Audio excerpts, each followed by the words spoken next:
'cause the truth hits different when the facts come out. Good morning, everybody. Happy Free Speech Friday. Thanks for being here. We know you got many choices to make every single day. And we're so grateful you choose to spend some time with us. So thank you, thank you, thank you. You know the drill. Tapping is clapping, liking is loving, sharing is caring. Please consider joining our team, OneCoin. We are crowd-funded here. If you want to support the channel, you can do that through the various things. There is a gifting goal today.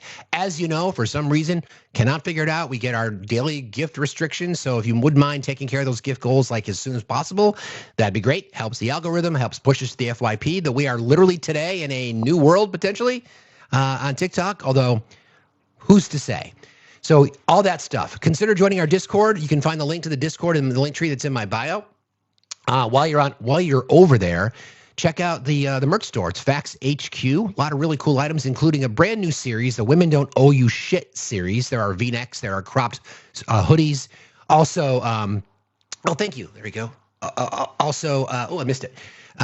Also, it's if not us, who, if not now, when t-shirts. So I'd appreciate that.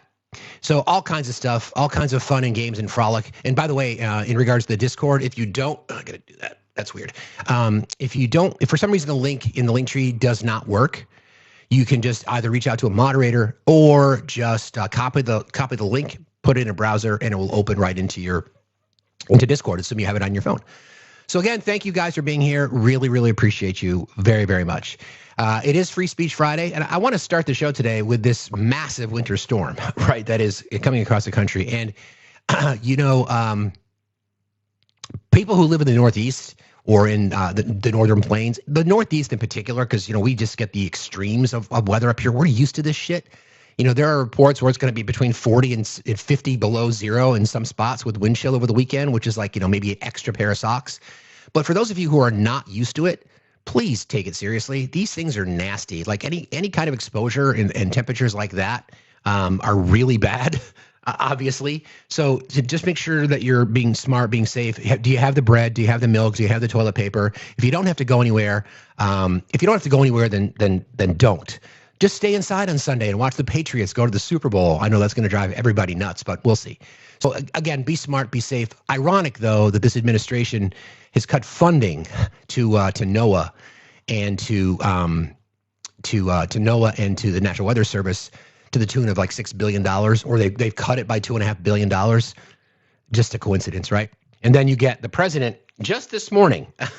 Okay, just this morning on Live Social, and we're going to unpack a bunch of shit today, but he had this to say. Hang on one second.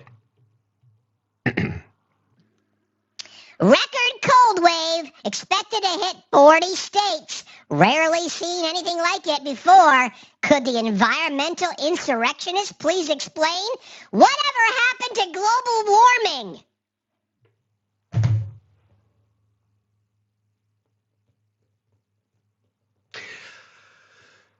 Yeah. Morning, Tom. How's it going, everybody? Good to see you all. Yeah, that's the big guy. So today, we're gonna get into a few things. There's some news about the government shutdown. In case you didn't see, there was a vote last night where members of the House approved additional spending as part of an appropriations package for DHS and ICE, of which 7 Democrats joined on board. We'll talk about that in a second. I think there's some interesting elements connected to that. But what happens now? The House is officially on recess. They are out until let's see, I think for a couple of days. And the government is scheduled to shut down a week from today, so the midnight on the 30th, so by next Friday. So the Senate comes back to work. They're going to have to get through. They're going to have to get through a bunch of appropriations bills, and we'll talk about that in just a moment. But it is interesting that there was interesting moment. Actually, let me do that right now. Let me cover that first. Let me see if I've got that pulled up. Okay, so there's a few things. Congress, of course, racing towards this is from Politico. Congress racing towards approving a final appropriations bill before the 30th deadline, which is when federal funding currently expires. The House passed a set of spending bills totaling about $1.2 trillion, including funding for defense, education, transportation, labor, health, and more. DHS funding bill that includes ICE spending also passed with significant Democrat opposition due to policy disagreements. These bills now move to the Senate for consideration. Congress must pass them and get them signed by the president by the 30th of January. It's the same deal as last time, right? Obviously, in this case, still going to need 60 votes, which means you're going to need 7 Democratic senators to sign on. So I don't know if this one particular bill, and I have the name somewhere of the Democrats who voted for it. Are they in swing districts? Was it a political move? Likely. Federal agencies could lapse into partial shutdown status again, similar to the past funding lapse. Some services and programs could be curtailed or suspended until the funding is enacted. U.S. House also approved added funding for the Supreme Court for their security as part of a broader spending push. Ironic that the Republicans looking to cut and they continue to add, but that's just ironic, right? Lawmakers emphasizing avoiding a repeat of the long shutdown in late 2025, which lasted 43 days before a continuing resolution was signed to reopen the government. The Senate session. So the Senate is not officially in recess, but they're going to be out. Or they have been out technically, not having any votes. So the House is now out, which means the Senate is going to have to approve everything that sits in front of them, including the ACA subsidies component. Don't forget, 17, I think the number is 17 Republicans joined Democrats in the House, bucking leadership in the House to get the ACA extension for 3 years. It's yet to be voted on, right? So the Senate's going to have to pass that. And if there's any changes that are made to the House version of these appropriations bills, the House is going to have to come back in session. So if you're going to ask me what's going to happen, I would be surprised if the government didn't shut down again. I think this one is interesting only because I think in hindsight, and right or wrong, I do believe what happened the last time was a well-timed political move. I know it felt painful at the time. A lot of people accused Democrats of caving, but what it did is it put healthcare front and center, which was the intention. And it just proved the Republicans do not have a healthcare solution. So here we are once again. 17 Republicans have now joined with Democrats, so it's bipartisan. So there is a bill on the floor of the Senate that was bipartisan supported in the House. The burden's then again on them. So we'll see. So I don't know how far that's going to go, but you're still going to need 7 senators, Democratic senators, to vote for this. And I think if it were me, I would be out ahead of this messaging like right now. Like we'd be talking about this. There's a bipartisan healthcare ACA subsidy extension, which I would love to see because that first payment in January was fucking brutal. Pardon my French. So we'll see. I'm not a betting man necessarily. Although if there's a Bronco fan that wants to talk smack in the chat today, I'd be happy to have that chat with you. Anyway, my gut tells me that the government will shut down because I can't imagine you're going to get enough senators to support that spending bill that it continues the ACA subsidies for 3 years. We'll see. Okay, so there's that. All right, so then what I also want to kind of talk about a little bit today is what we saw yesterday. So for those of you who didn't join us, we aired Jack Smith's testimony. So Jack Smith's special counsel. And as we talked about, right, we talked about how there was going to be very clear strategies. The Democrats could just speak to the facts of the case. They asked questions. Jack Smith answered questions, again, under oath. And all the Republicans could really do was attempt to tarnish his reputation, which I think failed miserably. Also to question his the legality of his appointment. And then they spent a lot of time talking about phone records. So let's take these one at a time, right?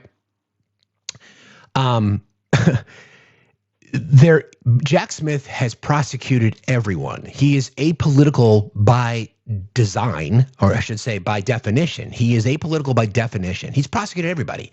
Governors, senators, former presidents, seated presidents, lawmakers, CEOs, across the board. He has prosecuted everybody. And what I think is interesting is, again, spending some time in right-wing spaces, last night included. It was late night. Didn't have much to do, couldn't sleep. So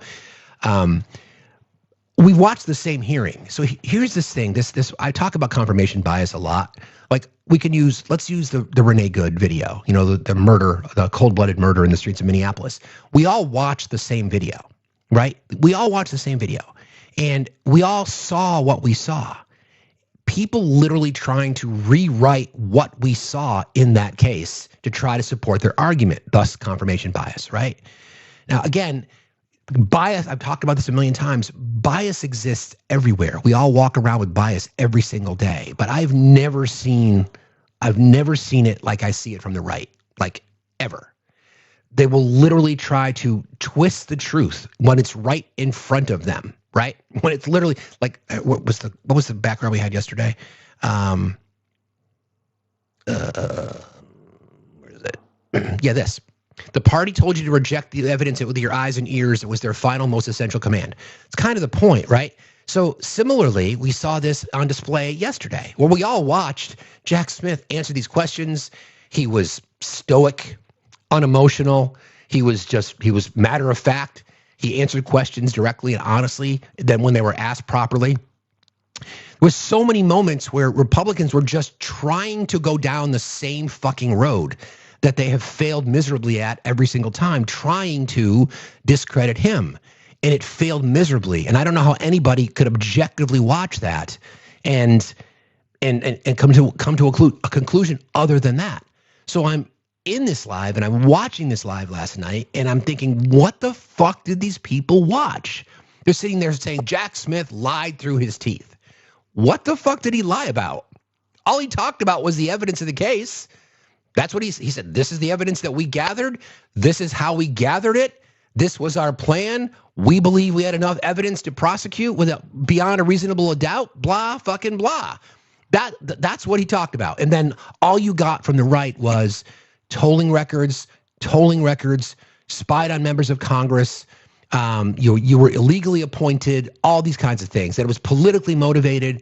Every single time he was asked that question, and I want to give credit to Ted Lieu, to Eric Swalwell in particular, and to Becca Ballant, my rep, for constantly reminding people that asking the question, were you ever directed, again, under oath congressionally, we know that may not matter to people, but under oath congressionally, were you ever directed by Joe Biden or by Merrick Garland or by anybody else to investigate Donald Trump? No. Anybody in the Biden administration, the Department of Justice tell you to do it? No. I mean, I don't know what more you want. So people are going to try to say, and then for Donald Trump to call Jack Smith a deranged thug, like literally while the hearing was going on. Let me see if I can find that. It's just crazy. Cannot confirm that definitively, but that's what it seems like from everything that I've read. I just want to find you what he said about Jack Smith when on True Social while Smith was testifying. It just goes to show you how scared he is, like how ridiculously scared he is. Everybody, please keep tapping and sharing, friends. I really appreciate you all. Don't forget, there is a gifting goal. If you can help us take care of that, help us bang that out, I'd really appreciate that. Thank you. I know that expression gets me in a lot of trouble, but that's all right. I'll take it. It's Friday. It's Free Speech Friday. Sorry, I had this queued up, and now True Social is not behaving properly. Give me 1 second, because I think it's relevant. And it's funny, because this True Social post was read to him like during Jack Smith's testimony. See if I can find it. If it's even still up, he might have taken it down. No, I saw it this morning.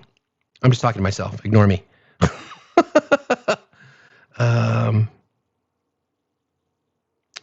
Okay, hang on a second. I'm also going to play some sound from JD Vance, who's been stuck in a little bit of a conundrum, being fact checked in real time. I'm a big fan of the real-time fact check, especially when journalists do it. We don't see it enough, sadly. I wish we saw it more because it's really kind of easy to do, especially the amount of lies that come out of the mouth of the president every single fucking day. Did he not put this in here? Did he take it down? Hang on a second. I'm sorry. It gets important because again, we're talking about a career prosecutor, a guy about Jack Smith, whose reputation precedes him. I mean, everybody across party lines. Everyone has said the same thing, that this guy is, the epitome of prosecutorial excellence. Big words there. Do I not have it? I'm sorry, guys. If I can't find it in like the next 10 seconds, I will move on. But I wanted to play it because I think it's important. Talking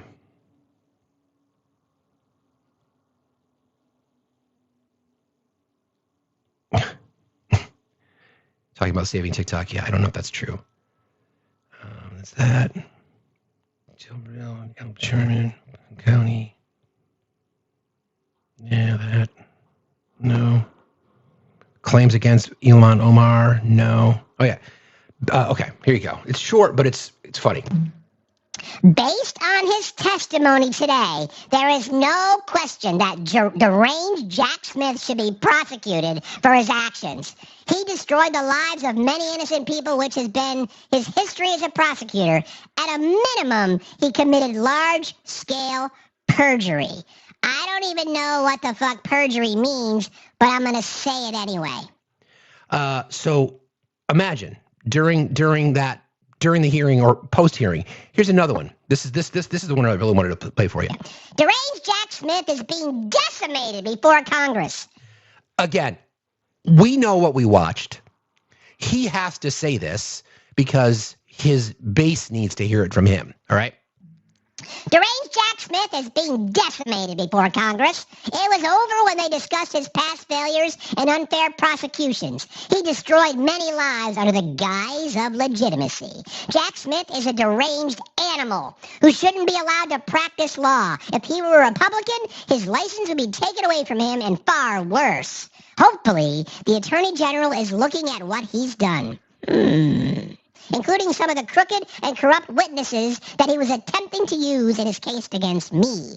The whole thing was a Democrat scam. A big price should be paid for them for what they have put our country through. President DJT.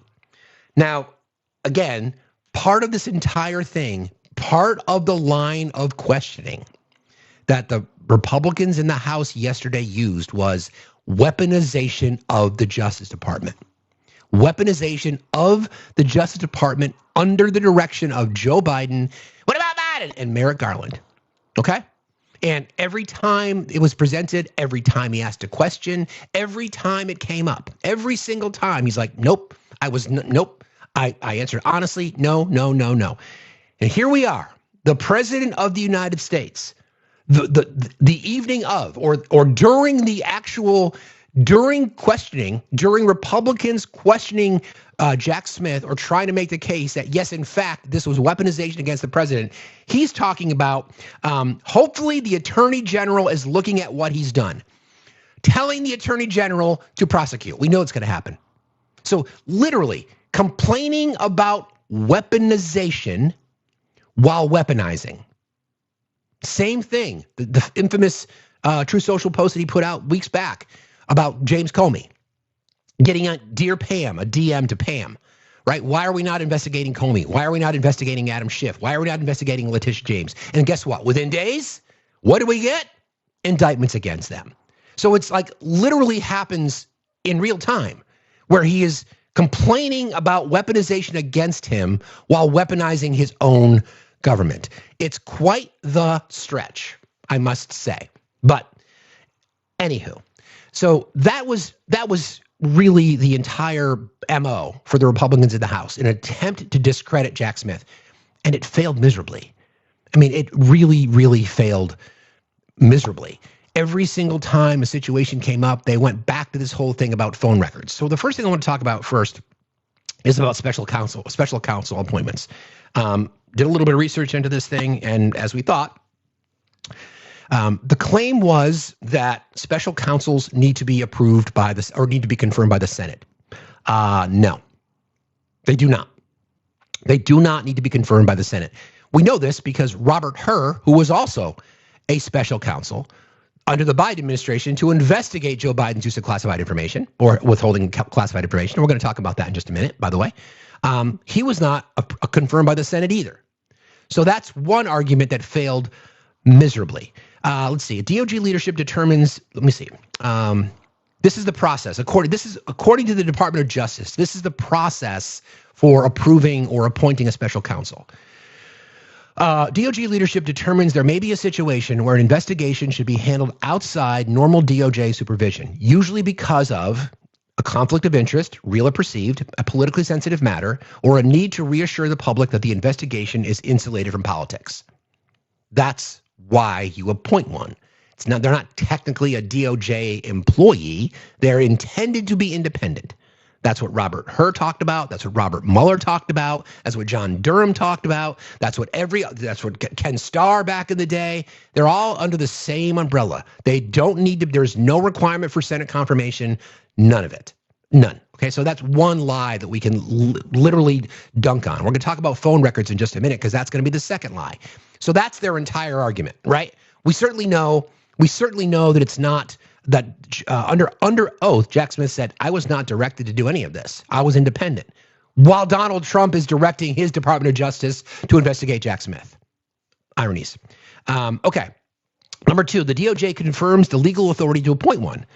The DOJ uses federal regulations, commonly referred to as the special counsel regulations, that allow the Attorney General to appoint a special counsel when certain conditions are met.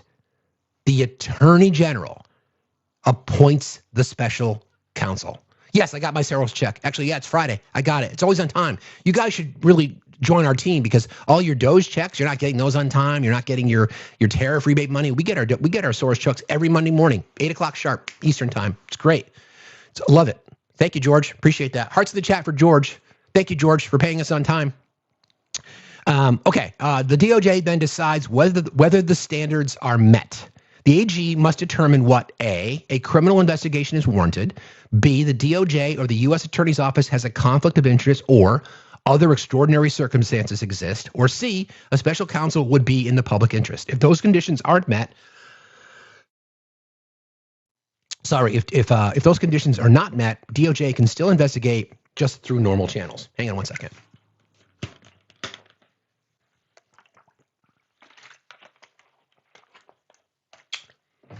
Okay. The Attorney General or acting AG then selects the special counsel. The special counsel must be a lawyer chosen from outside the U.S. government, meaning that somebody who's not currently employed within the U.S. government. Ironically enough, Robert Hur was actually a U.S. attorney. So that timeline as to when he became appointed was weird, but we won't talk about that for now.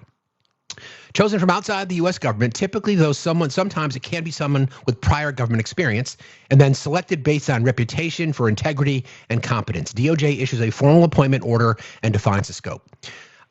There is no one, from what I've read, even other special counsels have said the same thing. There's no one in the legal circles who do these kinds of things that has a more stellar reputation than Jack Smith. That's what they tried to do yesterday. Okay, that is what they tried to do yesterday. They tried to taint his reputation, and it failed miserably in their face because of every line of questioning. It's funny because as we started watching the testimony yesterday, I kind of gave you the heads up. I said these are the things we should be listening for. And how interesting was it too then that every time there was a question asked by Republican members of the panel, with the exception of one, and I forget her name, all the mediocre at best, middle-aged white dudes who've got a hair across their ass because they're waiting for Trump's check, it wouldn't even let Jack Smith answer the question. And I forget the woman's name. She was also a Republican. Harriet Hageman was off her fucking chain, and I forget her name, but she actually allowed Jack Smith to answer the questions. And even she tried to trap him, and that didn't work either. Hang on one second here. I've got to check something. Hang on a second.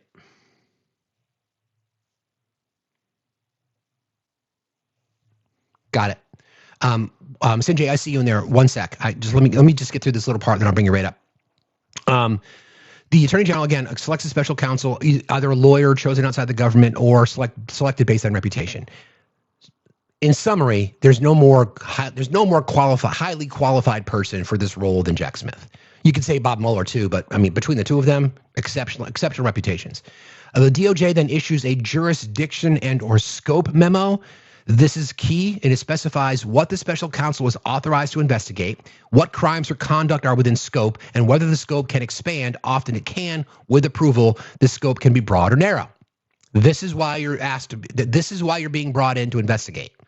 Obviously, they have to be told why they're being brought in. It's part of the process. Special counsel operates with independence. Special counsel has substantial autonomy like a U.S. attorney, including issuing subpoenas, presenting evidence to a grand jury, seeking indictments, and then negotiating pleas. So he issued subpoenas, right? He presented evidence to a grand jury, and then he sought indictments, and then got indictments. The AG can request explanations for major steps and can block actions that are so inappropriate or unwarranted that they shouldn't proceed. Didn't happen. Thank you, Swishy Raiders. Hearts in the chat for Swishy Raiders, please. Budget and staffing are approved through DOJ. A special counsel hires staff, often prosecutors and agents detailed from the DOJ, FBI, or IRS, et cetera, and then runs spending through the DOJ administrative processes. They beat up. They tried to beat up Jack Smith yesterday about money that was sent to a confidential human source, right? $20,000, and they kept saying, "Well, you have this subpoena power." Well, not everybody wants to go public. It's part of investigations. These things happen all the fucking time. And there's lawyers, there's prosecutors, there's some competent prosecutors that are in the Republican Party. They fucking know this too. This is how desperate they are, right? Confidential human source, I think is what it's called, right? CHS, something like that. And then Jim Jordan's like, "Who's your source?" And Jack Smith's like, "Why the fuck would I tell you that? That's the whole point. You're not required to do that." This is a stretch. Okay. And then at the conclusion, the special counsel submits a confidential report to the AG explaining prosecutorial decisions, charges or no charges, major actions taken, and the AG then decides what, if anything, to release publicly, often providing a summary, sometimes more. The Attorney General can remove a special counsel only for good cause, such as misconduct, dereliction of duty, incapacity, conflict of interest. This is meant to prevent removal of purely political reasons, though it can still become controversial. Special counsel is appointed by the AG when the DOJ believes an investigation needs extra independence due to conflicts of extraordinary circumstances, and the counsel operates with significant autonomy under DOJ rules. And then the question, does a special counsel need Senate confirmation? No, they do not. So that's one lie that was debunked significantly. Let me just bring up see a request from Sinjay up real quick, and then we'll move on to the rest of our show today. Good morning. How are you? Well, good morning. Here it's 2:30 in the afternoon, but still good morning. Good day. Hello, Steve. Thank you so much for having me here. I just wanted to talk to you a little bit about what we discussed yesterday. You were in the middle of another subject, but I was talking to you about what the Greenlandic PM said. So I don't know if we should. Sure. Do you remember we had like a very brief talk about that, and then he started talking again. To the testimony. Yeah, exactly. Yeah. So, so those of you who don't know, just kind of refresh, Sinjay. You're a Danish citizen, and we were talking about the response to Donald Trump's Davos speech as it relates specifically to Greenland. Exactly. Yes, I am a Danish creator as well, and I do lives and stuff with like Greenlanders and try to talk a little bit from the European perspective. So, and I have had you recommended for so many people. So yeah, everyone here, remember to follow and give some love to Steve. That's very important. I love the way that you are educating people. Okay, so basically what I wanted to say was that yesterday there was a press conference, the first press conference from the PM of Greenland, where he's actually directly just him talking to in American or in English to the people of the world. And what he said about this concept of a framework that Donald Trump has talked with Mark Rutte, and we all collectively know that Mark Rutte has no authority to make any decisions on Greenland. So just clarifying. Okay. Yeah. He has nothing, like there's nothing. And we have to be very clear that what the Greenlandic PM said, I'm just going to read up from the speech, what he said. In terms of the deal that's been talking about, I don't know what's concrete in that deal either. We have said from the beginning in Greenland that we have red lines and we cannot cross these red lines. We have to respect our territorial integrity, and we have to respect international law sovereignty. So everything that's going on in the US, people saying that they got like mineral deals or they got land, and I've seen a lot of different weird headlines going around. There has been no deal. I'm sure I mean Iceland. Yeah, he said Iceland many times in his Davos speech. There has been no deal with Denmark. There has been no discussion with either Greenland or Denmark regarding any of these things. So it's very important that these are speculations that you see in the media regarding what the deal is. Have you heard so often? So there's been a nickname that's been connected to the president, Taco Trump. Have you heard that? Oh, well, yeah. Actually, when we did the live after his Davos speech, my comment section were all taco. So yes, I learned. Yeah. So Trump always chickens out Taco. Yeah. So I think what I noticed from that interaction in Davos is that it was European leaders for the first time standing up to him, saying that this is bullshit. We'll do the trade bazooka or whatever that might be. And as in the case with most bullies, when you stand up to them, they just back right down immediately. And I think that's what happened. So it's like he's got the outlines of a concept of a plan that we'll get in 2 weeks. And to be honest, our foreign minister of Denmark, he said, I'm so happy that we're back to the deal that we agreed with JD Vance on last week. Because basically, right. they had a meeting with Vance where they did an agreement that they wanted a work group. And our foreign minister, he was just like, well, now we're back and I'm very happy. I hope that we will get off through social and get off these discussions because we have already been there. Like, we have had this talk. Yeah, well, thank you for that. I appreciate that, and please keep us posted. It'd be good to I will try to find your live and try to join sometime. But again, thank you for being here, friends. If you don't follow us, NJ, please do. It's great to hear your perspective on stuff. I appreciate it. Can I just give one last info? So, because our prime minister, it's just breaking news right now, right? Our prime minister hasn't spoken on this. Like, the Danish prime minister has not spoken on this matter yet, but she is in Greenland right now. To do an update. I will do a live later regarding that update. So yeah, but she's there and it's going to be quite interesting what's going to happen there. So FYI, if you want to know more. Okay. Now there's things happening. I appreciate that. I appreciate that. Thank you. It's good to have like our roving reporter literally on the streets on the front line, so to speak. Thank you so much again, Sanjay. I appreciate it. Thank you for having me here, Steve. Thank you. You got it. Take See care. you later. Have a good day. See you. Bye. Yeah, that's great. It's great to have that kind of that perspective on things, right? Real quick, let me thank Wendy. Thank you so much. Good morning to all the FSM community. Hope you're well and stay safe this fine Free Speech Friday.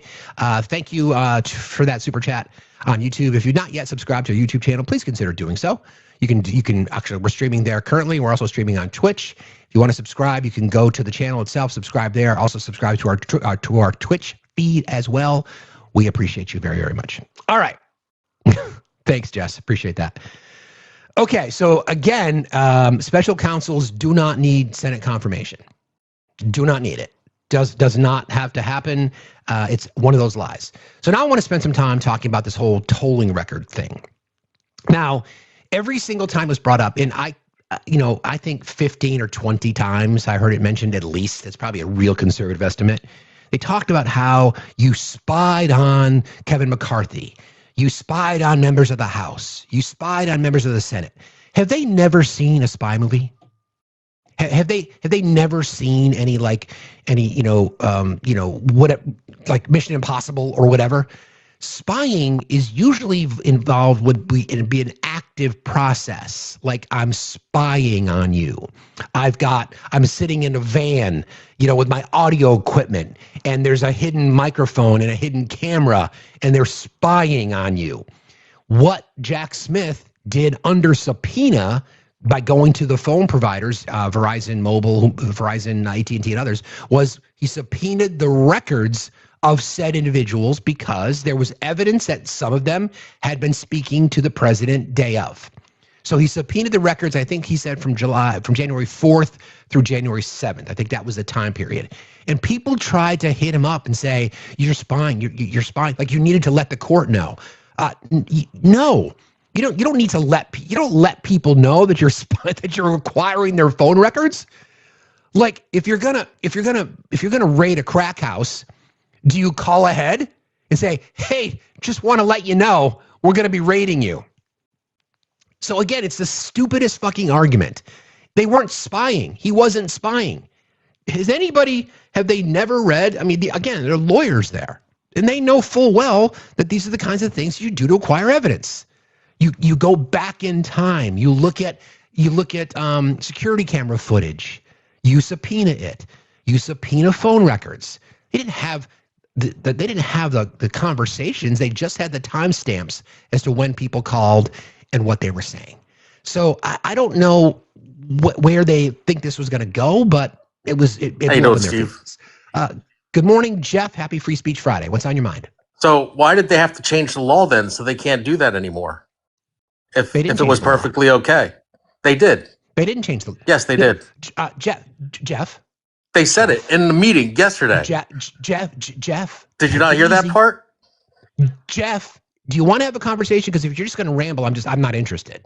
Go ahead. So you want to have a conversation? Go ahead. Okay. So Jeff, at the time the request was made to subpoena records, was it against the law? Yes or no? Is it now?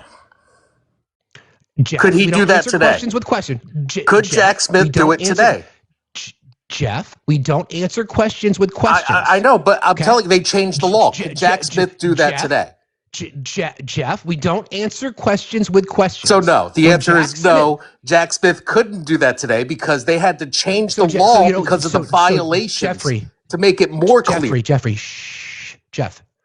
Again, we don't answer questions with questions. Make it even more clear they had to change the law. Bro. Okay, Jeff. One more time. How ridiculous you are? Go suck a fucking cock, all right? Go stick a dick in your asshole, all right? Listen, bro, I know you love me, and I know you would really appreciate that, but you're not my type. I prefer brains, for one. But thank you. Appreciate you very much. That was very kind of you. Once again, what they did that happens all the time. I'm sure as we speak, there are investigative agencies across the country that are subpoenaing phone records. Right? So what you're trying to imply, Jeff, is that members of Congress should be above the law? Right? That they should be above the law? Is that what you want? Cool. Good to know. Good morning, Dino. How are you today? Good. Yourself? Fine, thank you. What's on your mind? Well, talking about I was watching a lot of that with Jack Smith, and the part where he said it was undisclosed because he was claiming that the Speaker of the House was a flight risk. That's not what it said. It's just part of the language that goes into the request. It's standard boilerplate stuff. He's a flight risk. Give me a break. Dino, did you hear what I just said? That is not standard. How do you know that? So then rebut that. Go ahead. Tell me how you know that. Because they don't do it for everybody. How do you know? That was explained. The guy that was questioning him. No, I'm asking. Right. So the Republican was trying to catch Jack. So do you believe that Jack Smith was illegally appointed? Well, that's kind of funny because he can't even remember who did it. That's not what I asked you. Dino, try to answer questions, okay? I know it's difficult. I know it's early, but try to answer questions. Do you think Jack Smith was illegally appointed? Yes or no? Well, unless he can prove it, no. Okay, so you don't think he was, you think he was illegally appointed? Yes. Okay, so then he's going back on 100 year. He's going back on a 100-year precedent. He said it was the Supreme Court has already done this. Dino, they have. Dino, listen. So it's your claim that he was unlawfully or illegally appointed, right? That's your claim? Because I literally just read to you that the person responsible for appointing the special counsel is the Attorney General. Do you know who Robert Hur is? Yes. Who is Robert Hur? He was a special counsel for Biden in the documents case. Correct. Was he illegally appointed? I'm not sure. It's usually the Senate. So usually the Senate does it. Yes. No, that's not. It's Dino. That's what you were told. Would you like to learn something? Look it up. Or do you just, why don't you look it up? Dino, I literally just read it. Do you want me to read it again? Sure. Okay. I missed it. I wasn't here for that. Okay. This is how it works. A need for, I'm going to take you through the process. I just need you to listen. Okay. I just need you to listen. All right. I pulled this from the DOJ. This is their own process. This is how it works. DOJ leadership determines there may be a situation where an investigation should include outside normal DOJ supervision, usually because of a conflict of interest, a politically sensitive matter, or a need to reassure the public that the investigation is insulated from politics. The DOJ uses federal regulations, commonly referred to as the special counsel regulations, that allow the attorney general to appoint a special counsel when certain conditions are met. DOJ decides whether the standards are met. The attorney general must determine that A, a criminal investigation is warranted, DOJ or the U.S. Attorney's Office has a conflict of interest or other extraordinary circumstances, and a special counsel would be in the public interest. The answer is the attorney general appoints, and no, a special counsel does not require Senate confirmation. Robert Hur didn't have Senate confirmation. Bob Mueller didn't have Senate confirmation. John Durham did not have Senate confirmation, and neither did Jack Smith. Okay, great. Okay, so then will you concede that he was not unlawfully appointed?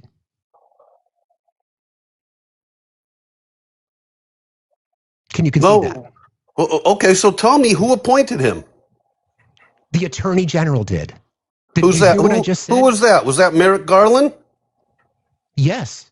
Okay, so I was just asking you a simple question. You couldn't answer it. No, you said the Senate needs to confirm. I said no, the Senate does not need to confirm. I agree, I agreed with you on that, and I asked you, so it was the attorney general. Okay, so you admit that you were wrong, because you said the Senate had to confirm him, and the Senate does not. Okay. Well, I'd like to. So then we learned something today, right, Dino? We learned something today. We learned it. Okay. All right. So can you say I did not know that? I was wrong. I would like them to have Merrick Garland go up there and confirm that he actually did it. Well, he obviously did it. He couldn't just become the special counsel, Dino. How do we know? How do you think that happens? How do we know?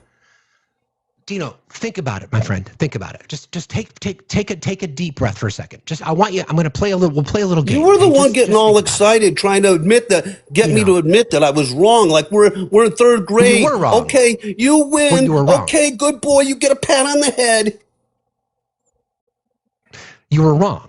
So that's what adults do. That you admit when you're wrong about something. Okay. So this whole thing. So wait. Just like all the other cases. Wait. Dino, hang on a second. Okay, hang on. Now you're trying to argue that how do we know that Merrick Garland appointed him? I mean, how did Robert Hur get appointed? Do you want to question that? I question a lot of things that went on with their DOJ. Do you want to question Robert Mueller getting appointed? Who appointed him? Who did appoint him? Do you know who appointed him? I think it was Merrick Garland. It was not. He was appointed during the Trump administration. Okay, so who appointed him? Whoever the DOJ was, whoever the attorney general was at the time. I think it could have been Bill Barr. I think it was Bill Barr. Yeah, it was Bill Barr. It was Bill Barr. Donald Trump's attorney general.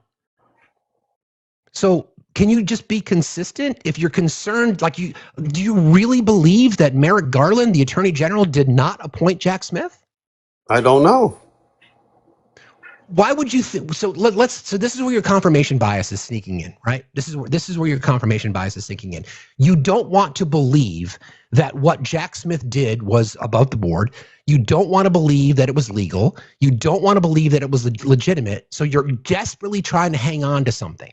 I am just asking you, just for a moment, right? You don't have to give up your entire identity as a Trump supporter. I am just asking you for a moment. Just think about it a little bit logically.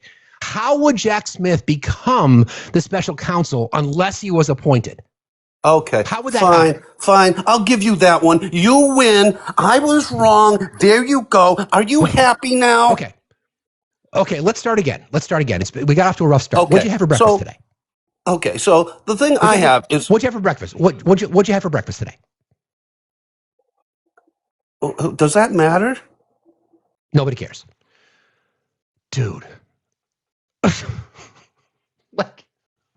What? Come on, bro. Come on.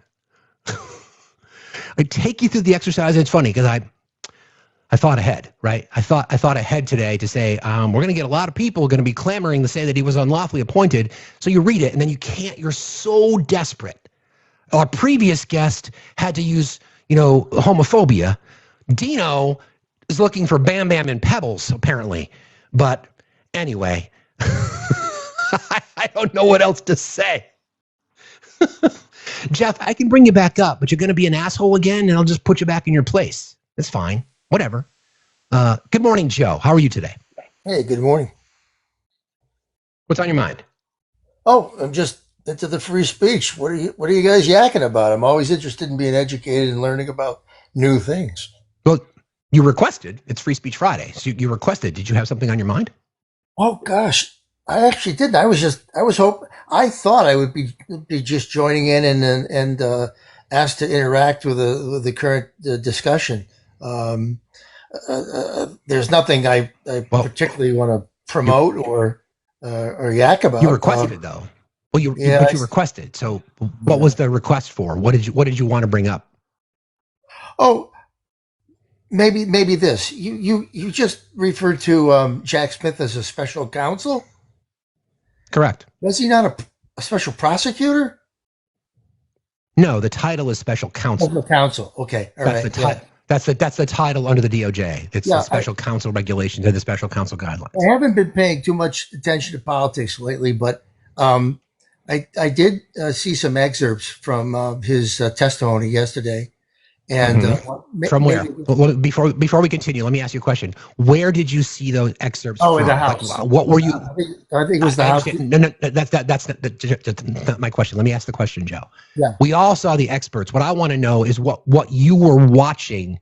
What cable news channel? What were you watching when you? It was a PBS. Okay, it was a PBS feed. Okay. Yeah. So you can be assured it wasn't tainted. Do you mean that seriously? I'm guessing that you come from the left side of the political spectrum, so PBS is a fitting broadcaster. So you don't trust the legitimacy of PBS? I do. I also trust feeds from. I trust feeds directly from the House from anybody sending that feed. Don't you? No, I will trust like a C-SPAN feed. If somebody wants to carry something live, sure. Yeah. The reason I asked is because can I finish my question, Joe? Joe, Sure, can I finish my question? Thank you. So what I don't trust would be selective editing, because we've already seen that. So if you watch the entire hearing, there's no way anybody who could be objective would say, Joe, you got to let me finish, bro. I did use the term. You got to let me finish. Like, see why you said. Joe. Okay, that's exactly why I brought it up. Excerpts. Yeah. Okay. So you saw the excerpts from the PBS feed, but what did you watch it on? Like, where do you get your news from? I misspoke. What's your first name?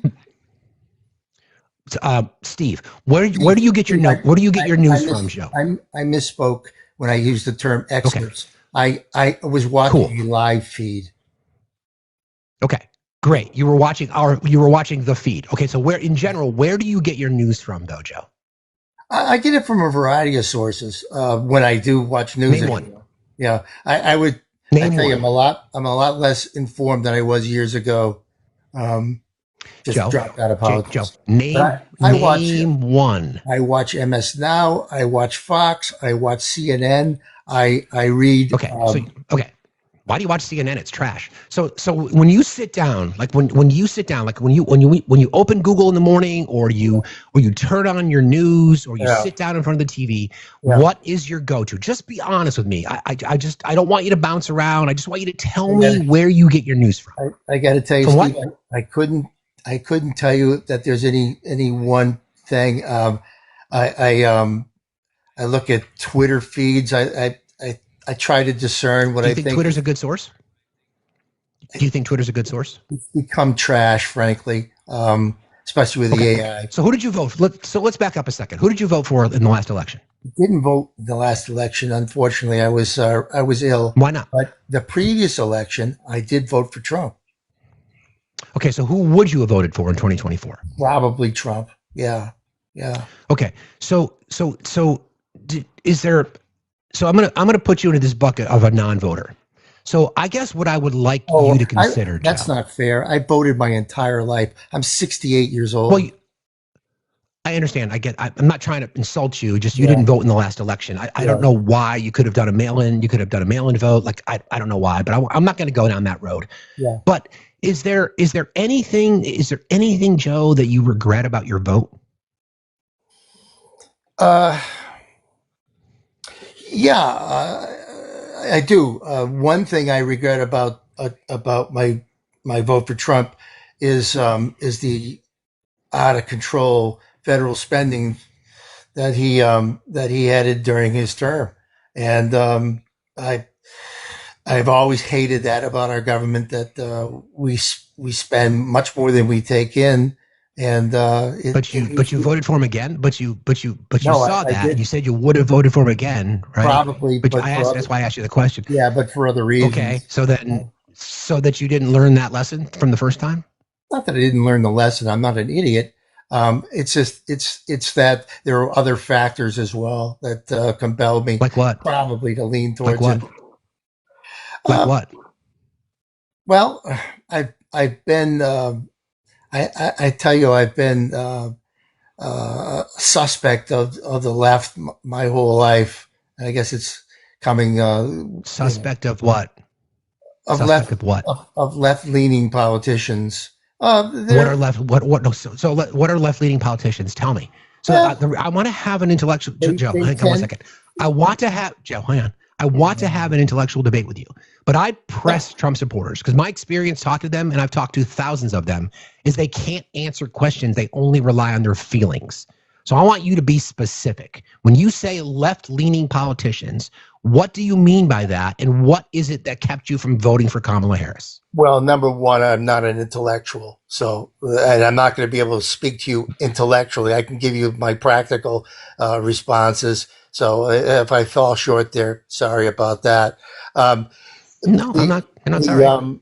I tend to, as a Buckley conservative, I tended towards. And you voted for Trump. If you're a Buckley conservative, you voted for Trump, dude. But Buckley would be rolling over in his grave. Hey, Steve, what was my alternative? Really, what's my alternative? I don't know. Looking at the middle class and how Republicans constantly vote against the middle class. Tell me what the Republican Party. How old are you, Joe? How old are you? I'm 58. How old are you? Yeah, I'm 68. Okay, so tell me if you've been involved. You said you voted your entire life. Yeah. Tell me one thing. I want you to think about this. Tell me one thing that Republican politics has done for the middle class in the last 50 years, and be specific. Well, and then so now here is where we get into philosophies. Not philosophies. Yeah, I'm not talking philosophy, Joe. I'm talking about reality. I'm not interested in what any party does for any group or particular people. That's not the purpose of government. The purpose of government what? Yeah, you heard me right. The purpose of government is not to seek out and help any group of people or any aspect of people. That's not what government's all about. And that's what the problem. That's what it's become. Yeah, what? You look at you seem astounded that somebody could say the purpose of government. Because that's a cop-out. Well, that's a cop-out answer because you didn't answer my question. So I'll ask you again. Tell me one thing that the Republican Party, because you said you have issues with the left. Okay, we'll talk about that in just a second. But tell me one thing. Mostly rhetorical. One thing. Joe, it's not rhetorical. It's a question. My issues one thing. Are mostly rhetorical. Joe, please. Please what? Tell me one thing. Please tell me one thing that Republicans have done for the middle class for the last 50 years. Well, we won World War II, and we got the GI Bill. And 50 years, Joe. 50 years. 50. I'm 58, Joe. I wasn't alive in World War II. 50 would bring us back to the 70s. Yeah. Okay? So tell me one thing the Republicans have done for the middle class in America in the last 50 years. I mean, one simple bill or philosophy? I don't know. I couldn't tell you off the top of my head. I can name a bunch for Democrats. Why can't you do the same? So that's my point, Joe. Like, what are you voting for? Like, what are you voting for? Are you just following the herd because you've always voted Republican? I always voted for I voted for the idea that government should do as little as possible, and I've been always disappointed by both sides. I hear rhetoric. Now let me finish. Right. I hear rhetoric on both sides about what they're going to do. The rhetoric from the right is always let's do as less as possible in terms of spending. And on the left, we hear, is that what happens though? No, right. But is that what happens though? So let's unpack that for a second, Joe. Joe, hang on. Let me finish. Joe, I'm going to address it. Joe, hang on. I will, Joe. We're going to address one thing at a time. No, it is. We're just going to address one thing at a time. We can't. You're looking for an 6 or 7 argument, topics. not free speech. I'm not looking for an argument. I'm looking for a conversation. We can't have 6 or 7 things. Let's talk about the one thing you said about government involvement, right? Yeah. Like you don't want government overreach, right? Is that what you're saying? Yeah, and of course that's long gone. Right, but again, so let's talk about that for a second. Yeah. Do you think it's government overreach for mandating federal employees to get a vaccine or wear a mask? Yeah, I do. Okay. Do you think it's government overreach to have federal law enforcement agents, ICE, with masks on their face, roaming the streets of American cities, detaining American citizens? Do you think that's government overreach? Well, that's a nice premise you got there, Steve. I could put it a little differently than you did, but it's my question. Joe, answer the question, please. You're not interested in this. It's really. You're interested. No, I am. I just but Joe, hold on, Joe, no, you answered the question when I asked you about masks and vaccines. So now you answered simply. You said, yes, I did. So now I'm asking you, do you also think that it's government overreach to have federal law enforcement officers with masks on American city streets detaining American citizens? Simple yes or no. Why don't you ask me if it's government overreach that federal agents assassinate people willy-nilly? Joe, again, it's a question. That is the question. I found it interesting. It's a stupid question. Joe, it's a stupid question. But you answered. But you answered the question about masks. It's a stupid question. Joe, you answered the question. It's a stupid question. You answered the question about vaccines and masks. Why can't you answer the question about what I just asked you? Because you're talking about government overreach, right? You're talking about government overreach. Why can't you answer it then? It's a stupid question. So you don't think it's government overreach? So it is. I don't. So cool. So you're so soft that you think you're not interested in Joe, you won't answer the question. You're not. You won't answer the question. Why can't you answer the question? I'll rephrase your question. No, you want me to add? So no, you want to rephrase my question? Yeah, I'll rephrase it. Okay, sure. Go ahead. Rephrase my question. Go ahead. I'm in favor of ICE doing their constitutional duty and legal responsibilities. What is their constitutional duty? And can they detain American citizens? And detaining American citizens is fine, but it is. Yeah. Listen, really? Tell me where. Tell me where. So Joe, tell me where. Tell me where in their man. Joe, what does ICE stand for, Joe? Hey, Steve. Hey, Joe. Joe, shut up. Shut up. Tell me what ICE stands for, Joe. What does ICE stand for? What does the acronym stand for? Immigration something enforcement. I forgot what the C is. Immigration and Customs Enforcement. Customs enforcement. So this is why I think you're a simp. I'm going to tell you why I think you're a simp. I think you're a simp because you could very confidently stop. Well, it's necessary. You're so confident to answer that a mask mandate and a vaccine mandate is government overreach, but because you're such a simp for fascism, you can't answer a simple question about masked federal agents detaining American citizens. It's the way you structured the question. You didn't like the way what did I say that you don't? I know words affect you guys. So you felt, again, the question I asked you was, do you think that it was government overreach for masks and vaccine mandates? And you confidently answered yes. Yeah. Then I said, do you also think it's government overreach for federal law enforcement officers to wear masks and detain American citizens? Because those are ICE agents wearing masks. Yes or no? Well, detaining American citizens? Yeah, it's fine. Joe, are ICE okay, you're okay with that? Detaining. That's not overreach to you? You're okay with that? That's not overreach to you? Detaining is fine. I'm asking you, is that overreach? No. Get the fuck out of here. There it is, friends. Hello, tyranny. Hello, fascism. There it is. Happy Free Speech Friday. That's what you get. Do you understand, folks, for that little exercise, and thanks for bearing with me there because I was waiting to get there. The simps on the right, the pro-Constitution, the pro-independence, the pro-my rights, the anti-tyrannical government believe that vaccine mandates and masks that during a global pandemic was tyranny, was government overreach. But federal law enforcement officers, an arm of the federal government, wearing masks, patrolling United States cities, detaining American citizens, that's not.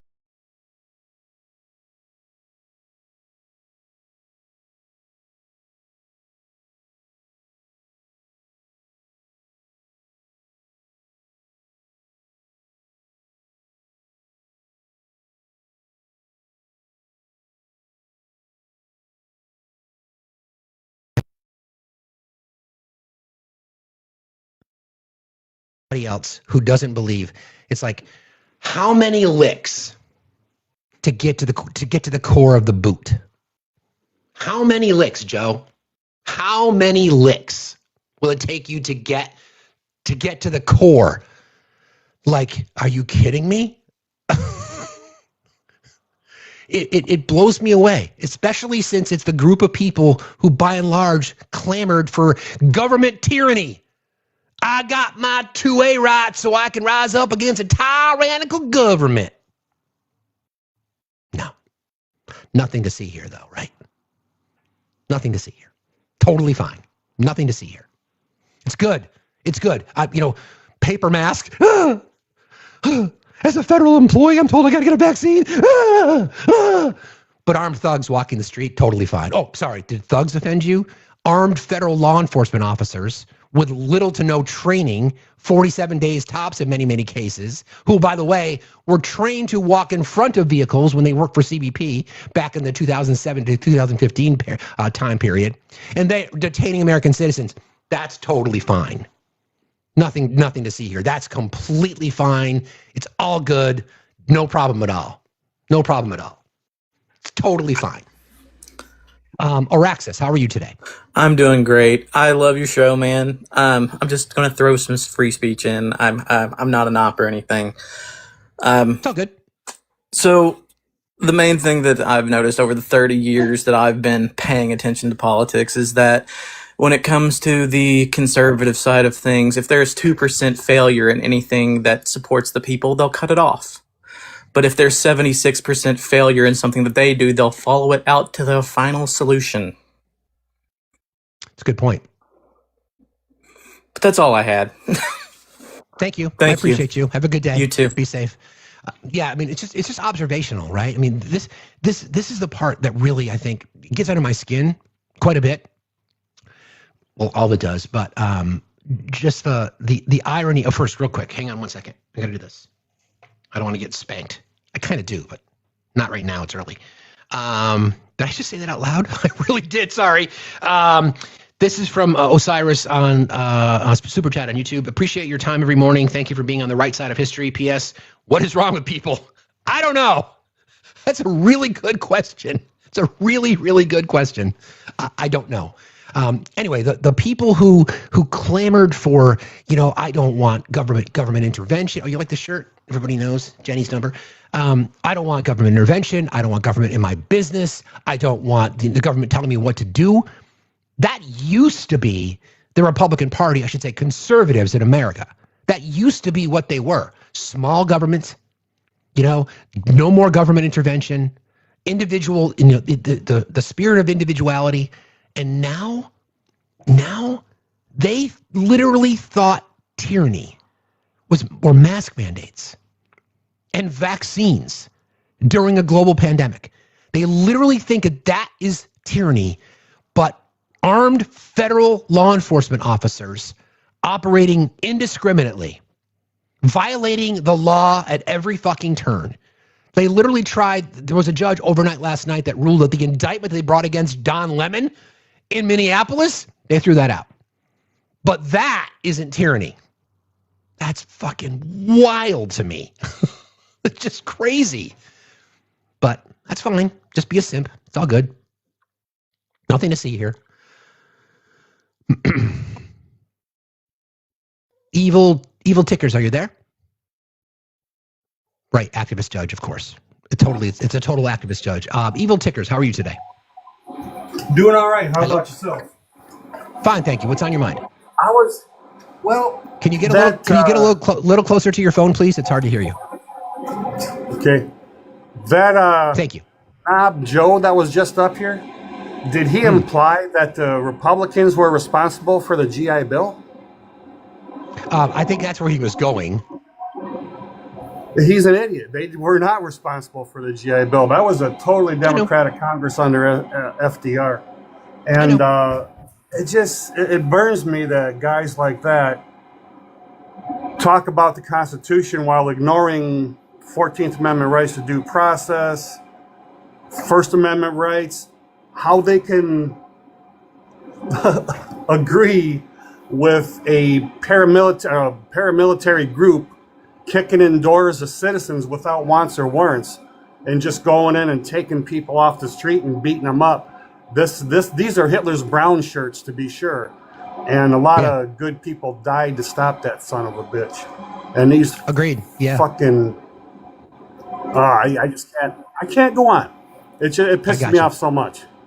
I got you. Yep, I got you. It locks up my brain. That's all I wanted to say.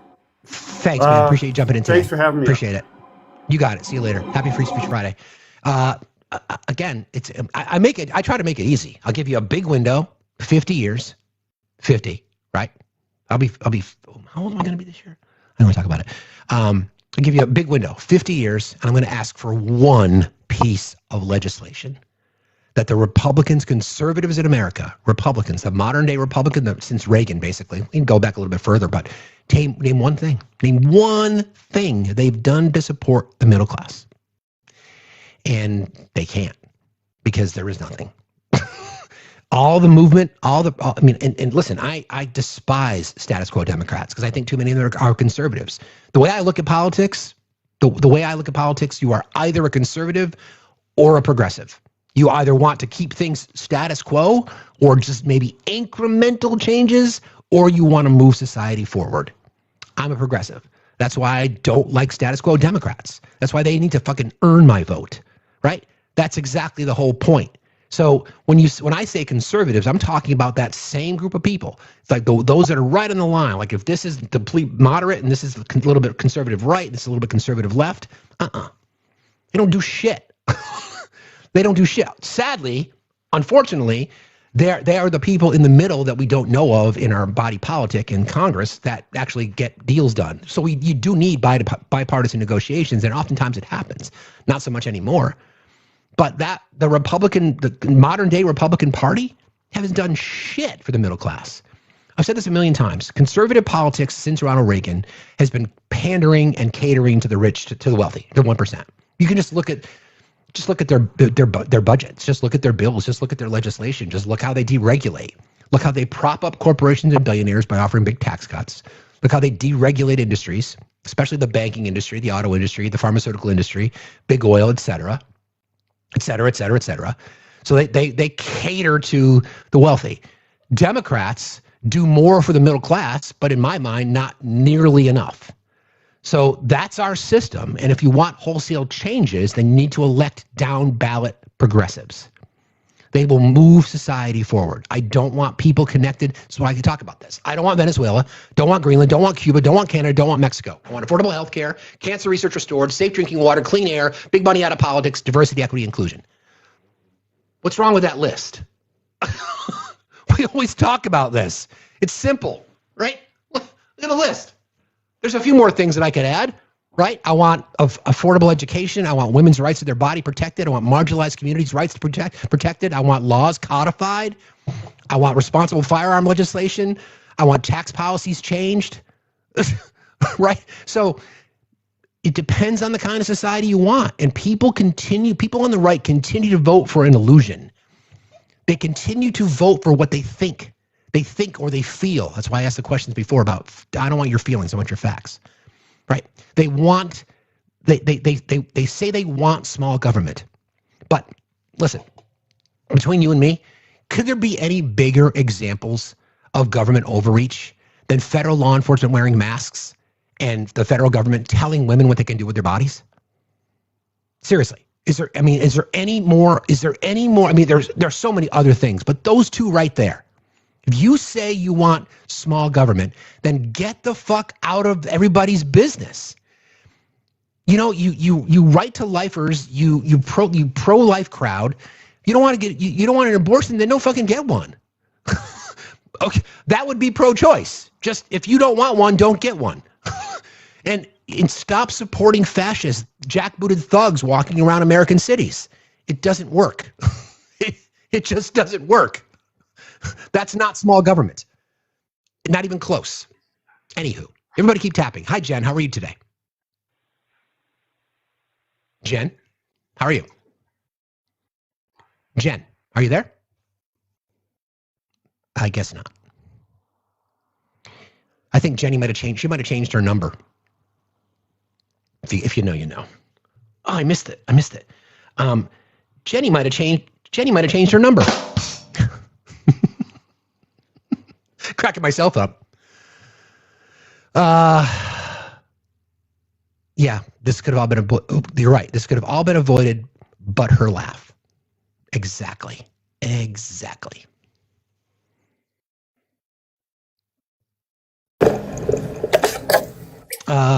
Zeus and Louie, how are you today? Hey, how you doing? Fine, thank you. I need you to get a little closer to your. You got to get a little closer to your mic, friend. I can't hear you. I have a headset for earbuds. Can barely hear you though. Barely hear you. Hold on a minute.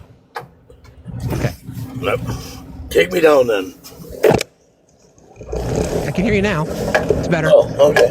I said it's funny that you mentioned people that get detained, because I have a buddy that was actually deported. He's never even been out of the U.S. Doesn't even have a passport until he was actually deported. I'm sorry, bro. I just can't hear you. If you want to request again and come back up, I just can't hear you. It's just too hard. Again, it's Free Speech Friday. Thank you all for being here. I'm Facts Steve. We go live every Monday through Friday, 8 till noon, and an occasional Friday night. No Facts After Dark tonight. We'll get back on our schedule. Actually, yeah, we can't do Facts After Dark tonight. Anyway, I can't. But we are here streaming live on TikTok every Monday through Friday, 8 till noon. Also on Twitch, also on YouTube. You want to support the channel, best way to do that is through crowdfunding. Thank you everybody who's subscribed. Thank you everybody who's joined our team. Thank you everybody who's gifted. Don't forget, there's really cool items in the merch store. Go check it out. Appreciate you. All right. Benny, I see you, friend. I'll get you in just a second. A lot of folks are in the request box. It is Free Speech Friday. Come on up. Mr. Bailey, how are you today? Mr. Bailey? Okay, I don't know what that was. Are you watching something?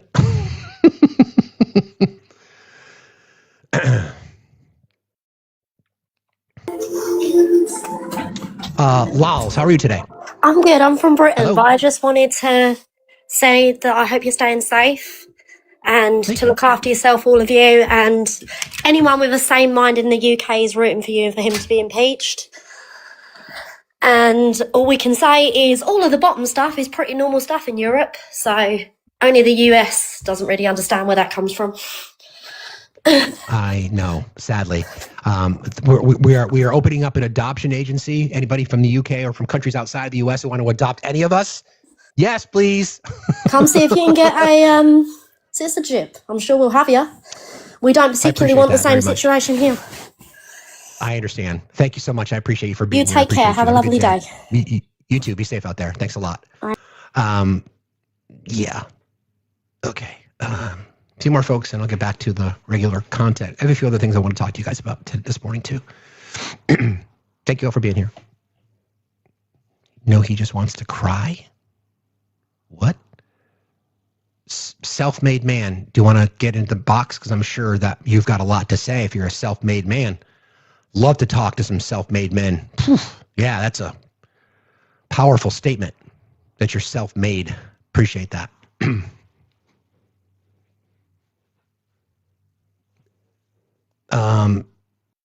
A Danish Yank, if you want to request, sure. Come on up, we can talk.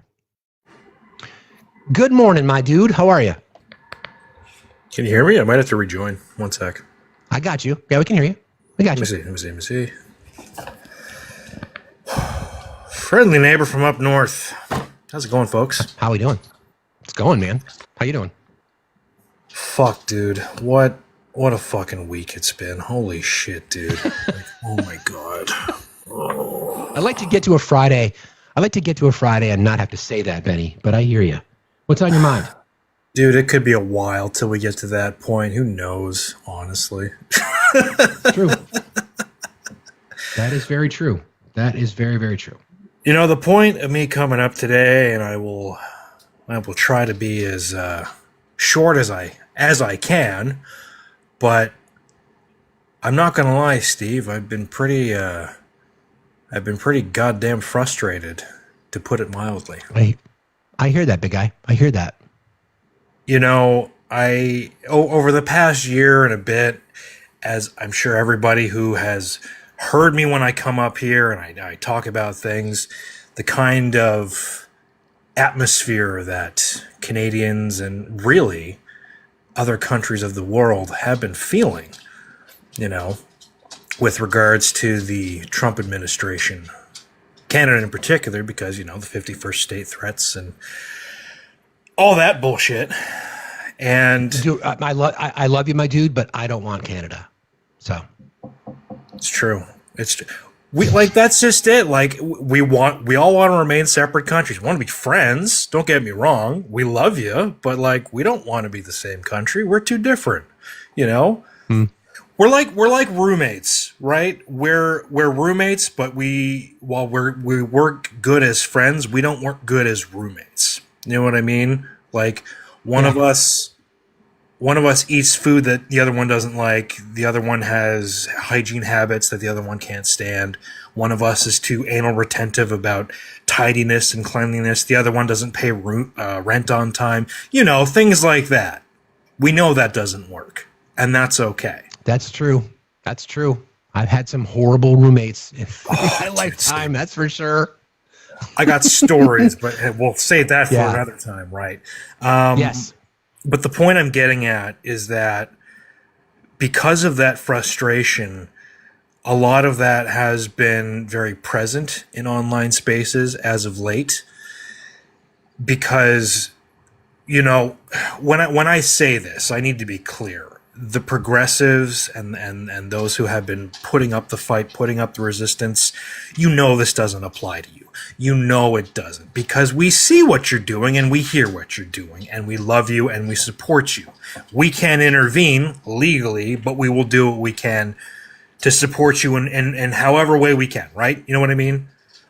But there are still those, in particular white Americans, who don't like the response that other countries have been giving, because they don't like that we're calling out their apathy, their lack of action, their refusal to do anything, because we constantly hear the excuse of, oh, well, why can't Canada adopt us? We need emotional support Canadians. Why can't someone else come and save us? I can't do anything about this. I can't protest. I can't go to these events because, well, you know, my brother, he's having a birthday, and like, you know, I got obligations, and you know, it's really just, that's all I've been hearing, and you know, we're sick of it, because We don't want you guys to fail. No. We don't want you guys to lose. We want you to succeed. But we can't do it for you. Nobody else is going to do it for you. That's correct.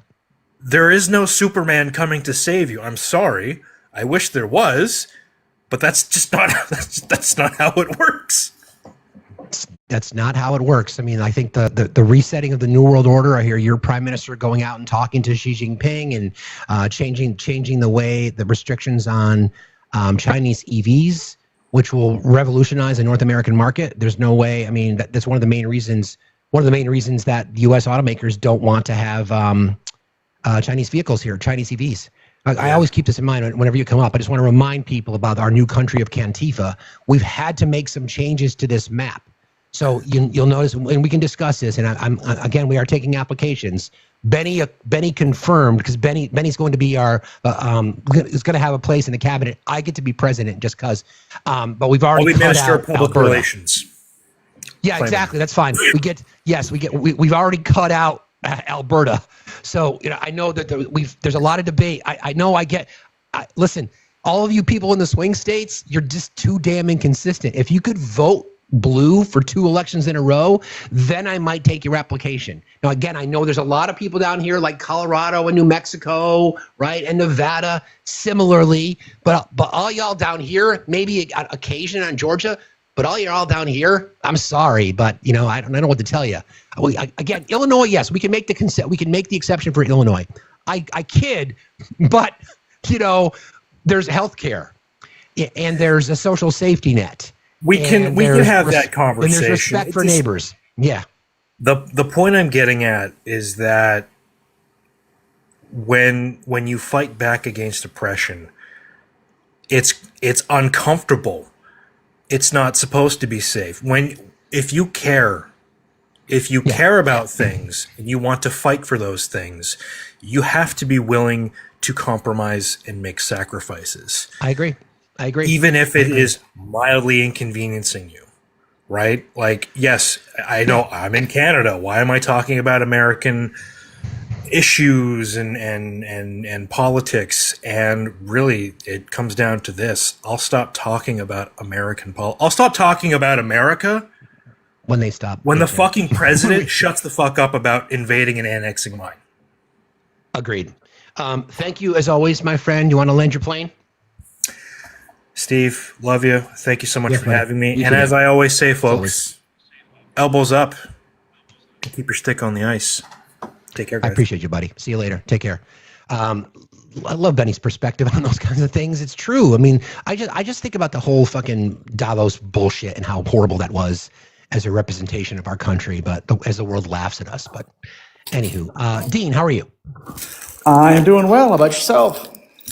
Fine, thank you. What's on your mind? I've been listening to the shit show this morning. It's a fun one. I don't know if you saw this. I haven't really heard anybody talking much about it, but Mike Johnson, in one of his, inevitable, brilliant press conferences the other day, is claiming that the Republicans now are building votes to impeach the activist judges that are ruling against Donald Trump on the federal level. Of course. Yeah, that's all they can do. And he specifically mentioned Boasberg, who has been one of the leading constitutional defenders against the tyranny. But, it's totally. Fascism goes marching on. Indeed it does. Indeed it does. Nothing to see here. Let's attack the media, tenet of fascism. Let's go after judges, tenet of fascism. Let's suppress the press, tenet of fascism, et cetera, et cetera, et cetera. Here it is. Never mind talking about whether or not fascism is on the rise. It is fucking here.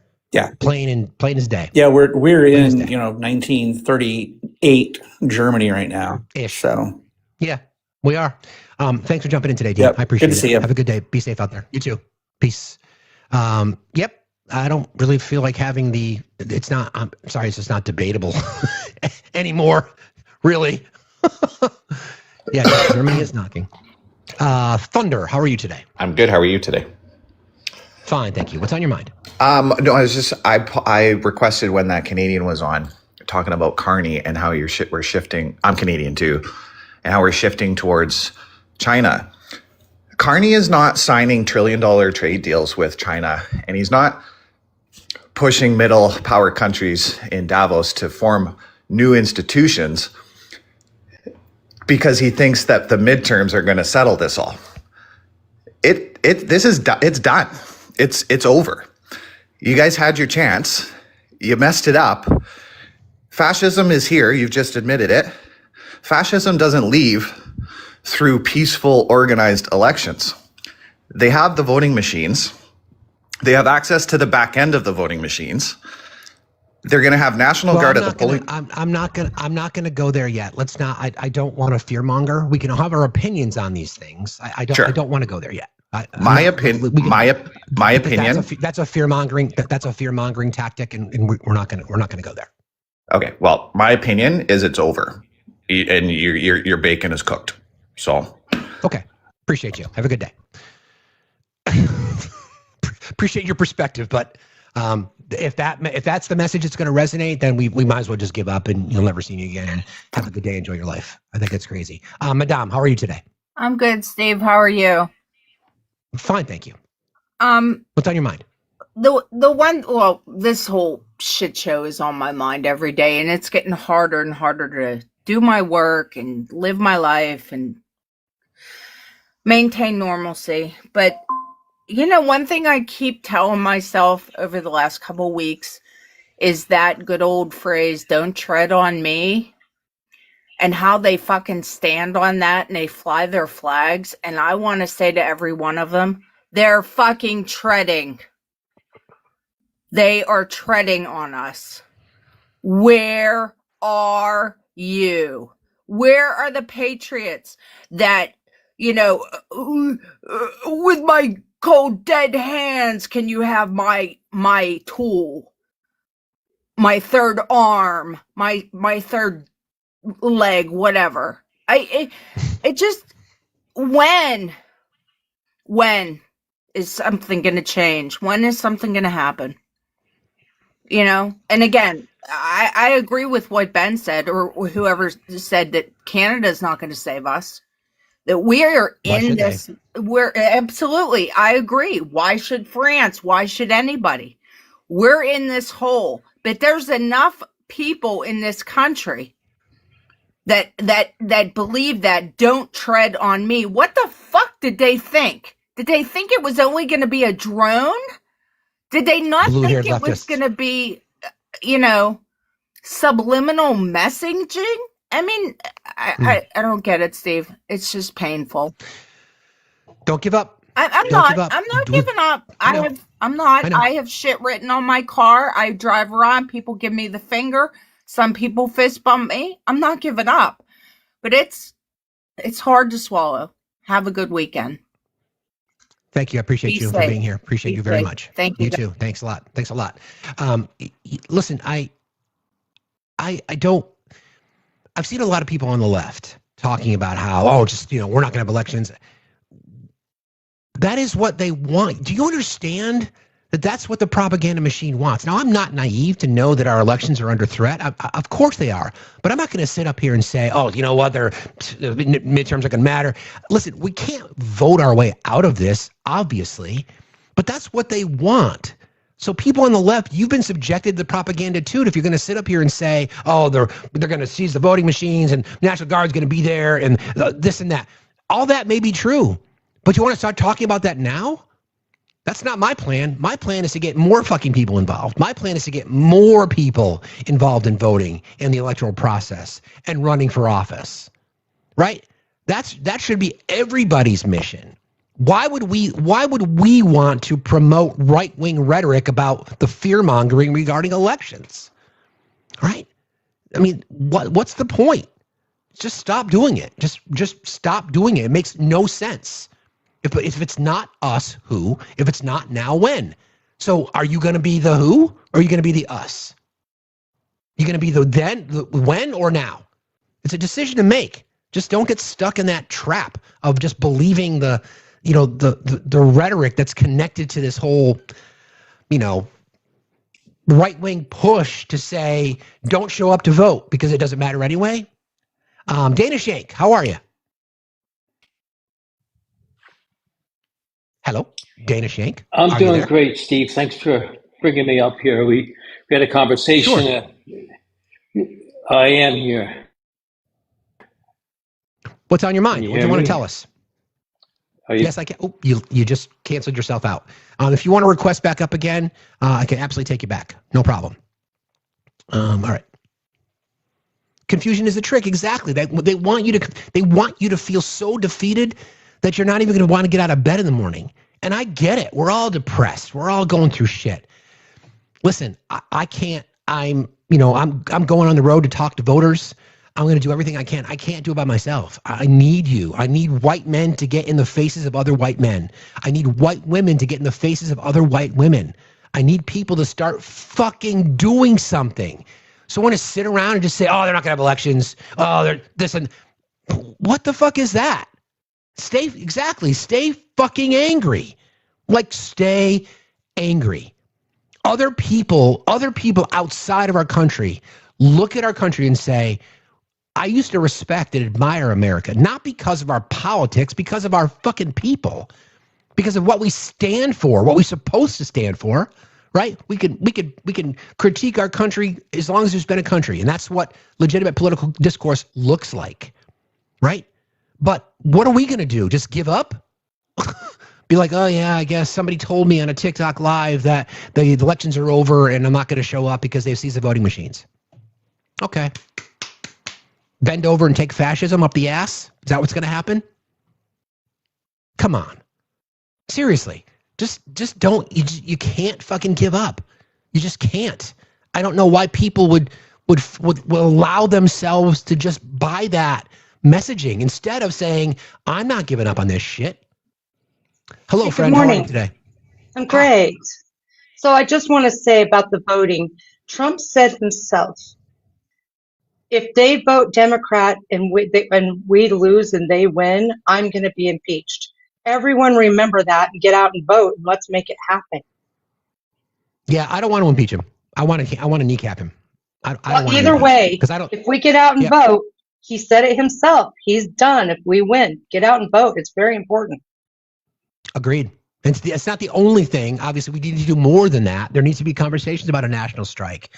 There needs to be conversations about really, really showing up from the we the people power perspective. It's not just about voting. Let's be clear. But to your point is your point is well taken. Appreciate that. All right. Have a great day. You too. Same thing. Same to you. Yeah, I mean, Bannon said the same thing. I want Pam Bondi for the people clamoring about the Clinton. Listen, I know this. I saw the comments in the chat this morning. People saying, "Oh, your boy Clinton did." I don't give a fuck about Bill or Hillary Clinton. If they violated if they're in contempt of Congress and the DOJ wants to prosecute, I don't give a fuck. Throw their fucking asses in jail. Don't fucking care. Don't give a shit whatsoever. As long as you can have the same energy, if we're talking about ignoring a congressional subpoena, then where is Pam Bondi? Where is Ghislaine Maxwell? Where is Jim Jordan? These are all people who've received congressional subpoenas. If you want to have that kind of energy towards it, then be consistent. This is what simps on the right can't do. You cannot address the exact same circumstance. That's why my little exercise with our friend this morning, what is we talking about? Okay. Cool. Appreciate that. If you think you can intimidate me with your DMs, the constant DMs that I get unaliving threats, do you think you can intimidate? Do you think you can scare me? Do you really think you scare me? You don't. It just shows you how pathetic and weak you are. I'm not afraid of you. I'm not. I've been through so much in my life. You don't scare me. Not one of you. You really think I'm going to stop talking about this? You motivate me to do this more and more every single day. Do your thing. We had a little incident earlier this week that was really weird. Ended up being nothing, but you think I care? You think I care what you say? You think I care about the threats that you make against me? You think I care? I don't give a fuck. I really don't care. I don't give a shit. Just goes to show you, that's all you have left. You just want to make your threats. You want to come up here and use your homophobic rhetoric, insults from the chat. You're all cowards. All of you. You're just cowards. You don't give a shit. You don't fucking care. You don't care about your country. You don't give a shit. Dana Shank, welcome back. Thanks for having me on, Steve. Reached out to you about 3 months ago when I was in a Uber head to the airport to head to Denmark, and I've now completed 3 months over here. And it's just wanted to share with you that been following the show and can't help but feel an obligation to what's going on back home. And I wish I had a simple answer. The only thing I will say is over here in Denmark, I try to convey the message about what's happening back home and share that it's not the whole country who's fallen off a cliff, but we just have a horrible situation. And the Danes are so kind and accommodating and so sensitive and fair in what they do. And obviously with the whole situation with Greenland going on right now, it's a really uncomfortable situation for any American over here. But I really do see a light at the end of the tunnel. I think the similarities between what happened in the 30s in Germany and what's happening today are unmistakably similar. And I just think we have to hold the course and never throw in the towel. And that's what I just want to share with you. Agreed. Yeah, I mean, there's always a gap when fascism eventually crumbles. There's always going to be, there's always going to be tent stakes holding it down. It's not going to be easy. It's not going to be quick. It's not going to happen overnight. It's going to take a lot of work. And if people just bail, that's exactly what they want. The pressure from the top to suppress people's beliefs, people's rights, people's opinions, people's voices, that's what they want. And so far, what I've seen in America is that we've allowed it to happen. We just sit back and we were like, entitled Americans. Somebody else will fix it. Somebody else can do it. It doesn't involve me. We get what we pay for. We get what we pay for. Agreed. Yep. Yeah. Thank you, friend, for jumping in today. I appreciate it. Thanks for bringing him up. You got it. See you later. Seriously, though, right? I mean, we as a nation earned Donald Trump. America isn't like this because of Trump. We got Trump because America's like this. Let's be real. Roots of racism and white supremacy and corporate capitalism and corruptness in government, right? And lack of participation and privileged white people, for the most part, still the largest voting bloc, white men and white women, right? Holding us back every single day. Holding us back. So my mission for one thing, this book that I've been working on about building a better man, that's part of it.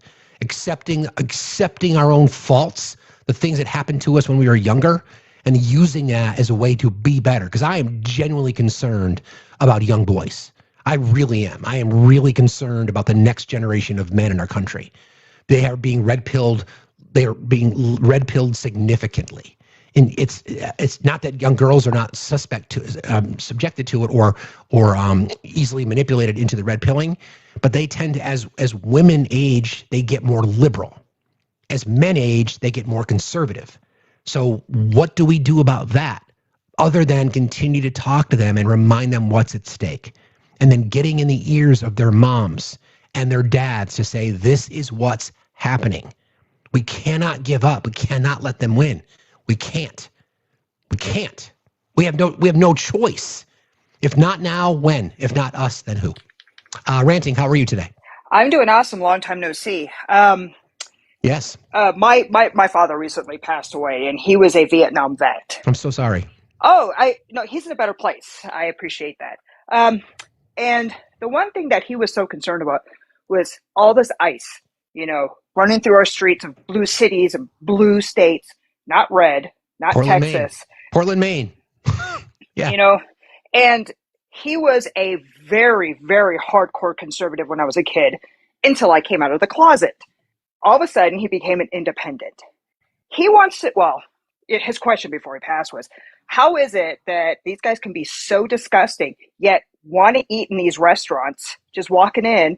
And I'm glad to see people are kicking them out of these restaurants because they don't want to have them there. But they eat the food, they buy the products, you know what I mean? So it's like, how can you have so much hate, but still support the people you are deporting? And also, MAGA, we haven't forgotten about the Epstein files. Oh, no. Have you noticed? Distraction, distraction, distraction, distraction. I'm sick and tired of it. It's a distraction if we let it distract us. Right. That's the key. Oh, we haven't forgotten about it, guys. Love you. Nope. Have a wonderful day. Love you too. Thank you. Appreciate you. Be safe out there. You too. It's a really good point. Like, we've made a commitment, and we are still committed to making sure that we cover that, right? Whenever there's anything new about it, like we discussed the other day, that a judge did rule that that Congress does not have the ability to pressure the court into appointing a special master. And like we discussed earlier about how if we're talking about government subpoenas, if people want to rip into the Clintons, this is what the right thinks. Like the right thinks that we're going to defend Bill Clinton. I don't give a fuck. I don't give a fuck about Bill Clinton. Don't fucking care. I don't worship politicians. Don't give a fuck about Hillary. Don't fucking care. They violated a congressional subpoena and the DOJ wants to indict them, then fucking indict them. I don't give a shit. And then when we say that, they're like, well, of course you care. No, we don't, because we're not simps. We're not in a fucking cult. We're not. So what I would say to you instead, be like, sure, no problem. As long as we can have the same level of energy towards Pam Bondi and the Attorney General and the DOJ for literally violating federal law. The Epstein Transparency Act is public law. They have missed 3 deadlines. Hold them accountable too. What are you afraid of? Oh, I know. I know what you're afraid of. Case in point, last night I was in Alive, and the host literally said she didn't give a fuck that Donald Trump raped E. Jean Carroll. Didn't care. 77 million people don't care. Do you think they give a shit about the Epstein files? They don't fucking care. They don't give a shit. Because even then, they'll say, well, if his name is in this, or if he pardons Ghislaine Maxwell, that's the line. You know full fucking well that doesn't matter what they do. Doesn't matter what they do. It doesn't matter what he does or doesn't do or what he says. They'll support him no matter what. Those people vote. They vote. So can you, white men and white women, get off your entitled fucking asses and do the same? Or are you just going to sit back and let the fucking thing burn while marginalized communities across the country suffer like they always do? Are you going to just sit there and watch? Left-leaning white people? Are you just going to just be entitled and say, yeah, I don't really get involved in politics? Well, guess what? It's no longer a fucking excuse. Get involved in politics. If not now, when? If not us, who? Seriously. If not us, who? If not now, when? I'm serious. No more. I mean, people want to just call it in. Take a snow day. Somebody else will fix it. Probably not, right? That'd be too difficult. Hi. Hi, Annie. How are you? How's it going? I'm leaving. How are you? I'm fine, thank you. What's on your mind? Everything. The world's just such a fucking mess right now. And being brown in America has become scary. I'm from Venezuela. I'm a dual citizen. I've been a dual citizen for years. I've been in the States since 2004, so about 22 years at this point. And I've never been afraid of being outside until like recently. And most of my fear comes from having a 1-year-old kid. And I live in Ohio right now. I used to live in California, and I'm, sort of wanting to go back. But I'm closer to family on this side of the country. And I'm from Venezuela, too. So, like, now it's, like, even worse. Because they're actually talking points for everybody. Wow, you're from Venezuela. You live in Minnesota. So Ohio. I live in Ohio. Oh, Ohio. I thought no, that would be no, but you hear about it every day. I live in Columbus, and there's like a bunch of ICE agents here too. And I mean, there's no reason for me to be afraid. I've been a citizen for I don't even know how long, about 5 years at this point. Right. But still, like and my life, like personal life, also is like in shambles right now. My grandma was diagnosed with metastatic cancer on Friday, and then a couple days ago, my husband's grandfather got a hemorrhagic stroke. So my husband went to visit him. So I'm by myself with my kid and don't want to go outside. Thank goodness I work remote. Thank goodness for that. Yeah. I hear you. I hear you, Amy. But I appreciate. I know you've been in the fight for a very long time. Marginalized communities are always the ones that step up whenever democracy is under threat, especially Black women. And where the fuck are white people standing by and letting them do the labor? Seriously, always. I grew up going to protests. You know, when I was, I don't know, I was 12 when Chavez got elected. So it's been, you know, pretty much all my life. I'm almost 40 at this point. Sure.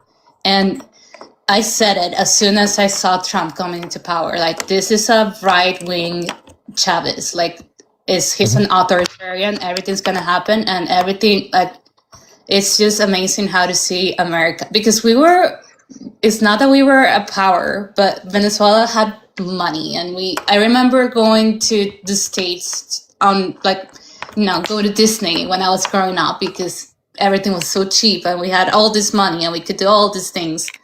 And now everybody's like in poverty and can barely eat, and the country was so divided, and it's horrible to see America going the same way. And I know everybody says it's not going to happen, but it's fucking happening. Like, I've never seen so much division as the past few years.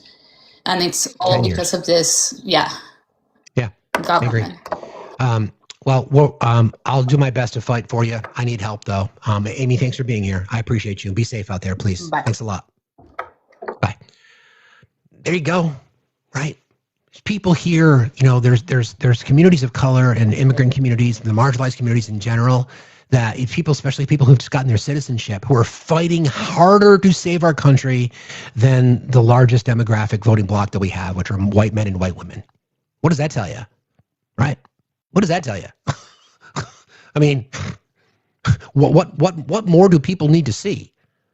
What more do people need to see until you get involved? Not now, when? Jose, how are you today? How you doing, sir?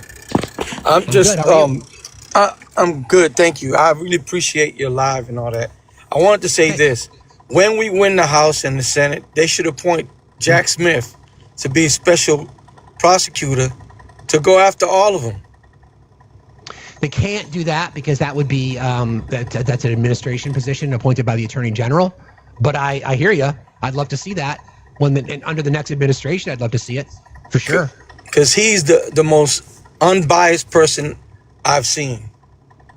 I agree. Well, thank you for your live. I appreciate you. No problem. Thank you, sir. I appreciate you. Have a nice day out there. Bye-bye. You too. Yeah, I was sort of thinking about this yesterday, about how people were like, Jack Smith is AG, and I'm like, yeah, Jack Smith is AG, or Jack Smith is director of the FBI. Jamie Raskin is AG. Jack Smith is director of the FBI. Jamie Raskin on the Supreme Court. I don't know. There's so many options there, right? So many options. Yeah. I know either, right? I have a lot of respect for Jack Smith. I really do. Especially he was just so calm and chill yesterday. It was wild until there's a couple of moments that I'll get to you guys in a moment. Everybody, please keep tapping and sharing. Don't forget, we are crowdfunded here. Thank you to all our YouTubers. Hello on YouTube. Hello on Twitch. Thank you for subscribing. I appreciate you. Nana Life. Looks like you might have timed out, friend. Please feel free to request again. I think I've got one more request in the box. Greg Bavino gots to go. Agreed. Crockett for AG? That'd be interesting. Wow. Hi, Heather. How are you? Hi, Steve. Happy fucking Friday. Happy fucking Friday to you too, Heather. Dom, my husband and I, Dom, we're going to a protest later, so it's going to be nice. Stay safe. Stay close to your phone, please. I will. And I have it. Oh, can you hear me? Sorry. You said stay close to your phone, and I thought you meant protesting, yes. And then I was like, oh, I will. And I'm like, you meant that you couldn't hear me. Is that better? Can you hear me? That's better. Okay. Yes, I can. Thank you. All right. I apologize. No, it's all good. Yeah, and then I wanted to address the elections because I noticed that it's always the defeatism coming from these white men. They're like, our elections are cooked, our elections are cooked. You know what, they might be. I don't know, but I know that I'm not going to not vote. I'm sure going to get out there and I'm going to go vote and I'm going to go protest and I'm going to keep calling Bernie Moreno and yelling at him every other day. And I'm going to keep doing what I do because we can't give up. And I'm so sick of these people just wanting to give up. We cannot give up. Why are we giving it's been a year, guys, and you're just trying to roll over and just take it and that's it. We're done. Like, I don't understand that mentality. You never had to work hard for anything in your life? I went to nursing school. I worked night shift and went to nursing school full time when I was Go do that and then do that for a year and then tell me you want to just give up so easily. Like, why are we complying beforehand? And my point is to say that there's nothing in life that just comes so easy. And if you've never experienced anything that is crazy amounts of stress before, then you wouldn't know what it's like. The amount of things that I've been through in my life, I'm an SA survivor. I have survived so many things. And what, I'm supposed to just roll over and take this coming from the government too? Like, no, absolutely not. And why is it always the white men who are like, yeah, I think we're just cooked. I think we're cooked. I think we're going to give up. Like, no. Why of all people with all the privilege in the world, you guys are the first ones to say, I'm going to roll over and take it? Because it's too hard, apparently, Heather. Because it's too hard, apparently. Gosh, it's like they've never had a period. Sorry.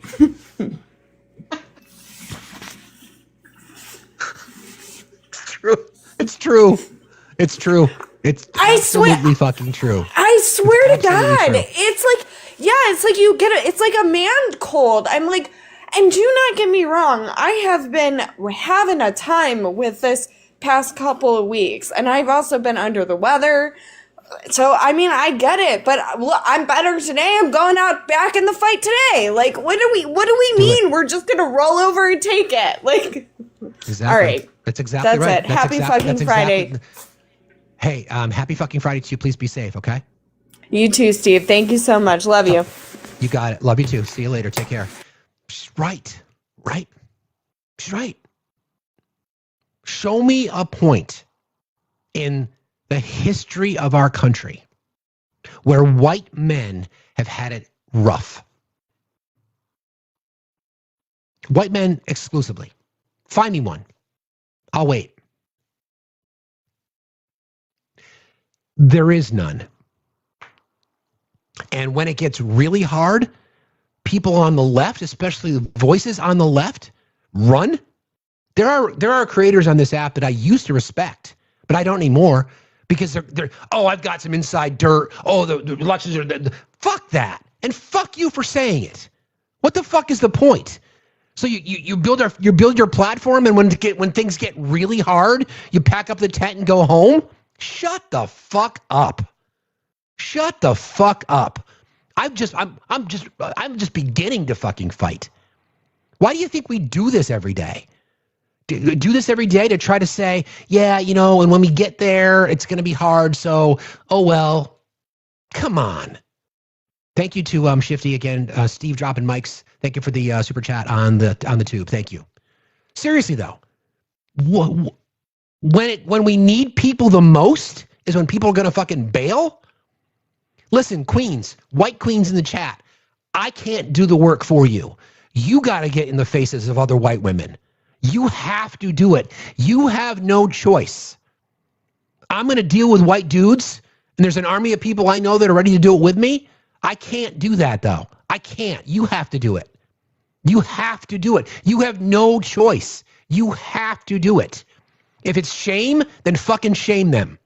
If it's guilt, then fucking guilt them. I don't care. Again, that is the do something spirit.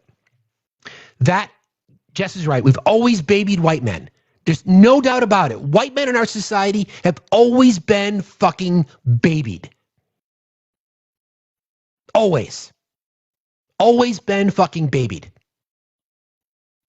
That's what our do something movement is all about. It's reminding people that, listen, we have got there is no more, how do I want to say this? There is no more privileged demographic in human history, in my opinion, than white, cis, hetero, Christian men. You find me a demographic globally in human history that has more privilege than that. White, cis, hetero, Christian men. Find me a group. Find me a group that's got more privilege than that. There is none. There is none.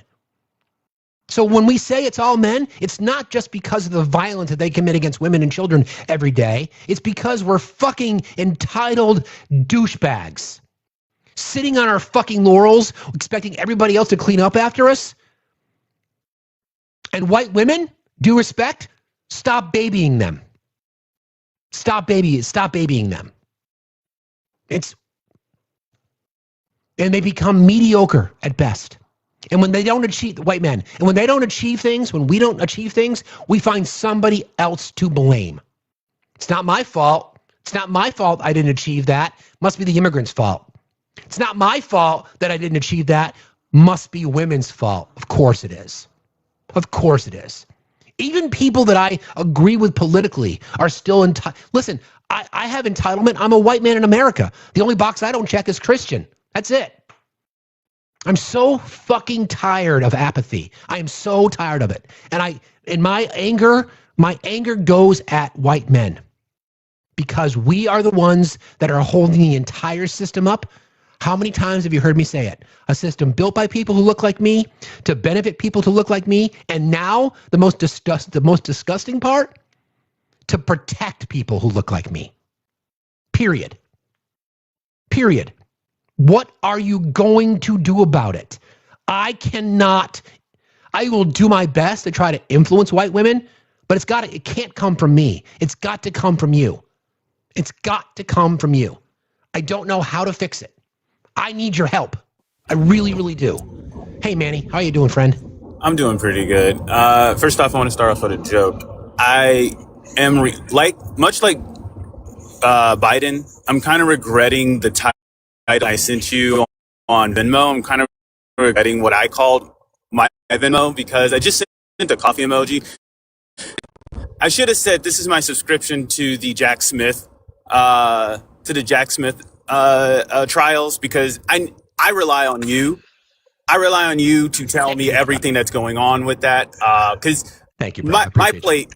My plate is often full with immigration, and right now I'm taking on election stuff. And there's so much that's going on in the world, and much like I believe the rest of the chat, we believe in you. We love you. We rely on outlets and media outlets like you to give us truth, a source of truth and everything that's going on and break down some of the, very much lawyerly speaking, it sometimes is hard to comprehend. Sometimes it's hard to follow what they're saying. So, I love everything that you do.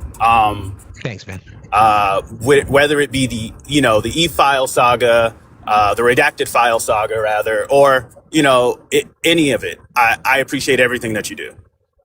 Thank you, brother. I appreciate you very much. The second thing, before I go to my liberal job is, people in Minnesota, if you know someone, you should know someone that lives in District 47A and 46A. If you aren't in Minnesota, but you know someone that lives in Minnesota, see if they know someone that's in District 47A and 46A, because there's a special election on the 31st of this month. There is a special election on the 31st of this month. I believe only one of those districts actually has somebody like an opposition. Both of them are Democrats. But I believe only one of them probably has an opposition. That being said, still go out and vote. Still go out and vote on,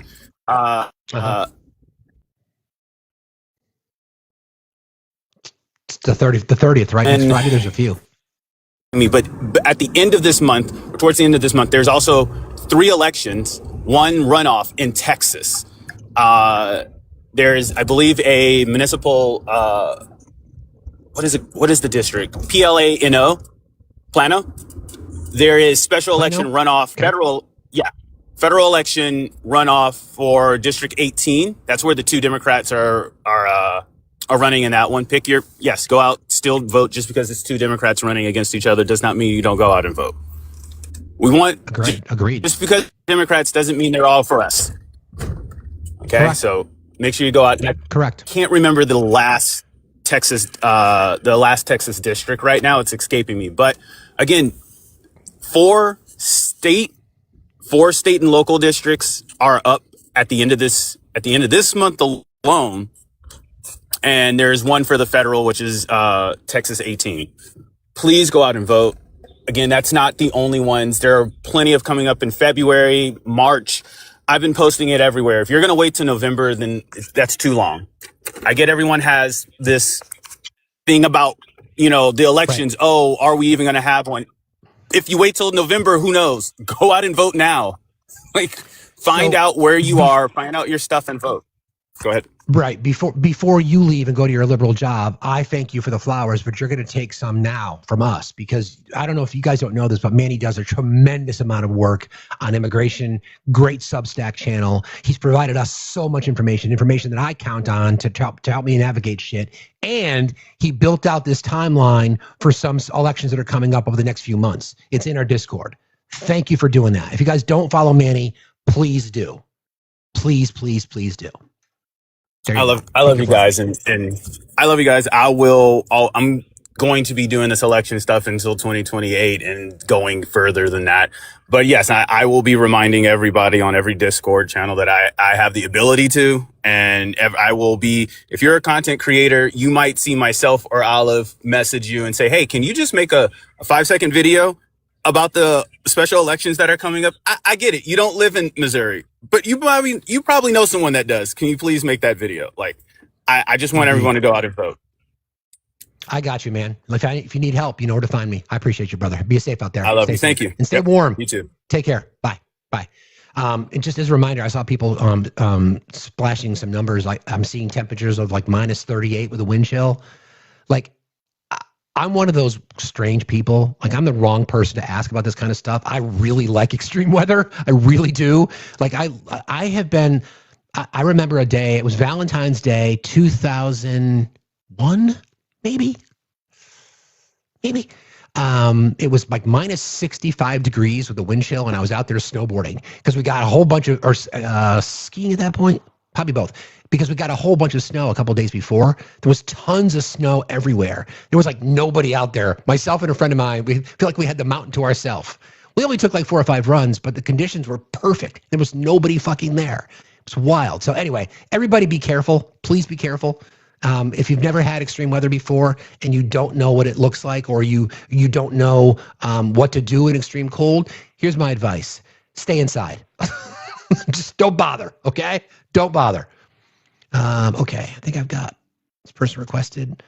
Ash, I saw you'd requested, you're on the box anymore. If you want to come up, you can. All right, Hazy.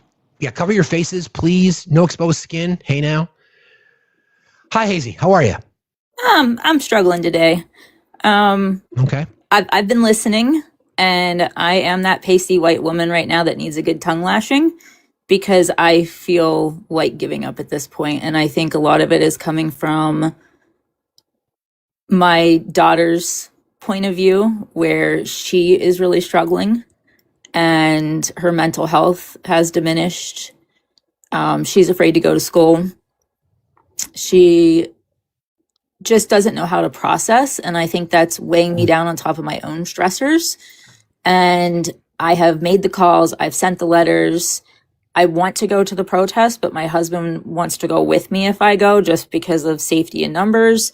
But if we both go, I'm certainly not taking my 14-year-old in case things were to get violent. And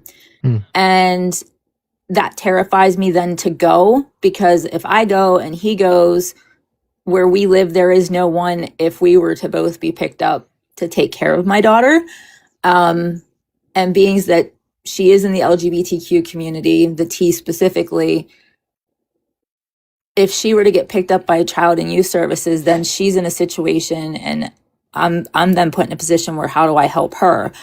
So I really just need, I guess, suggestions for activism and get your head out of your ass and all of that stuff, because it's just weighing on me really hard right now. And I hear people telling me to go do something, but I'm like, what can I do while keeping her safety front of mind?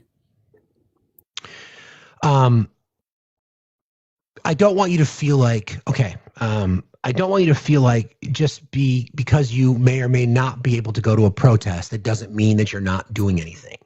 When I think about do something, and that's why I'm very clear, this entire thing started because I've been involved in activism my whole life. I can thank my mother for that. You know, whether it be volunteering my time or financial resources if I have it or whatever that might be. Think of it in terms of something that you can do as opposed to being focused on something that you couldn't do.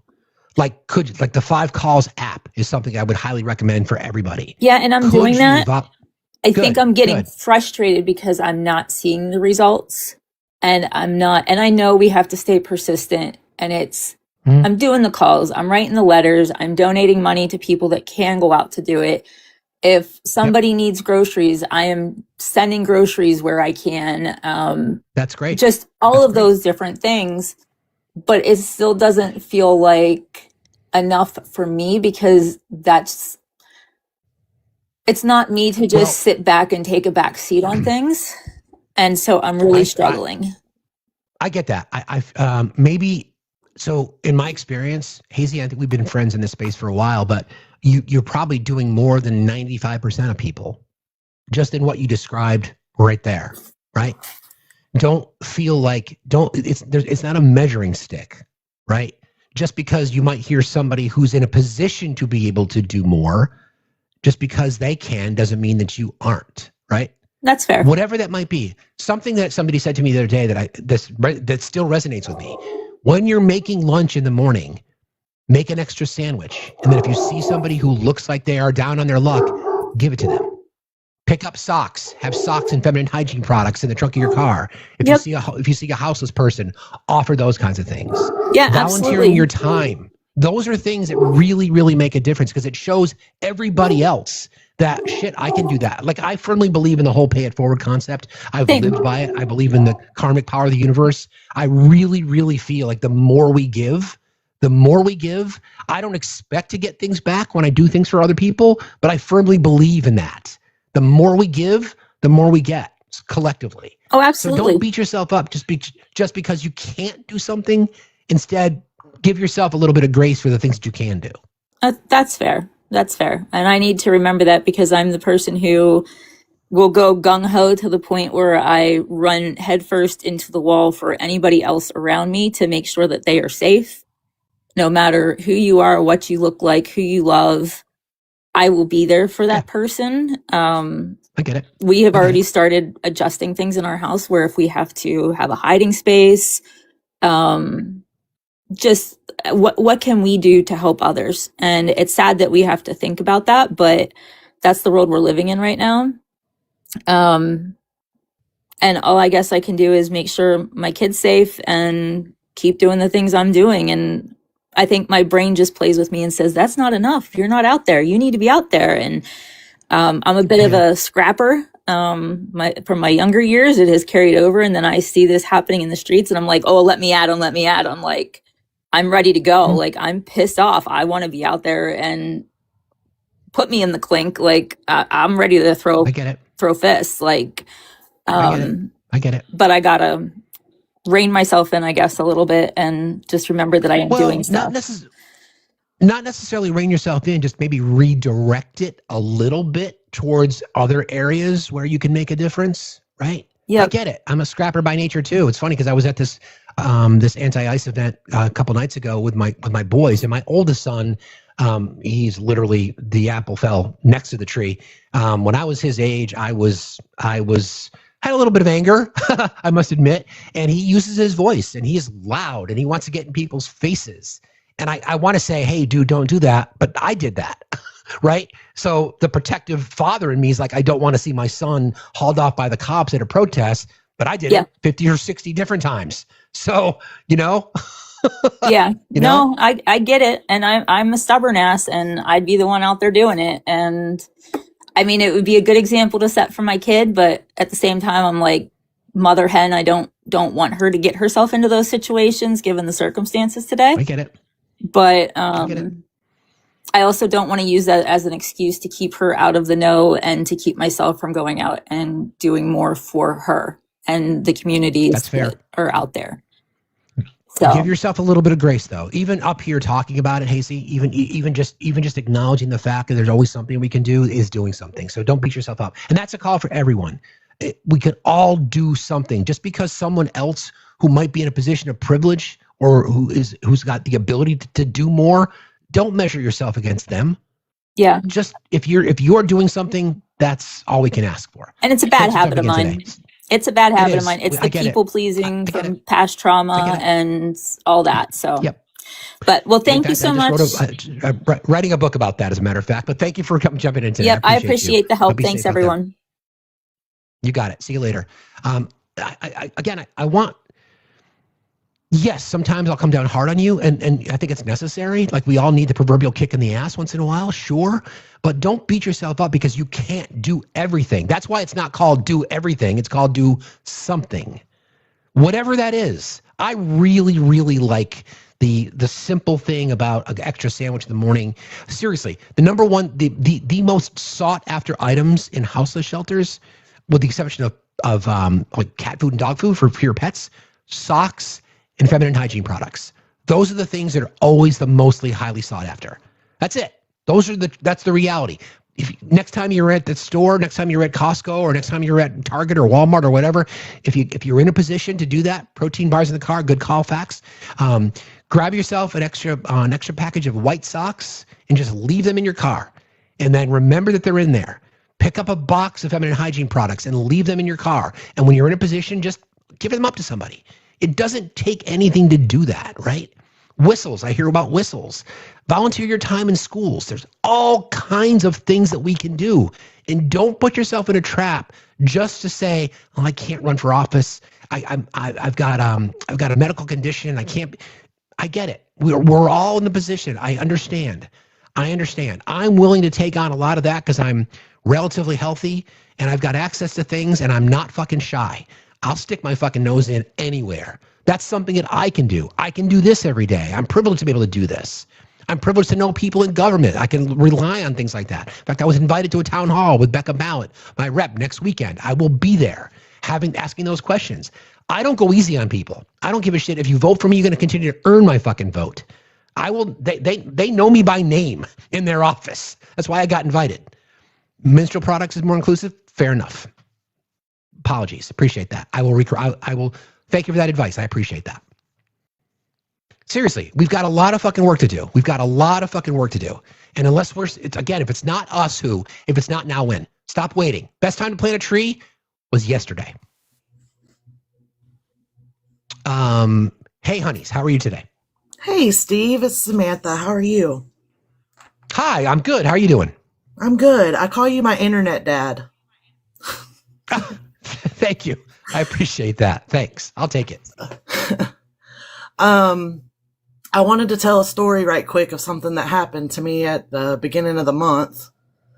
I was driving home with my family from the grocery store at night, just looking at the houses in my neighborhood, and happened to see one of the biggest Confederate flags I've ever seen hanging in the garage of one of my neighbor's house, right? Which is not, I live in North Carolina, so that's not unheard of, but I turned to my husband, my husband is black, my kids are black, and I'm white. And I said, I cannot believe I just saw that, like, facing the street and all that. Like, y'all just emboldened these days to just show off your racism. You know what I'm saying? Well, the next day, I'm picking up my son from the daycare that he attends at a church not far from my house. And they've got a new director, and she walks up to shake my hand, and it's my neighbor, whose house had the Confederate flag in her garage. Oh, man. And she says, "Oh, hey, I'm so-and-so." I said, "I know who you are." And she immediately got the vibe from me. So I'm shaking right now just thinking, because why, after I've lived here 7 years, driven by her house 1,000 times, the day before she's shaking my hand, I see that in her house?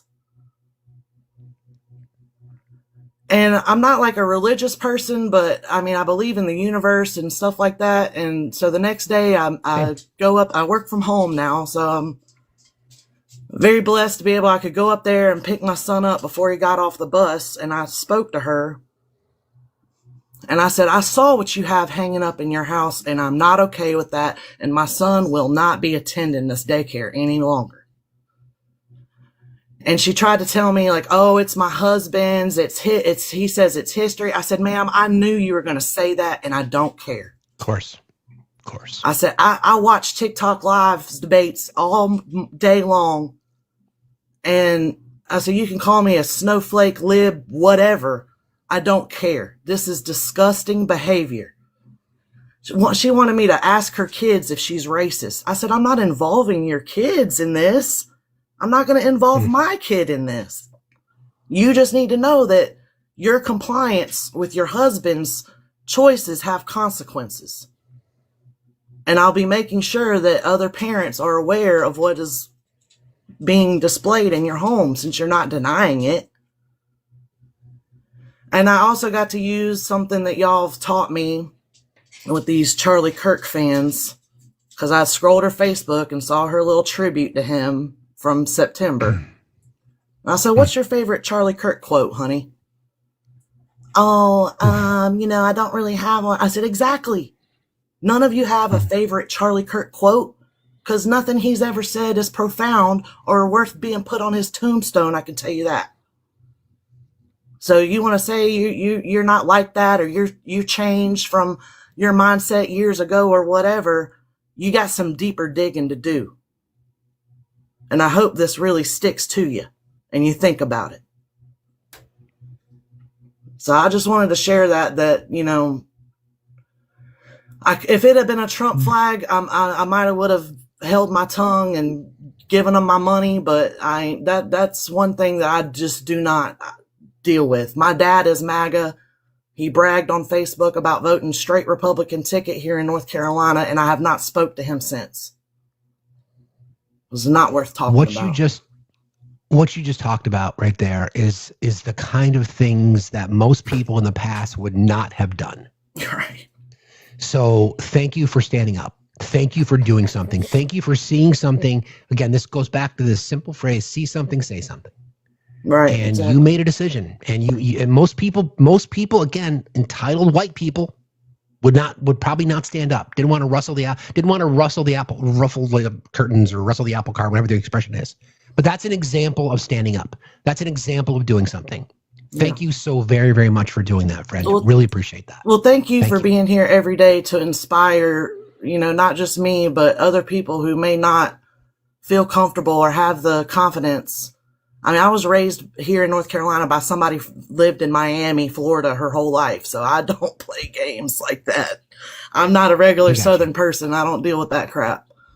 I appreciate that. I mean, don't, like I said, you're an example for others, and hopefully the people that are in here, the 1,300 people in here right now, I'm sure many have come across a similar experience and they didn't want to say anything. And what you just said, maybe that inspired others. So thank you for doing that, friend. I appreciate you very much. Thanks a lot. Oh, thank you, Pops.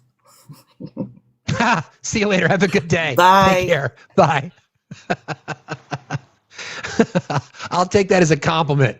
Sure. Why not? Good morning, brother. How are you? What up, Pops? That's a new one. Yeah, exactly. That's mean. You can't call me that. Mean, lady. That's mean. You can't call me that. I just want to jump on. I listen delayed, but I jumped ahead and figured I'd just come over here. I didn't know what you were exactly talking about, but I caught up a little bit. First off, when I'm done, make sure you plug the tour. Second thing is, I feel like that we aren't going to be able to do too much except for vote, unless I know the protests, the arranged protests help, but I feel like we need to all get to Washington D.C. and that's something that will cause change.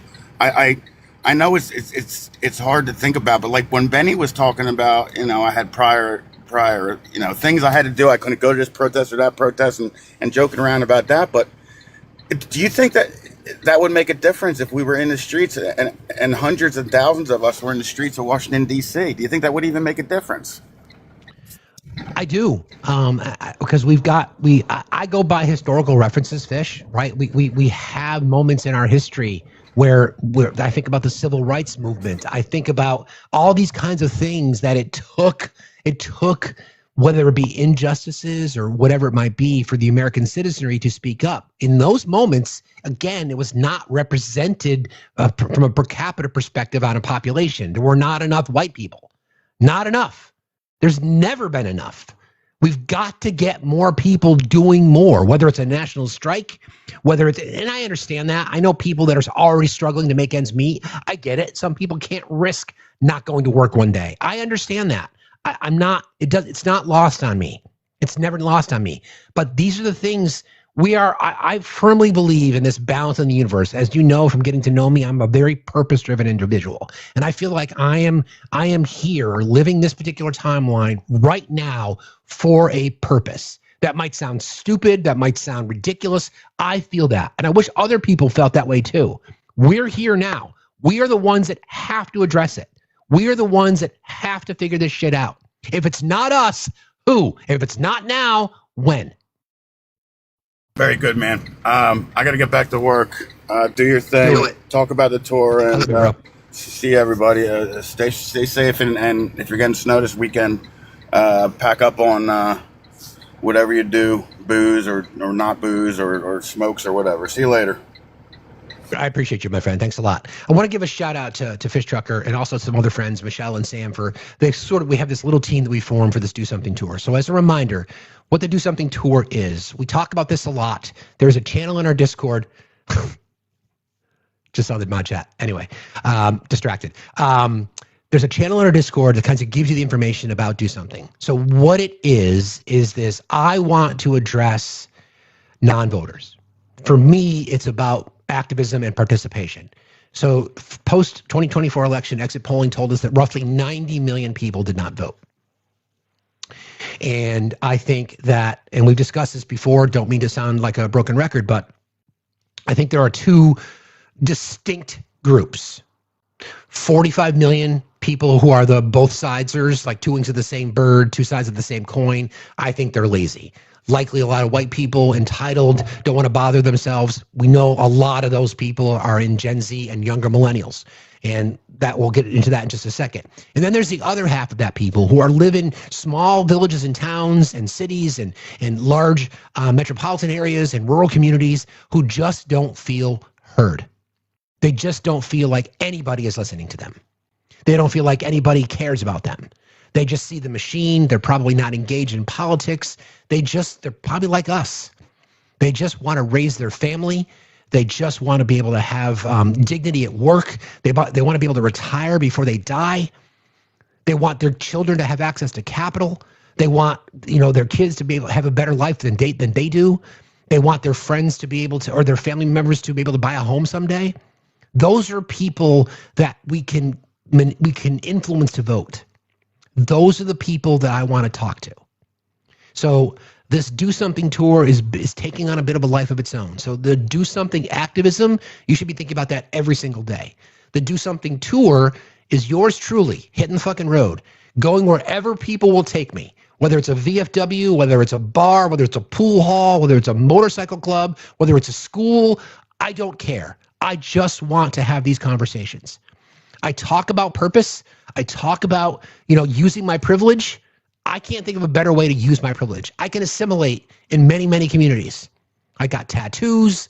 I grew up hunting and fishing. I ride motorcycles. I'm smart. I can talk to people. I want to use that privilege. So I'm going to be leaning on this community a lot to help us with this. From an organization perspective, we've talked about an agency representation. That's complicated. We're trying to shoestring our way through this thing. We've had some kind people who've offered transportation, who've offered hospitality. So we're working on it. We're working on it. So the closer we get, April, May timeframe, that's it. I grew up hunting and fishing. I don't anymore because I still fish a lot, but I don't hunt anymore. Anyway, that's what Do Something means to us. Hashtag Do Something Tour. We have an Instagram page. Like I said, we have an entire channel in our Discord that talks about it. So we'll get there. So thank you to Fish. Thank you to Michelle. Thank you to Sam and others who've all been part of this little journey so far. And last night I had another idea that popped into my head, and I write for work. So I get these streams of consciousness. That come out of nowhere. That's our goal. So just to give you an example, right? Just to give you an example real quick. We've seen other groups like there's a tour, UFA, Unfuck America. I was offered early on to be part of that. I went to one meeting and I'm like, that's not for me. There was a lot of misogyny, a lot of other bullshit. That's not for me. That's a group. If they want to do that, that's great. They're out trying to go to college campuses for counter programming to Turning Point, which I respect. I have no problem with that. I think it's great. Not for me though. That's not for me. But a similar kind of model, right? And it wouldn't have to be that big. It could literally be me sitting in a fucking diner, right? Asking questions. I am not shy. I will have a conversation with anybody. I don't care who it is. I really don't. Sitting over a counter. Do you vote? I don't. Why don't you vote? It's just like that. In an organic conversation. What did I say in my note? I put this down. I wrote it down last night and I sent it to my little team. I said, like the rules. This literally popped into my brain last night. That's how my head works. For my mods know this. I have these wild ass fucking streams of consciousness that come out of nowhere, and I have to get it out somehow, some way. It's the rules of engagement. I'm not here to argue. I'm here to listen. I won't shame anyone on how they voted or if they stopped voting. I care more about your story than your party. This is about participation, not perfection. That's the goal. Yeah, no judgment, just conversation. I just want people to know that there is a way that in our body politic, we can influence change. It has to start at the grassroots, like literally. It has to start in a dirt parking lot so that we can fix this shit somehow, some way. Good morning, my friend. Good morning. I will not and cannot call you Pops, but I will say good morning, you Appreciate sexy that. bitch.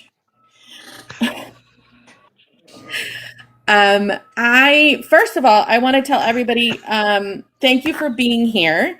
I want you to take it that little teal box above Fact's head. That's there for a reason. You all know what to do with it. This work is not easy, and Facts never sleeps.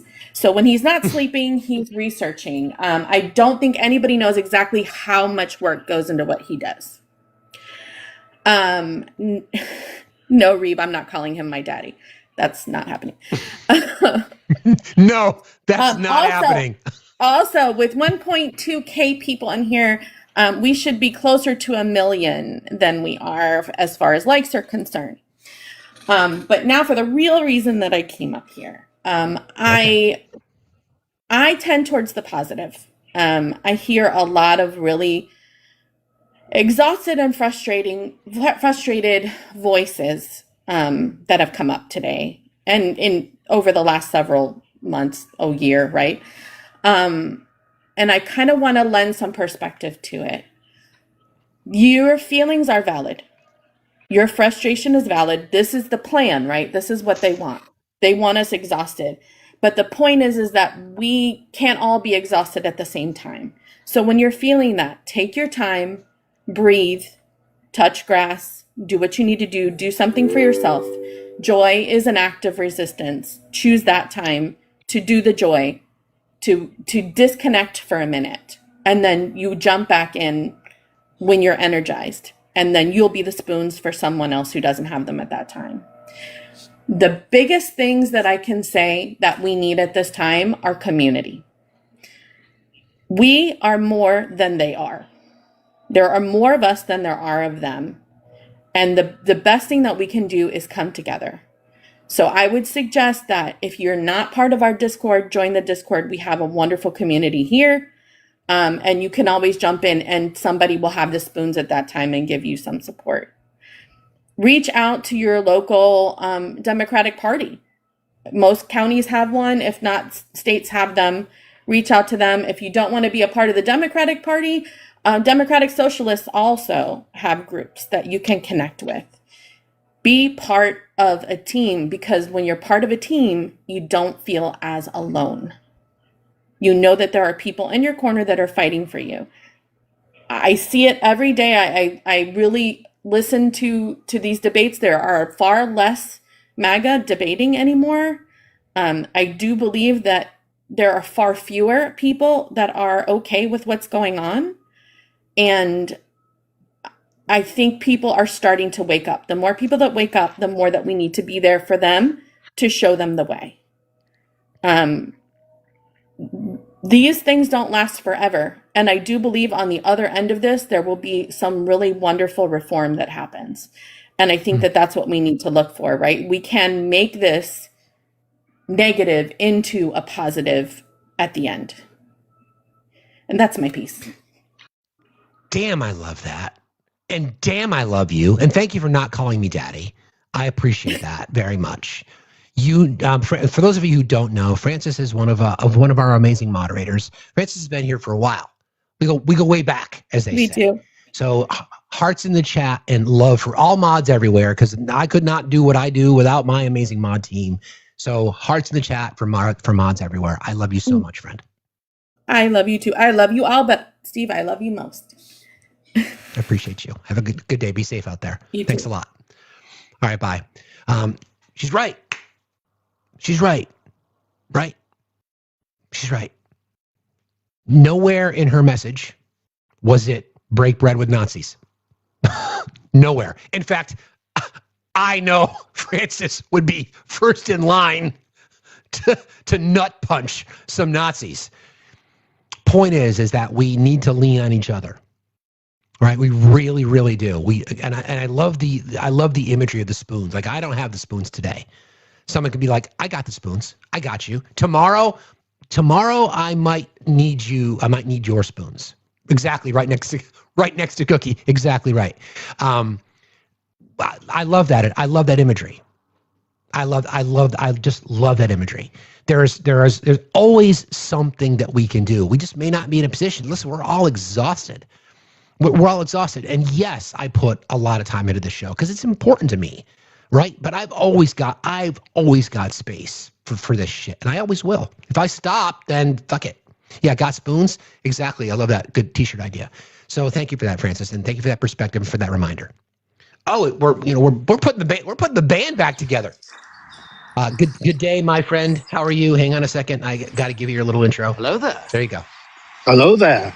I do love coming after Francis. It's always a good time. Hey now. So the other day I was looking at my chaps. If you know, you know. Hey now. And I thought, maybe it's time to bring back the Gen X palate cleanse on the weekend. It might be time for that, my guy. It might be time. I'm feeling like it is. There may or may not be moments in which you will see yours truly in a pair of chaps and boxer briefs. If that's your thing, be prepared to join. And yes, our wife is well aware of chaps and boxer briefs. So, she won't be embarrassed I was gonna say it's why she's always smiling. Hey now.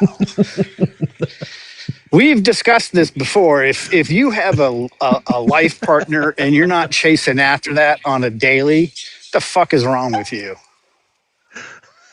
Doesn't mean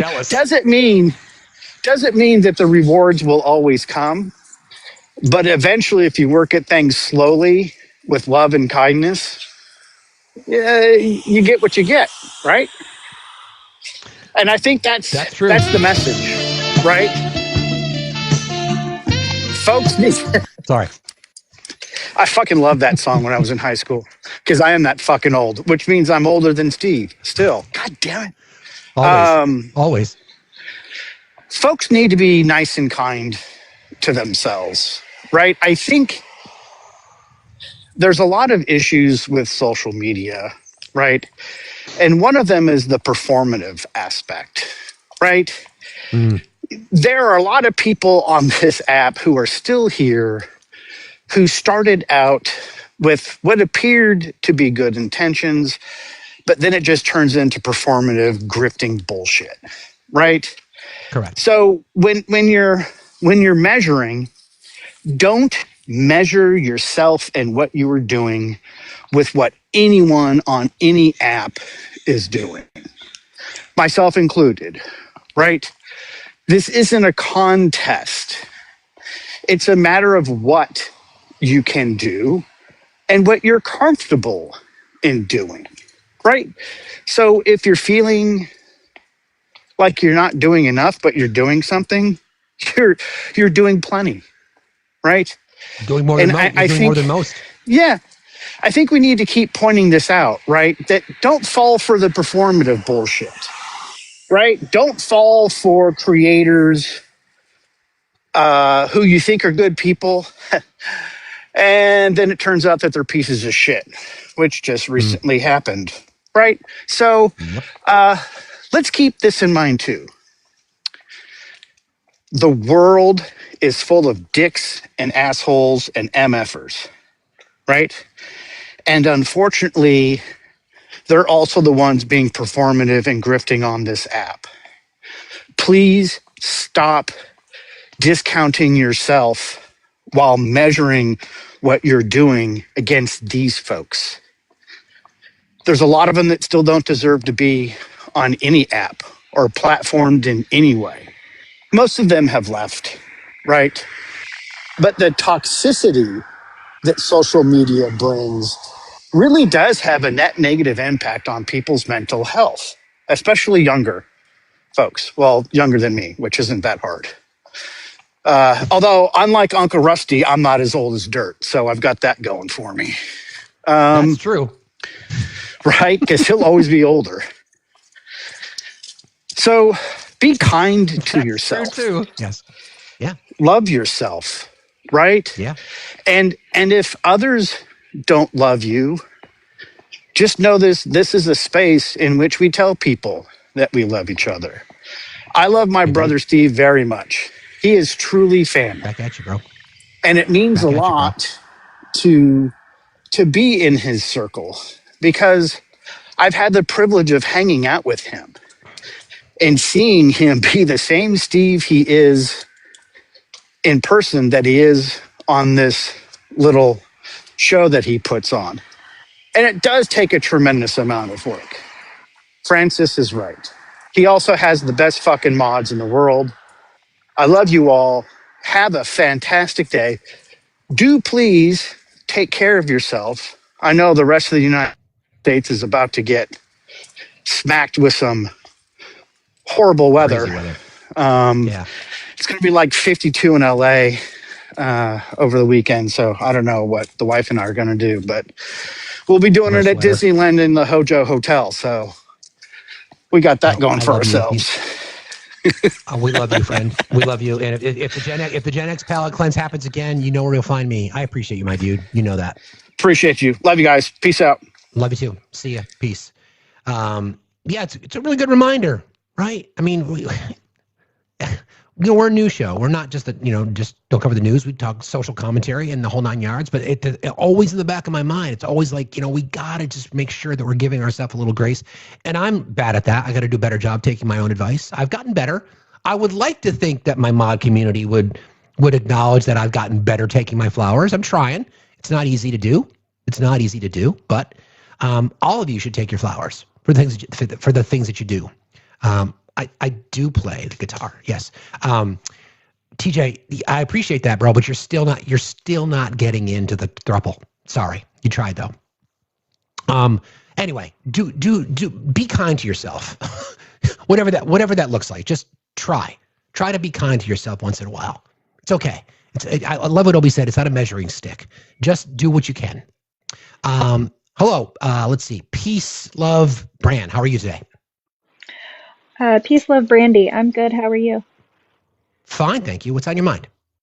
I just wanted to say that hearing you every day say do something inspired me, and I've been thinking for a while about running for an elected office, and I did it, and I am officially a candidate for my county treasurer. So thank you for being such an inspiration to everyone. That's awesome. My goodness gracious. Congratulations. That's incredible. Anything we can do to help? I don't know. I'm just overwhelmed and excited and nervous, and I guess any tips, because I know you've been in political offices before, so just anything, I guess. I think the best thing to do is be yourself. Don't ever forget that. That's what people want. From my experience serving in government and my experience talking to people, voters want transparency and authenticity. So if you're not the best public speaker, who gives a shit? If you're not the most organized, who cares? Because that's what the rest of us are. Just be yourself, be honest, and thank you so much for doing something. That's incredible.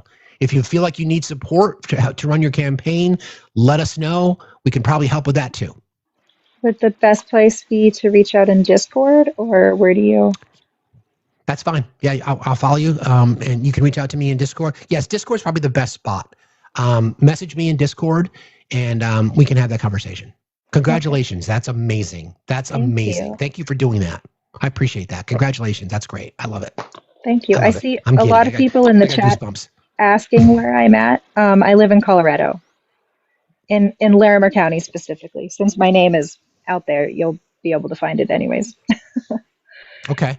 Yeah, so message me in Discord or just on TikTok, and we can at least we can talk initially. Might be able to make some suggestions for you as to how you might get started.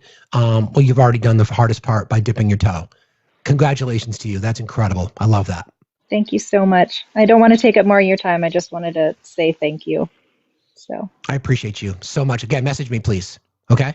Okay. Sounds good. I will. Thank you. Congratulations. See you later. That's amazing. Okay. There you go. There you go. Little things like that. It doesn't take much, you guys. It really doesn't take much.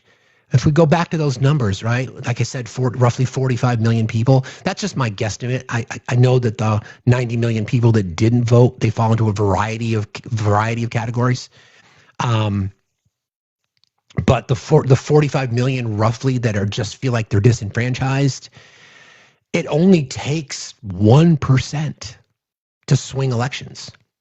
Imagine 1%. Imagine people just overhearing a conversation in a diner or at a guitar store or at a motorcycle repair shop. And here's this white guy. What's he talking about? Yeah, I feel like we spend too much money on our healthcare. I don't know why we're fighting over food.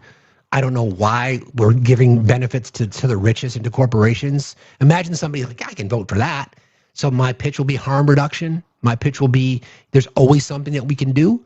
So congratulations to you. That's amazing. I fucking love that shit. God damn. That's great. Shit. Whew. Love it. Okay, Aaron.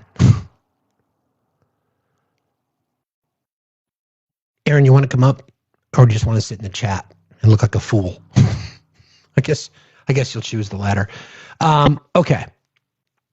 Let's since we have a little bit of break in the traffic, I want to just kind of revisit something real quick. We were discussing a lot yesterday about Jack Smith's testimony and the lies that the right tried to throw out there because they had nothing other than their own feelings.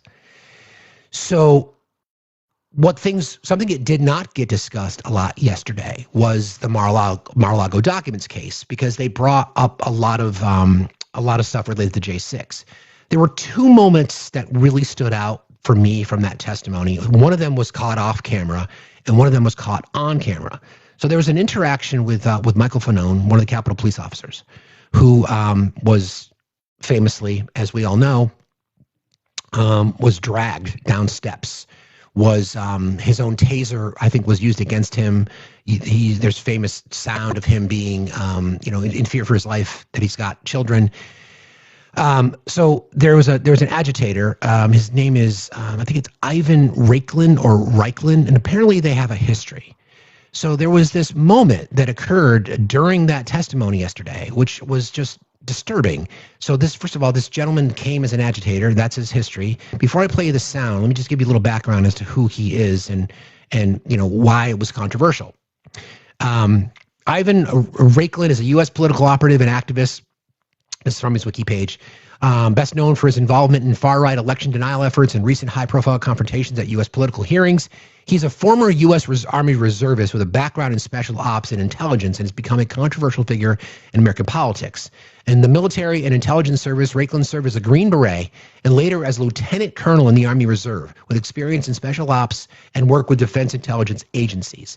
2020 election denial movement, he was front and center. Reiklin gained national attention for promoting conspiracy theories about the 2020 U.S. presidential election and advocating legal strategies to overturn the result. One notable idea he circulated was the so-called Pence card, a disputed legal theory aimed at rejecting the Electoral College votes. He attempted to run in the Republican primary for the U.S. Senate in Virginia in 2018, but was disqualified for not collecting enough valid signatures and unsuccessfully challenged the party's decision in court.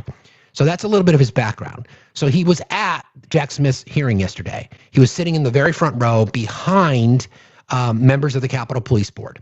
So I'll play you the sound, and it's a little bit difficult to hear, but I think you can tell what's going on. Hey, what's up, buddy? Ivan Reiklin. Fuck yourself. Why do you have to swear at me?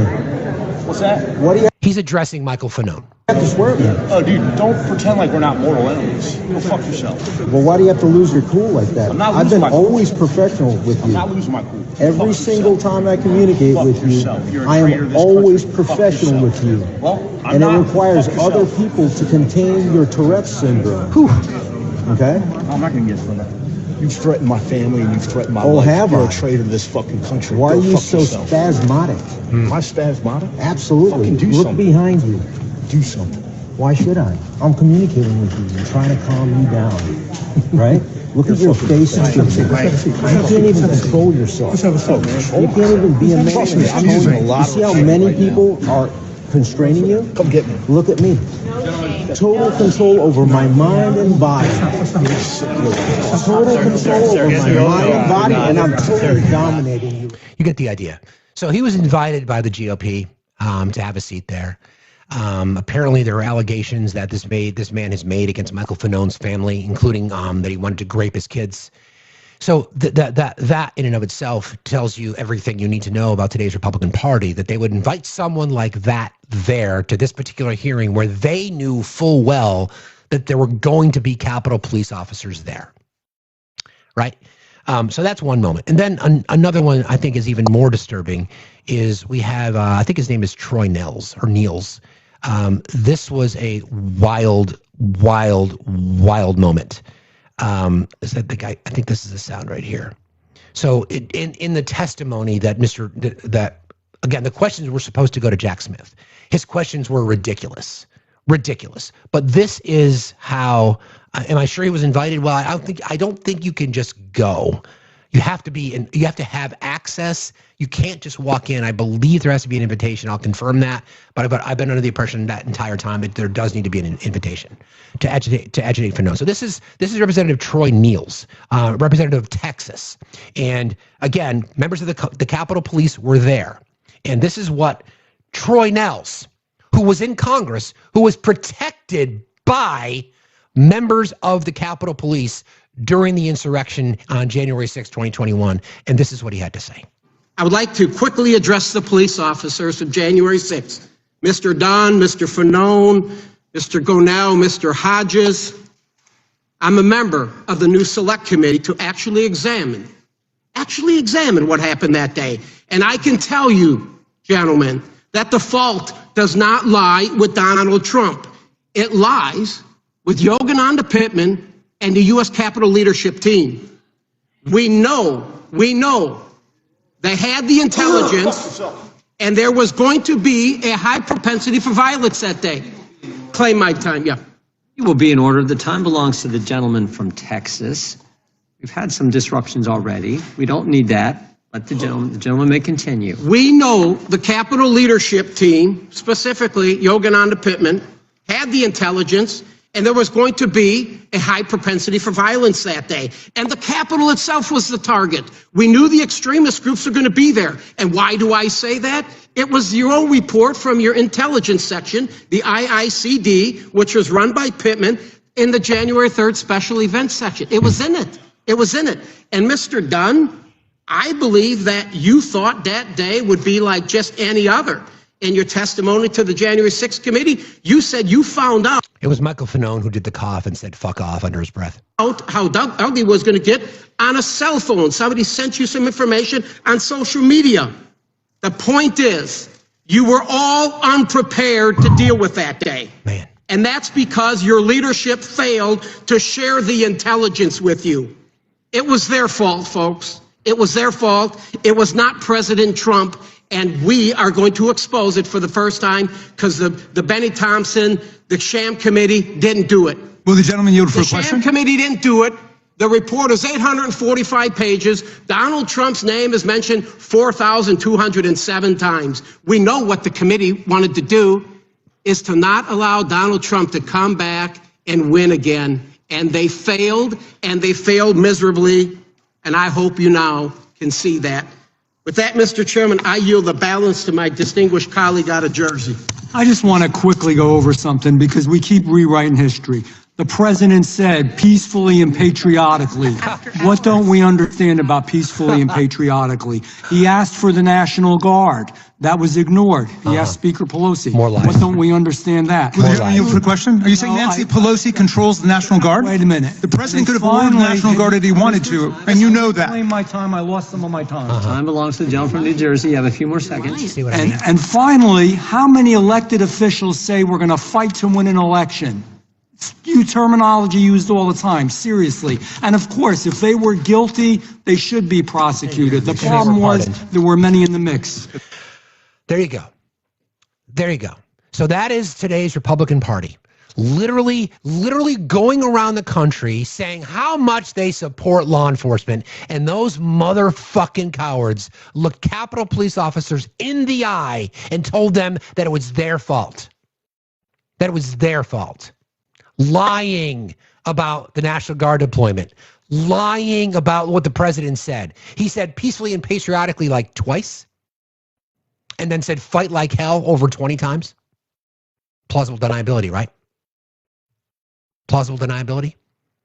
That's what they are doing. Don't forget, on the anniversary of J6, the White House put out a revisionist history attempt to try to gaslight the American public as to what happened that day.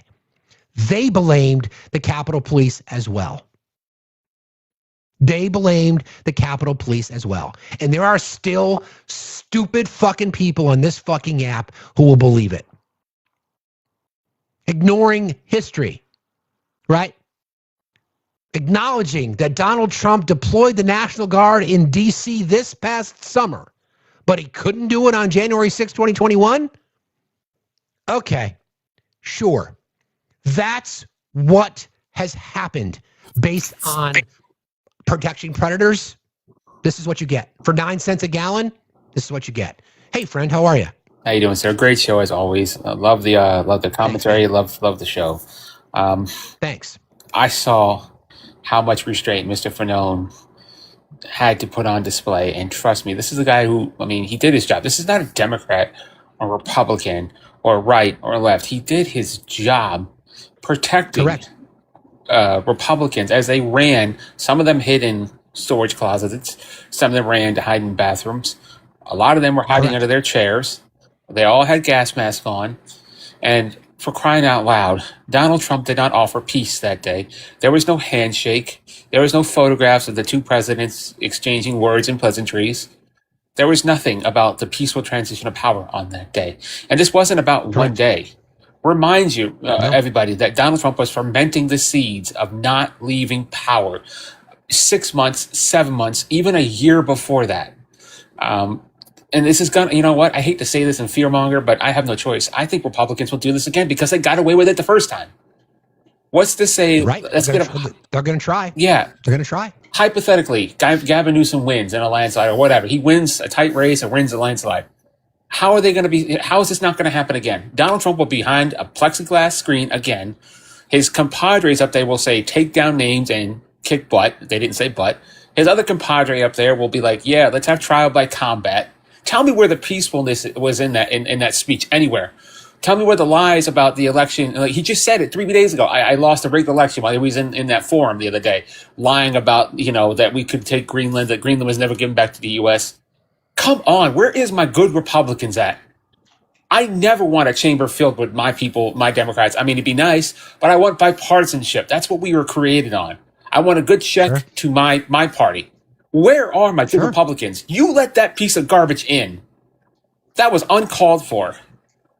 And now you want to have fun. You want to reinvestigate? Last time you did that in Arizona with the cyber ninjas, guess what happened? You made Biden look even more better. Go ahead, reinvestigate the attack on that day. Go ahead, do it, and let's see what else comes out. Agreed. I'm just so brokenhearted. But stay angry. I don't want to be angry anymore, sir. I don't. I want to have peace. I want to talk about, hey, let's increase student access to good lunches. Let's stop looking at people's shopping carts and telling them what to buy. Let's let children and their parents be deciding of what books to read. I don't want to talk about this anymore, but I have no choice. This is ridiculous. Correct. And I'll let you get back to your show. And I apologize, anybody, if I offend you, but I'm just upset. And now, don't apologize, man. I know. Don't apologize. Yeah, I know we're all against ICE, but why did I see 7 Dems vote to increase more money? I just saw a picture of Mr. Bovino, and my culture, my heritage is German. I still believe good Germans are out there. But we always have that stain of that era of 1930 to 1945, 46. That era is always upon us. And he just had to remind everybody that it never went away, wearing that stupid jacket. My God, people, wake up. Come to bring America back. And it never was great. We've had bloody wars. We've, led to the extinction of the Native Americans that were here. But I still believe in the great experiment of democracy and diplomacy and foreign relations and trade. I want to believe in it again. I'm just asking you, good Republicans, good Democrats, come together and say, you know what? This has to stop. It's going to get worse and worse and worse.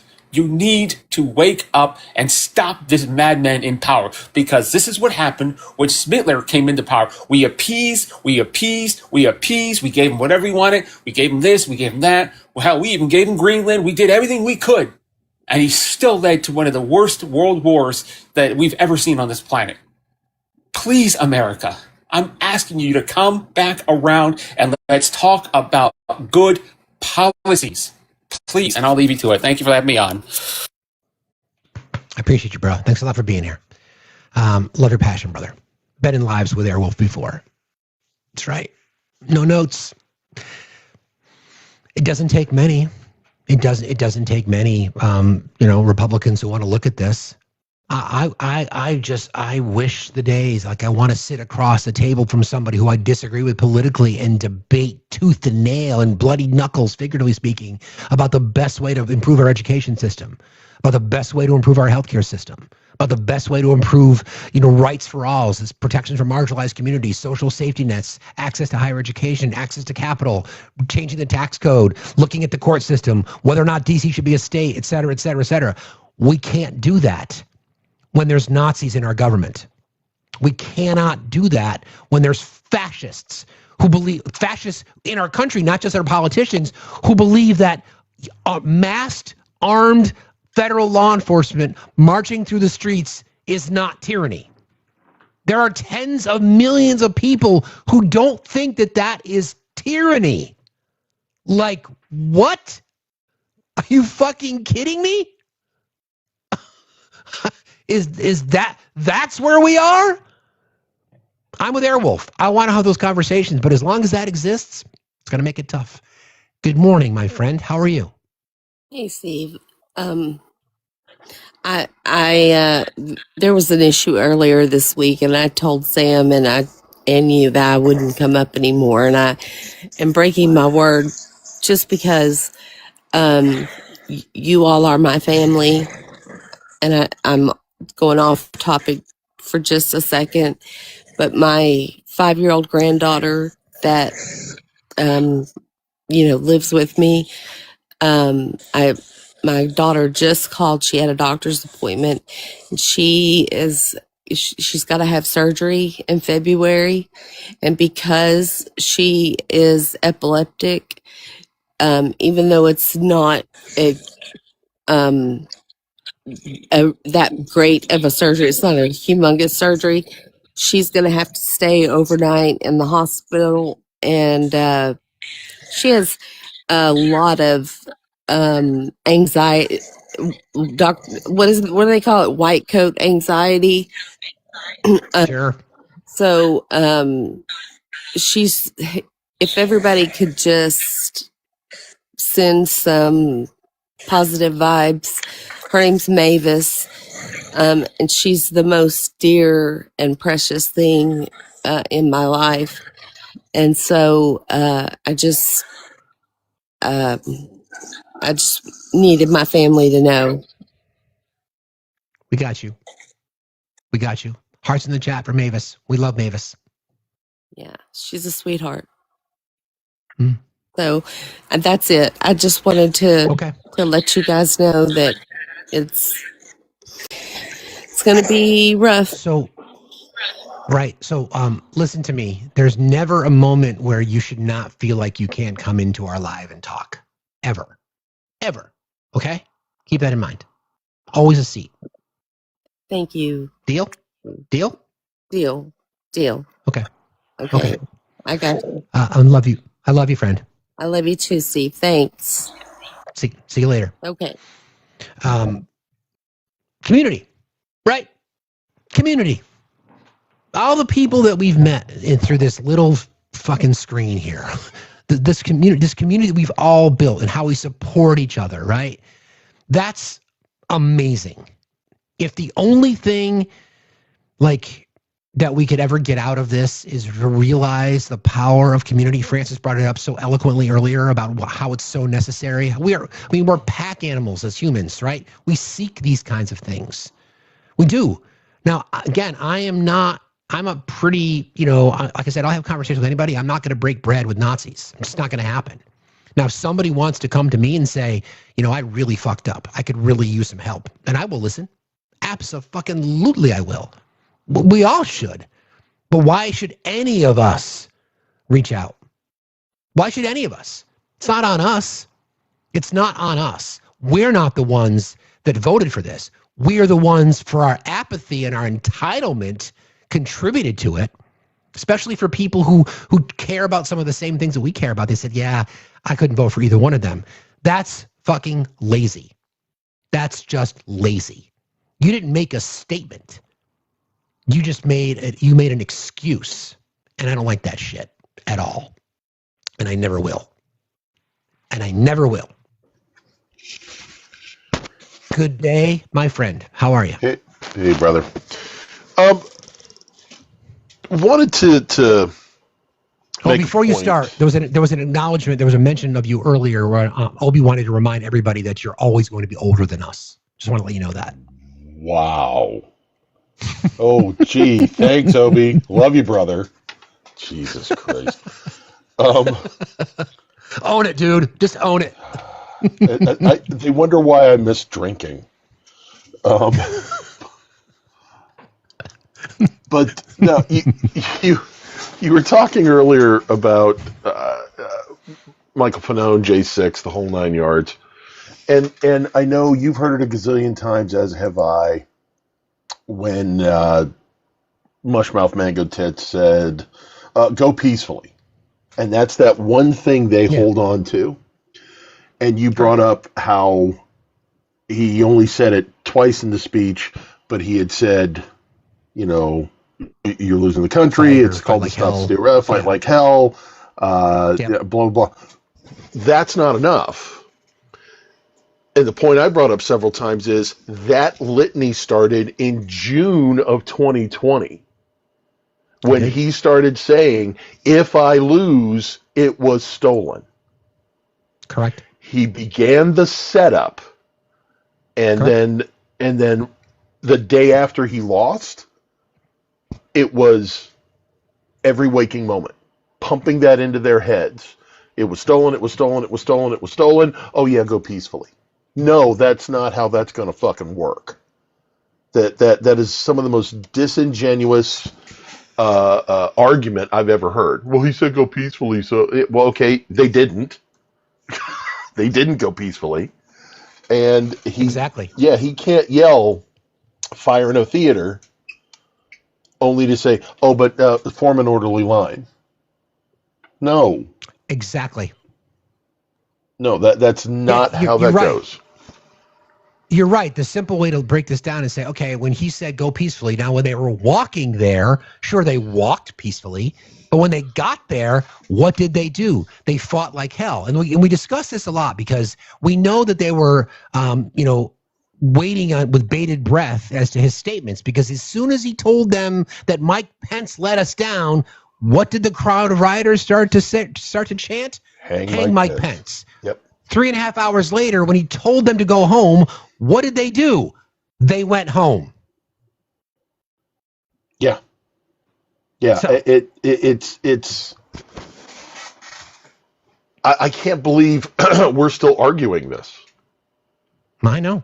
I can't believe that. Well, wait, and yeah, the fact that we do have tyranny in the streets. Where are all my 2A guys who've been waiting?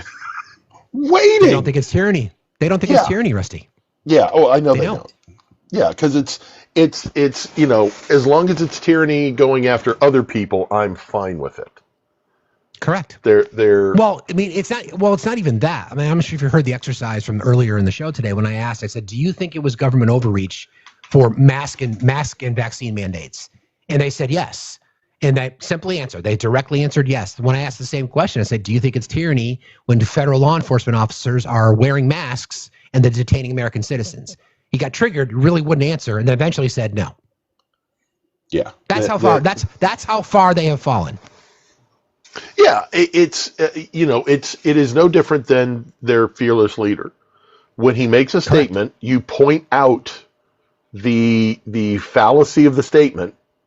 He either A, attacks the person who pointed it out, or B, just says, no, that's not the case. Just pretends it's not real. Yeah, no. Yeah, it's a no. And, fingers in the ears and going la la la la la. It boggles my mind every bloody day that this is where we are. Every day. I know that you've been front and center for lots of years of your adult life, calling out other white people who look like you and I. Yep. Right. And it's just going to take. I know people feel like they're. I know. Well, let me. So, what would your advice be to someone who doesn't know what calling out someone looks like, Rusty? What would your advice be? I know for myself, especially of late, my calling out has not been kind or calm. When it comes to MAGA, I'm done with that. I don't debate. I don't argue. I call balls and strikes and just walk away. But when it comes to, if you're dealing with your personal life,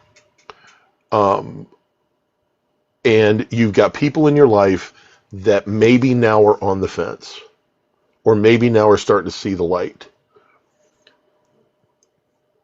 you can still call them out, but you have to demand of them more than an apology.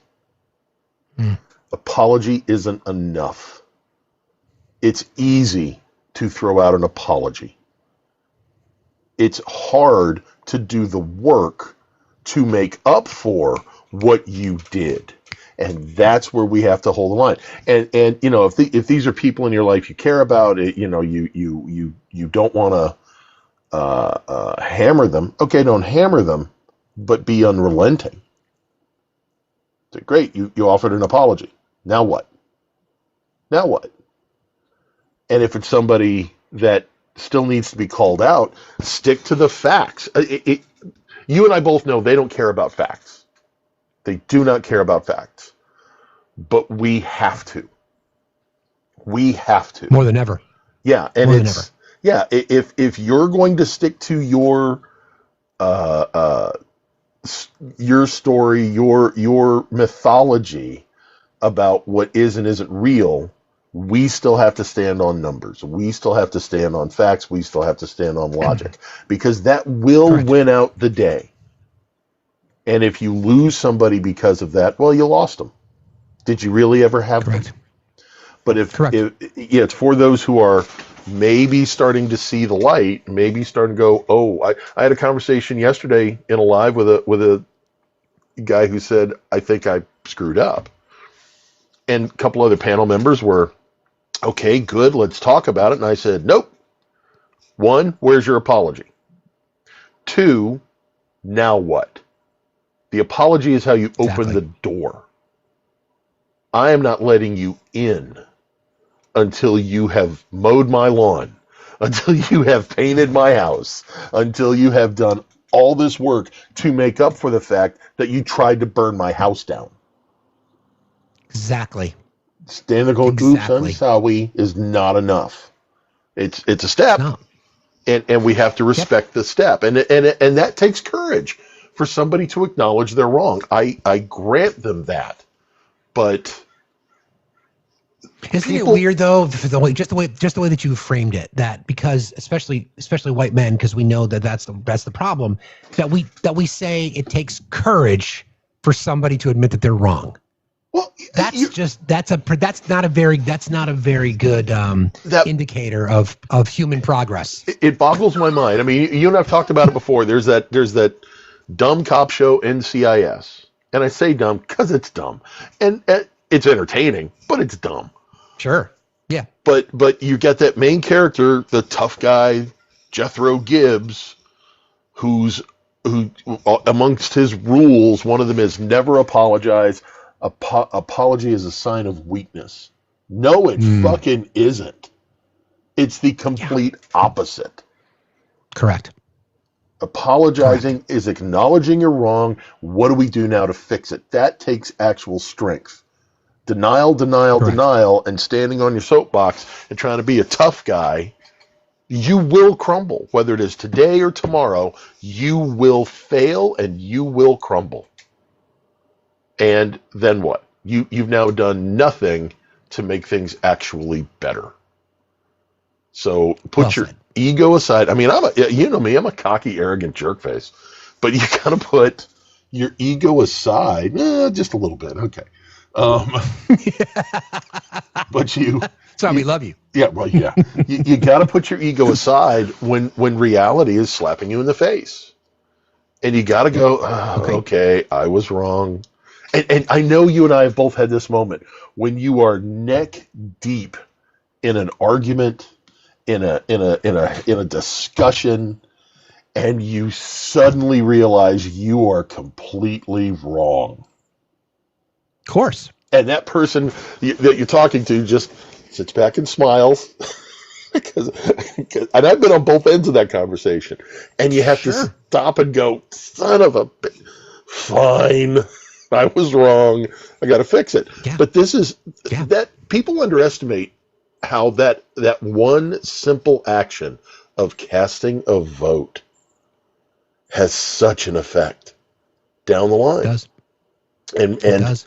I think that a lot of these people, I think a lot of these people who apologize and think that's sufficient, it's like, well, no, your vote caused this. You and the gazillion other people who did that. So how are you going to make up for your part? And it's, that's just my very opinionated opinion. No, you're right. And I think the point is that, and I know you and I have had these conversations in earnest about how we can no longer tolerate the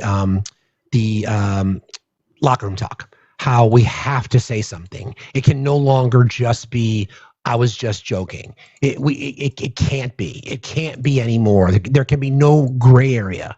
Like, I think you need to be seeking it out. Like, I've noticed myself just changing how I will interact in society. I'm not shy, but if I see shit, I call it out. Like, I've always kind of done it. I just do it more now. Like, I just do it more now. Like, there are people in my community that I've been friends with my entire life who I don't give a shit about anymore. And it's sad to say that, but that's who they are. And shame on me for not addressing some of that crap earlier. But again, this goes for all of us. Again, white men, Rusty and Obi and I and others. I mean, it's our fault. It is our fault on the collective. Yeah. And they're not offended by that. I know you're not offended when I say that. And I know Obi's not offended when I say that. And I'm not offended either. That's the fucking point.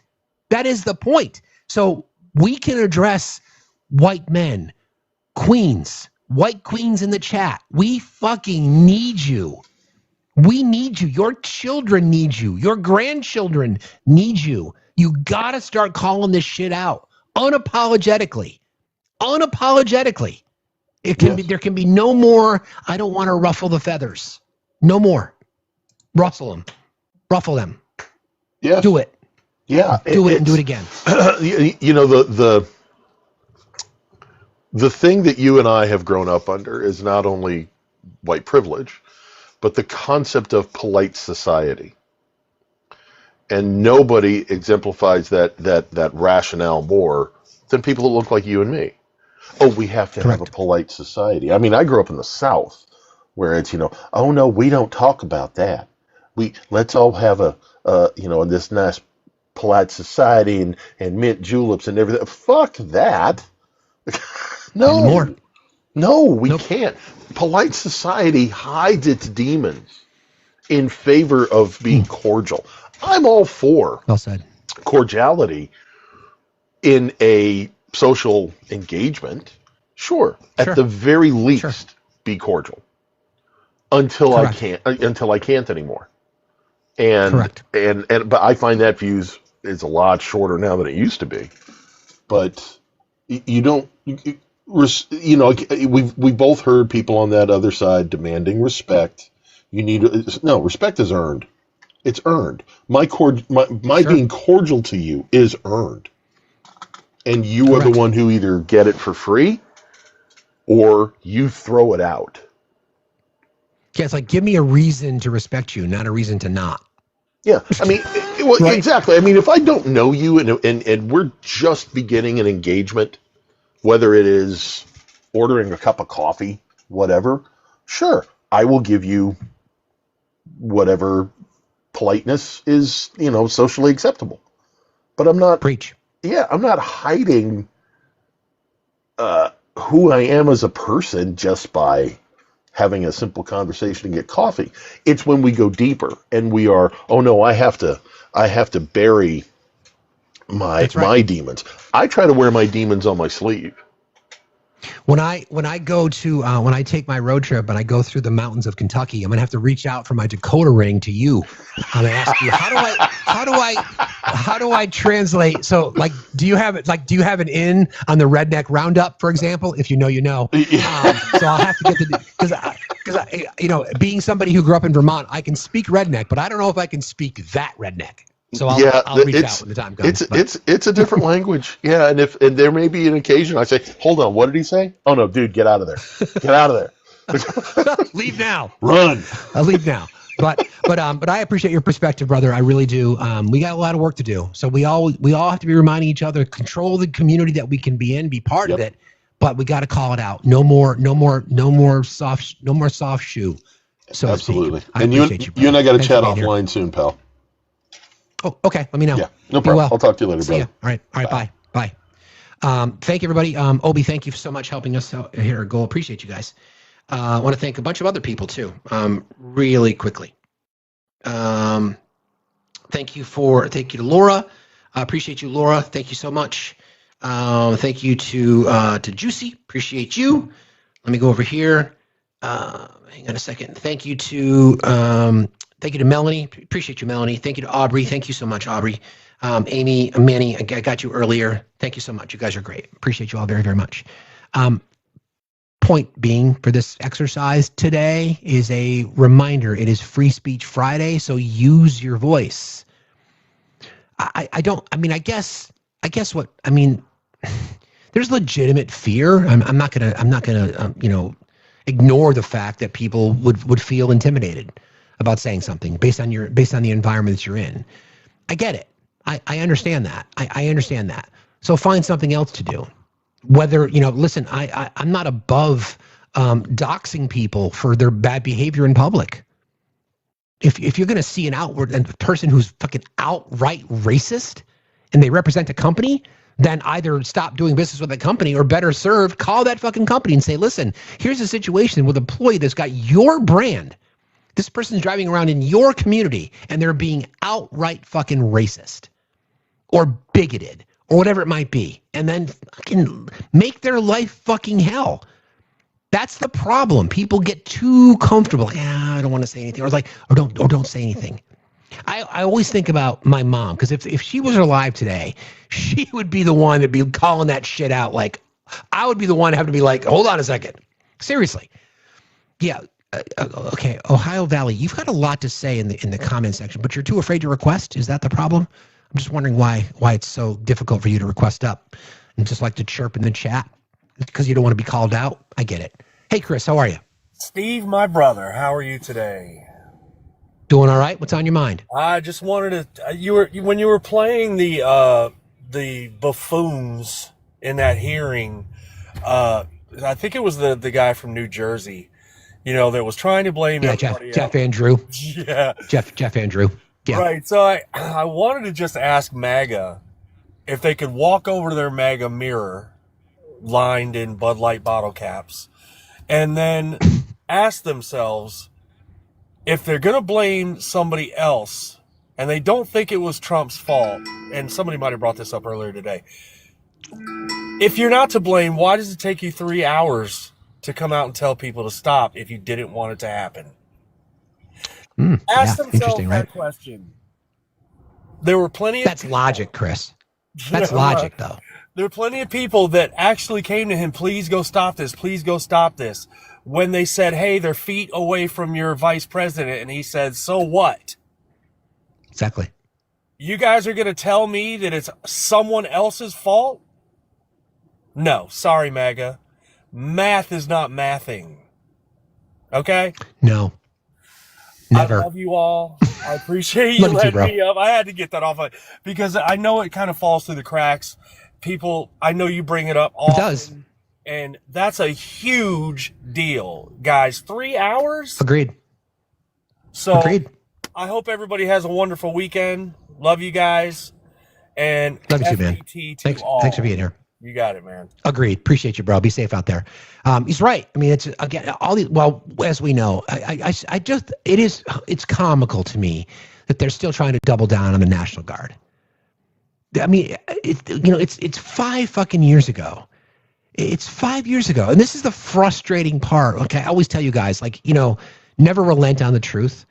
Truth is, we know what happened that day.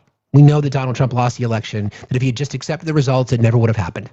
Ashley Babbitt would still be alive. We wouldn't be dealing with all this bullshit. Officer Fanone would not have been tased. Brian Sicknick would not have lost his life, et cetera, et cetera, et cetera. But they couldn't do that. Nope. Couldn't just accept the results of the election. Instead, just had to continue to lie about it.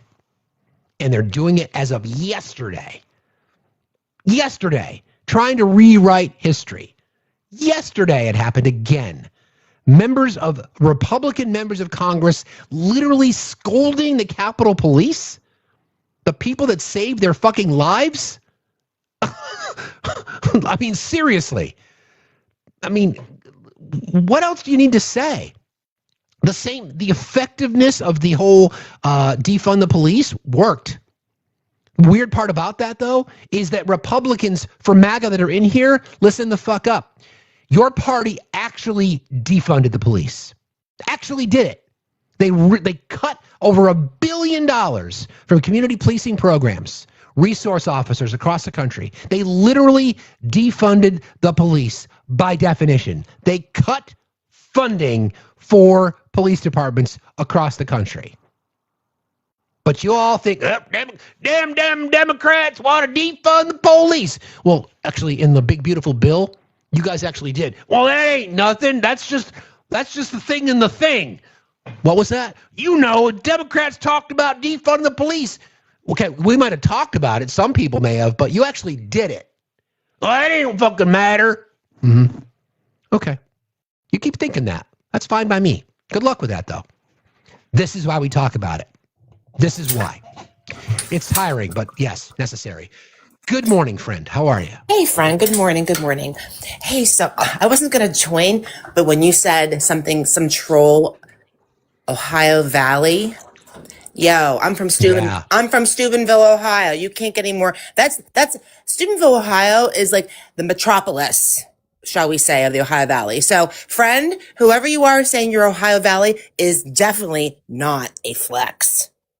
Definitely not a flex, because those people in the Ohio Valley, and I'm not going to generalize, not all of them, but the majority of them are, please save me, the government, please save me. And it's Democrats and Republicans over there. It's so bad in the Ohio Valley. Specifically, it was the Steubenville Marina.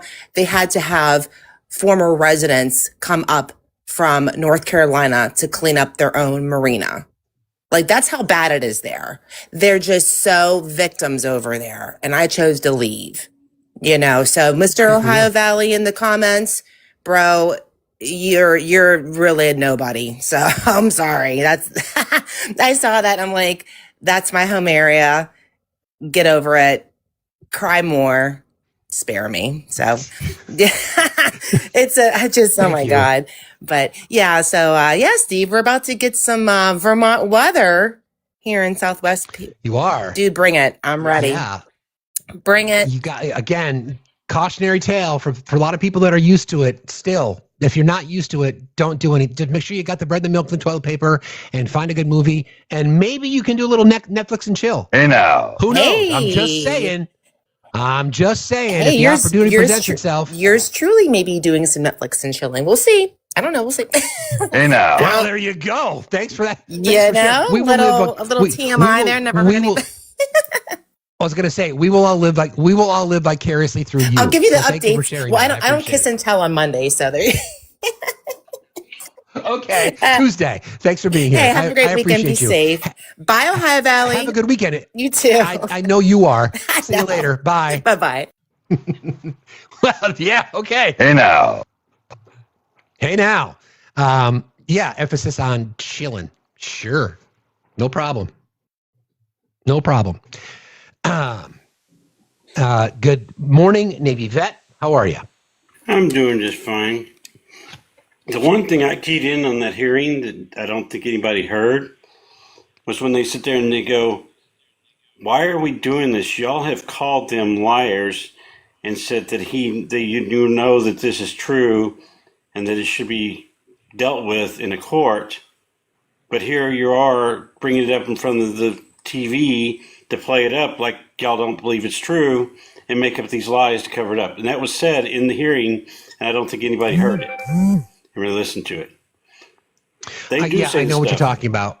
Yeah, exactly. And that's what's irritating me about this whole thing is the Republicans know it's wrong, but they're not stepping up. They have no backbone, no spine to stand up against the regime. Agreed. Yeah. They're waiting. They're in the pick me club too, friend. Yeah. You know what I mean? Yeah. Thanks for jumping in, bro. I appreciate you as always. Thanks for having me. Have a good day. Be safe. You got it. It's a really good point, right? It's just like we discussed at the beginning of the show. The entire attempt by the Republicans yesterday in the House was to try to discredit Jack Smith, and it blew up in their face. And you could just see the line of questioning.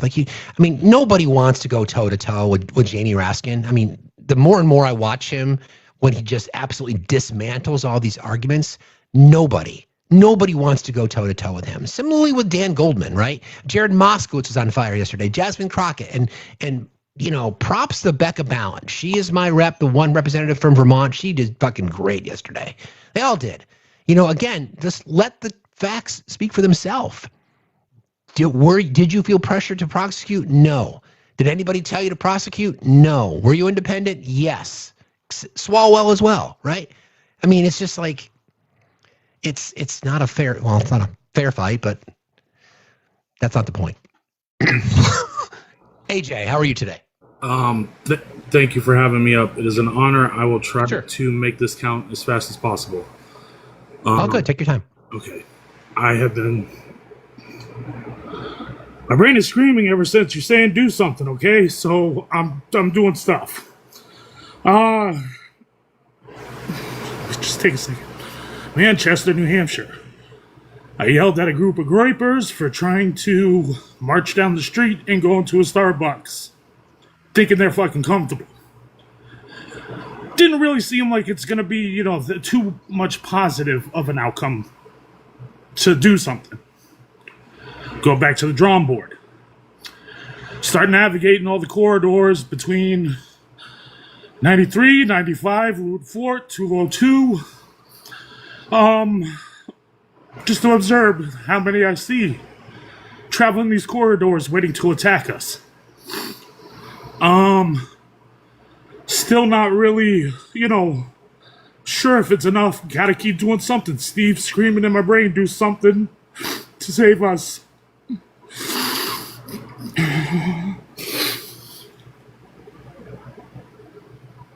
Quick second. Okay, recover. Now, through the TikTok communities that I am involved in on here, a lot of them are involved with the toy collecting community.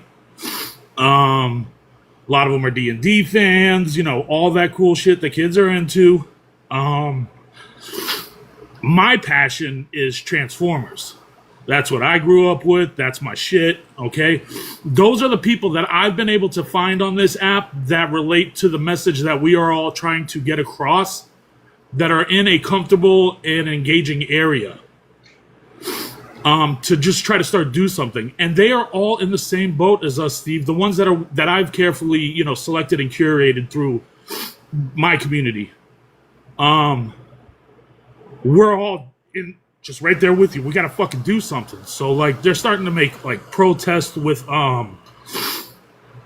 trending videos of what we're doing with our collections and stuff, but involving the message and the statement that, Maggie, you ain't fucking included in any of our activities anymore until you can get your fucking act together and start acting like true fucking Americans for a change. Because we're all fed up.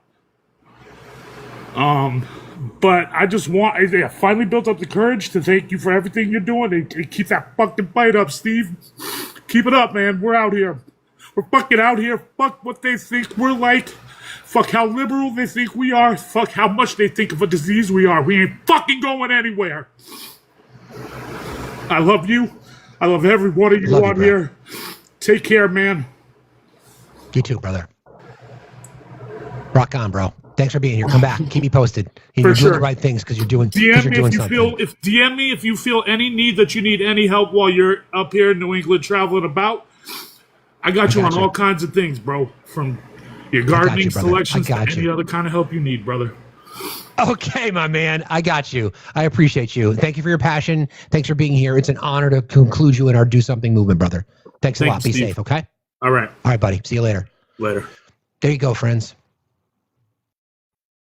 There you go.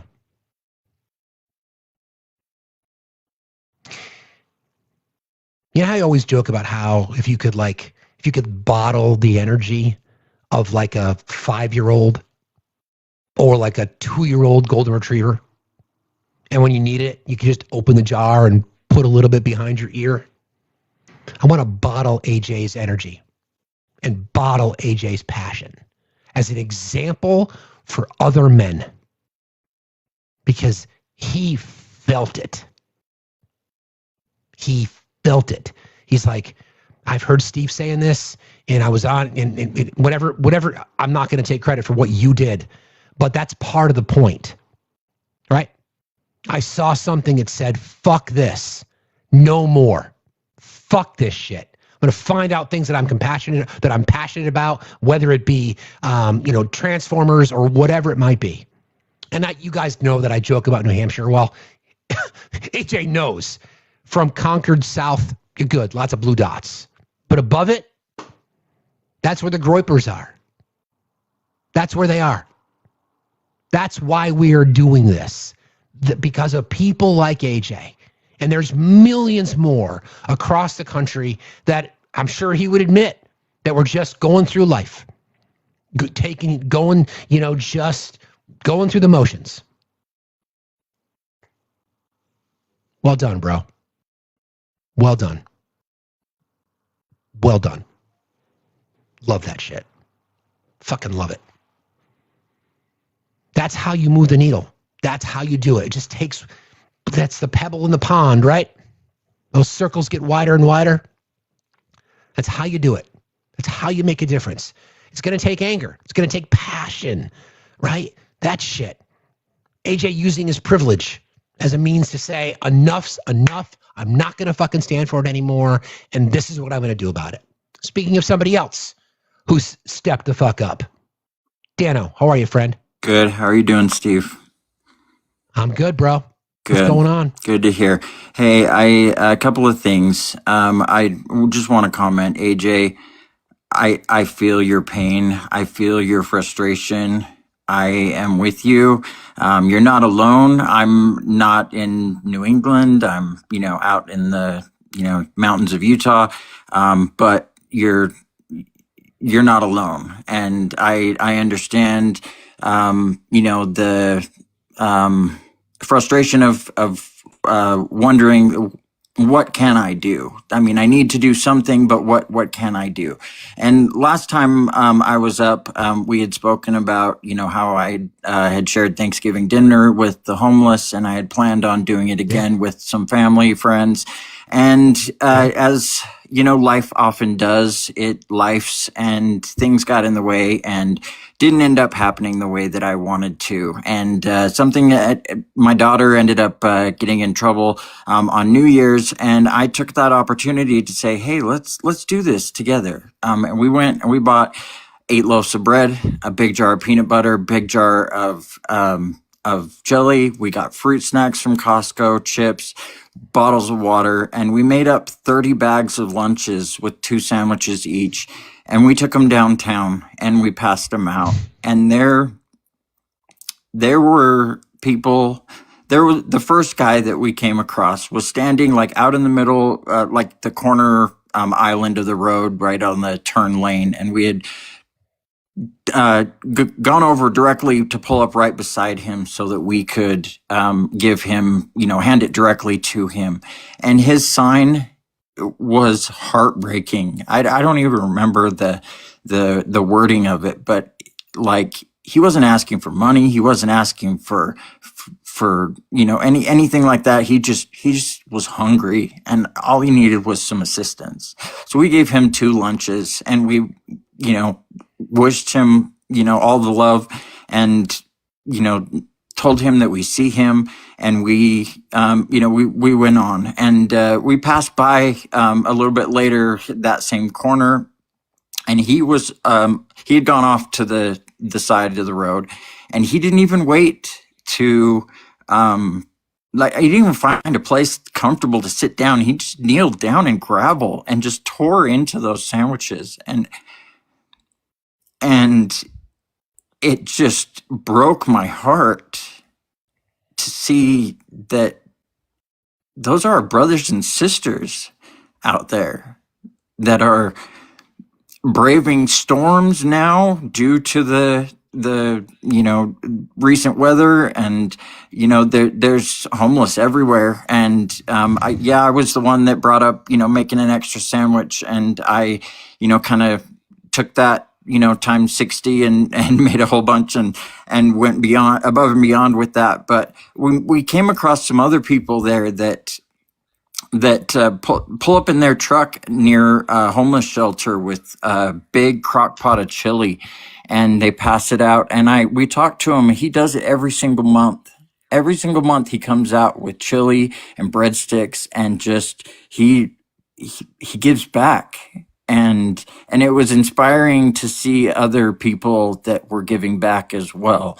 And so I wanted to share that story with you. And then also 2 other things. another creator that I have come across that has actually brought a lot of perspective to me, and that I have liked watching, is Dr. Keisha Williams. I'm not sure if you're familiar with her, but she does a lot of medical lives, and I have learned that there is so much that I did not understand about medical racism or racism in medicine, and watching her, that has been eye opening, and I've learned a lot about, just that entire different perspective of life from what I've experienced. I mean, I have all the privilege in the world. I'm like you, Steve. We're the ones that put this system in place, and by God, we have to be the ones that break it the fuck down. And and I also, the one last thing is that I want to commend you. I do follow you across these TikTok streets into the MAGA lives, and watch you debate. And the one thing that I really admire about you is that when it comes to bigotry, transphobia, homophobia, like, you don't play around. You're like, nope, I'm not playing with that. Fuck that. I'm out. And I really admire that, because engaging with it only makes it, only amplifies it in a lot of cases, I think. And I just like the way that you shut it down and walk away. And I think that's a great. It's an inspiration, and thank you, bro. I appreciate you, Steve. Thanks, man. Thank you, brother. I appreciate you for doing the work. You really, I remember the first time you told us your story, you really impacted a lot of people. So take your flowers, please. Okay. I appreciate it. Thank you. Appreciate you, brother. Have a good weekend. You Be safe too. out there. Thanks a lot. Likewise. All right. Bye. It's a great bit of advice, right? It's a great bit of advice. Are you all in a position that you can do what Dano did? Costco, gigantic jar of peanut butter, gigantic jar of jelly. How do we feel about grape jelly, by the way? I love it. Many people don't, but anyway, big jar of jelly, big jar of peanut butter, a couple of loaves of bread, make a bunch of sandwiches, pack a little bit of lunches, grab yourself some paper bags, make little go bags, some fruit snacks, banana, whatever that might be. Is that something we can all do? Isn't that something that we can all do? I know it's tough. I get it. But again, this is about the whole spoons thing, right? Some people might have the financial spoons to do that. But somebody could say, tell you what, I don't have the money that I can spend, but if you bring 2 jars of peanut butter and 3 loaves of bread and two jars of jelly over to my house, I'll make 100 sandwiches. Set up the assembly line. Put on some great Gen X music and knock it out. Put a sign outside your door that says, free lunch. Little things like that. We can all do that, can't we? We can all do that. Of course we can. Of course we can. Of course we can. Thank you, Dano. Appreciate you. Hey, Soup, how are you today? Hey, Steve. This is a little bit more off topic than the last conversation. It's hard to follow up something Oh, good. like that. It's Free Speech Friday. It's all good. Have you looked into the charter for the Board of Peace? Yeah, we talked about it a little bit yesterday. It's interesting. My opinion is it's just an attempt to try to fracture NATO and the UN. Yeah, I find it interesting in Chapter 3 the way that the chairman of the board is decided. It's an indefinite role. There is no term limits on it. Yep. Yeah. The only way to remove them, unless they step down or unalive, is by a vote from the board, like the immediate board. But the head of the board, the chairman of the board, holds the right to remove board members for any reason. Of course. So if anybody speaks out or whispers about wanting to vote him out, he can just remove them. It's pretty interesting. Probably. It's scary. Yeah. I've been comparing it to the way that the UN works. But nothing and to it's see here. I've been comparing it to the way the UN works, and it just doesn't make sense. Although the veto power within the one hand of the chairman of the board is wild. It's scary. Yeah. I know. It's not comfortable. I read about it. It's not. I mean, the $1 billion offer. Vladimir Putin's been invited. I mean, this is, for people who don't know, this is the This is the initial foray into structurally eliminating NATO and the UN. Right? Getting people to leave the UN to join the Board of Peace, getting people to leave NATO to join the Board of Peace, and that's exactly what Vladimir Putin wants. Yeah, and if you look at the countries that have signed on so far, it's not the friendliness. It's crazy. It's nope. It's certainly not. It's certainly not. It's his fascist autocratic friends. Yeah, I appreciate you bringing that up, brother. Thanks a lot. Be safe. I know it's going to be a crazy weekend weather-wise, depending on where you are, but thanks for what you do. I appreciate you. Yeah, no problem, man. Take it easy. See you later. Take care. Yeah, that's it's again, somebody said this earlier. It's all about follow the fucking money. $1 billion to join the Board of Peace? What? Okay. Stallion the Italian. How are you today? I'm doing fine. I'm 25, Malibu, California, and I voted Trump. Great. What's on your mind? I wanted to see the panel for a quick sec. Okay. I can't see the panel because you can't see the panel? Said I don't want no. Venezuela. There was a I don't couple. want Greenland. There was a couple things underneath you. Yeah, I want affordable health care. He's working on that. You against that? He's working on it. Is he? He's working on it. So what's he? What do you mean? What do you mean he's working on it? What does that mean? He's coming up with a healthcare plan as soon as possible. Give him time. It's only been a year. Give him time. No, it's been 10 years actually, because he started talking about it back in 2016. Well, Democrats, had ran the House and the Senate, so he couldn't. Why are we talking about Democrats? Because they're the ones that was running the House and Senate under his first term. You forgot to mention that. No, that's not true. Who had the House and the Senate the first 2 years of his administration back in 2017? And they were working on getting that done. No, Stallion. We're not. So what I'm not going to let you do is I'm not going to let you try to gaslight me. I'm not gaslighting you. No, you are. So he's never had a comprehensive health care plan. So you're gaslighting him now.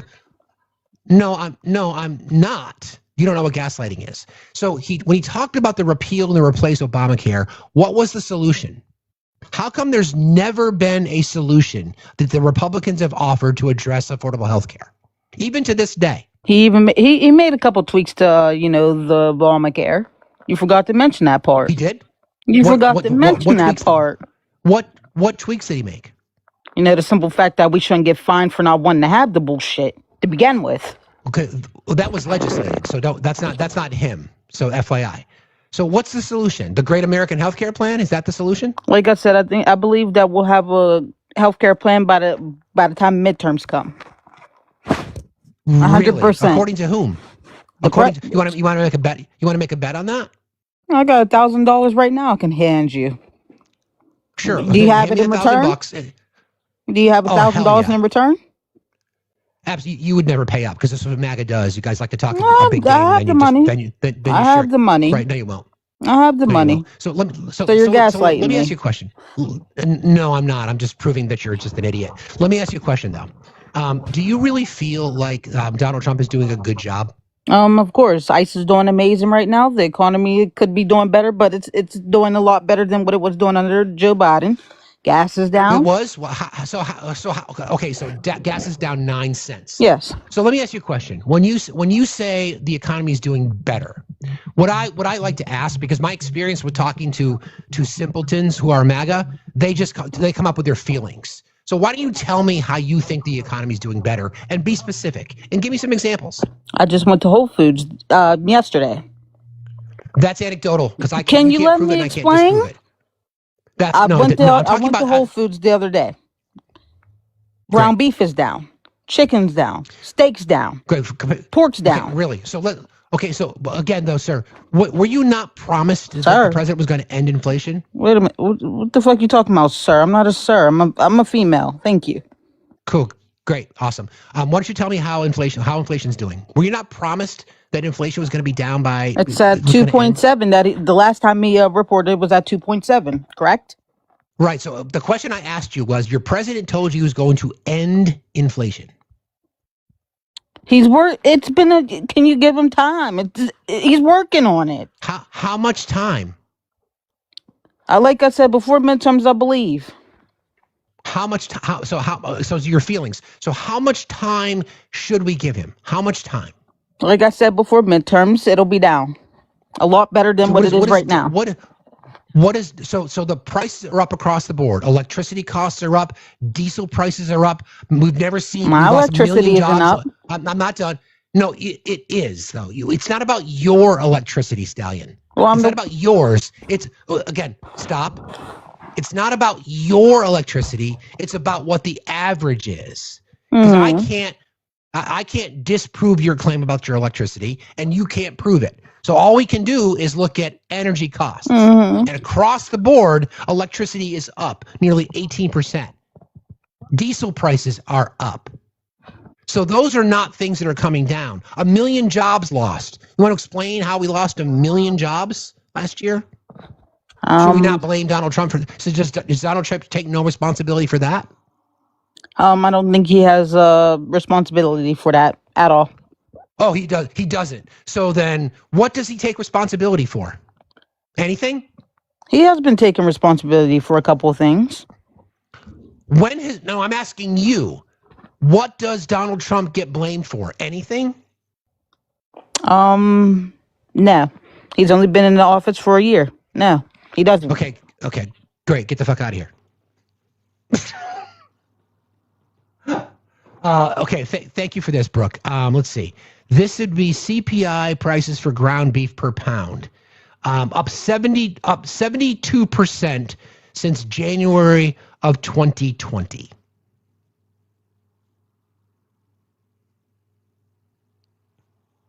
Electricity costs up nearly 20%. Beef is up. Everything's up. Everything.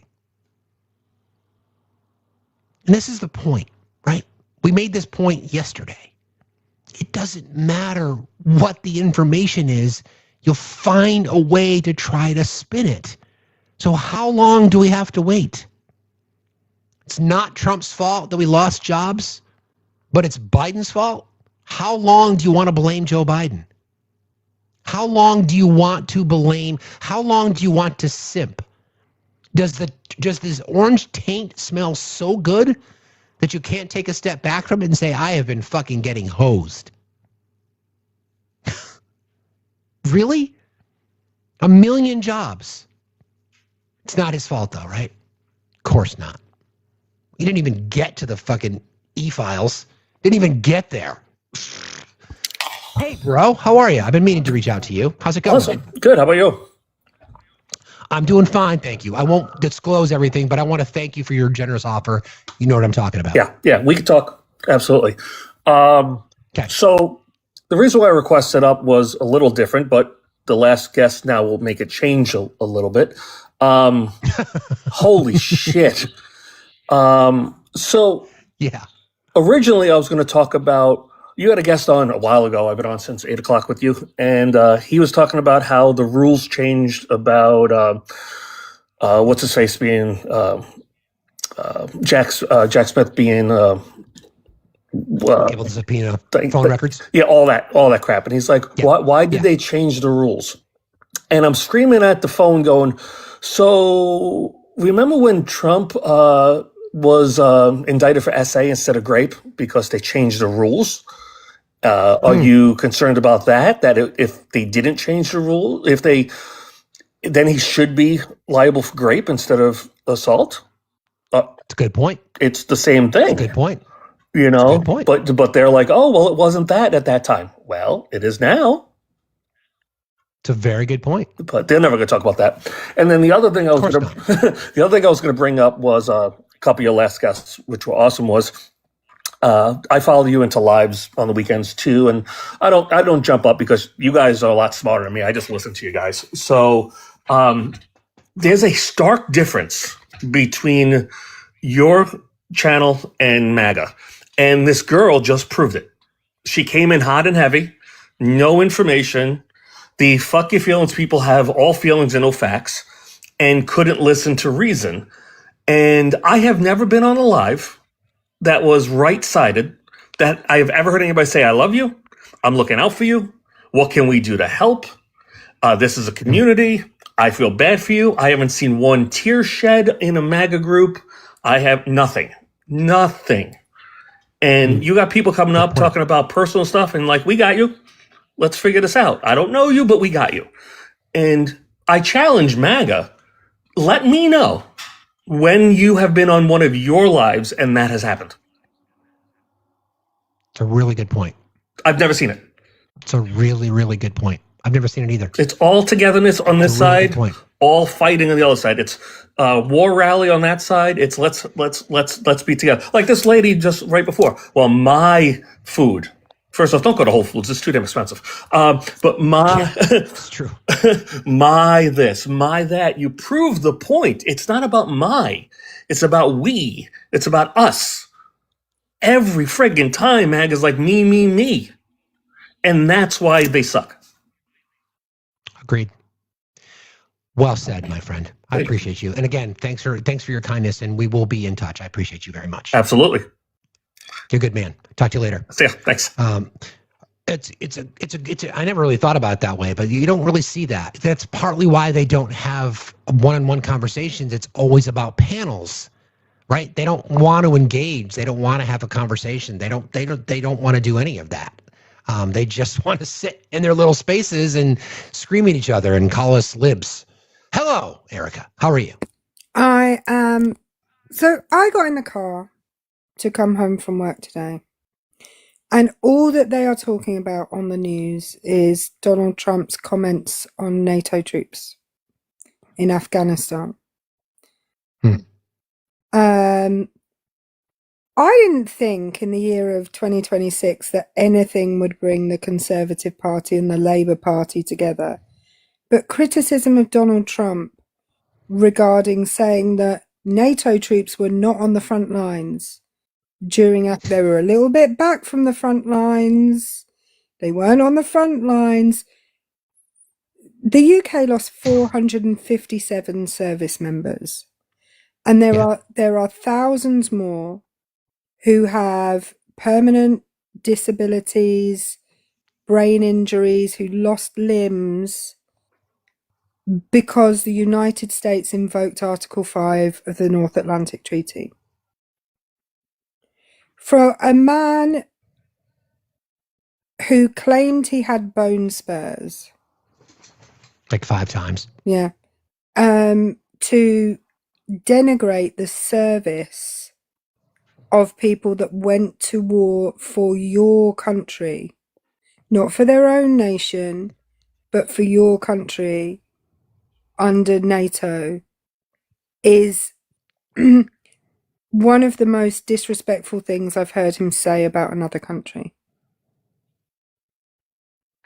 I agree. I was reading yesterday that from a per capita perspective, I think it was Denmark who, ironically enough, that lost the most service members. Yeah. The US and the UK per capita were very... After the US and the UK, I should have said that. Well, Well, the US and... I think Denmark lost most per capita. But the US and the UK losses per capita are very similar. It's crazy. And it's just... it's all over our news today. So are you saying? So you're saying that the conservatives generally don't get along? Oh, not right now. Funnily enough. But the glue that brought them together is what our president has said. Correct. Crazy. Crazy. Nigel Farage, however, has not criticized Donald Trump. He's just said he was wrong. Which surprising. Wow. But he did say he was wrong. I was going to say maybe Nigel's trying to scrape up a small billion so he can buy a seat on the peace board. Do you know what? If the peace board wants Nigel Farage, they can have him and he can leave us alone. I encourage him. I encourage Reform voters to donate to Nigel Farage so that he can join the peace board, preferably organise everything himself. He's never in this country anyway. He's always somewhere else. He never visits. Really is. No, he never visits his constituency. So no, I'm sure they can make use of him. It's a really interesting commentary. I think you're right about in how NATO actually stood up and said, this is ridiculous. I think it was the president of Finland said, yeah, we can absolutely defend ourselves. We don't need the fucking U.S. And, I don't think you want to test that theory necessarily, but he brings up a good point. And everybody's been afraid to stand up to Trump. And I'm starting to see some movement. It's interesting. We'll see where it goes. But of course, our president, the pussy ass bitch that he is, immediately tacoed. I've said it before, and I'll say it again. We need Hugh Grant as Prime Minister right now, making that speech that he makes in Love Actually, saying Agreed. A friend that tries to bully us is not a friend. Agreed. That's what totally we agree need. with that. That's what we need. That's what every European nation needs. Hugh Grant in charge right now to say, no, like, we've had enough of this. And he's very handsome. Very handsome. Well, that too. That doesn't hurt, does it? Anyway, I must go, but I'm raging, and actually, I think the majority of this country is raging right now.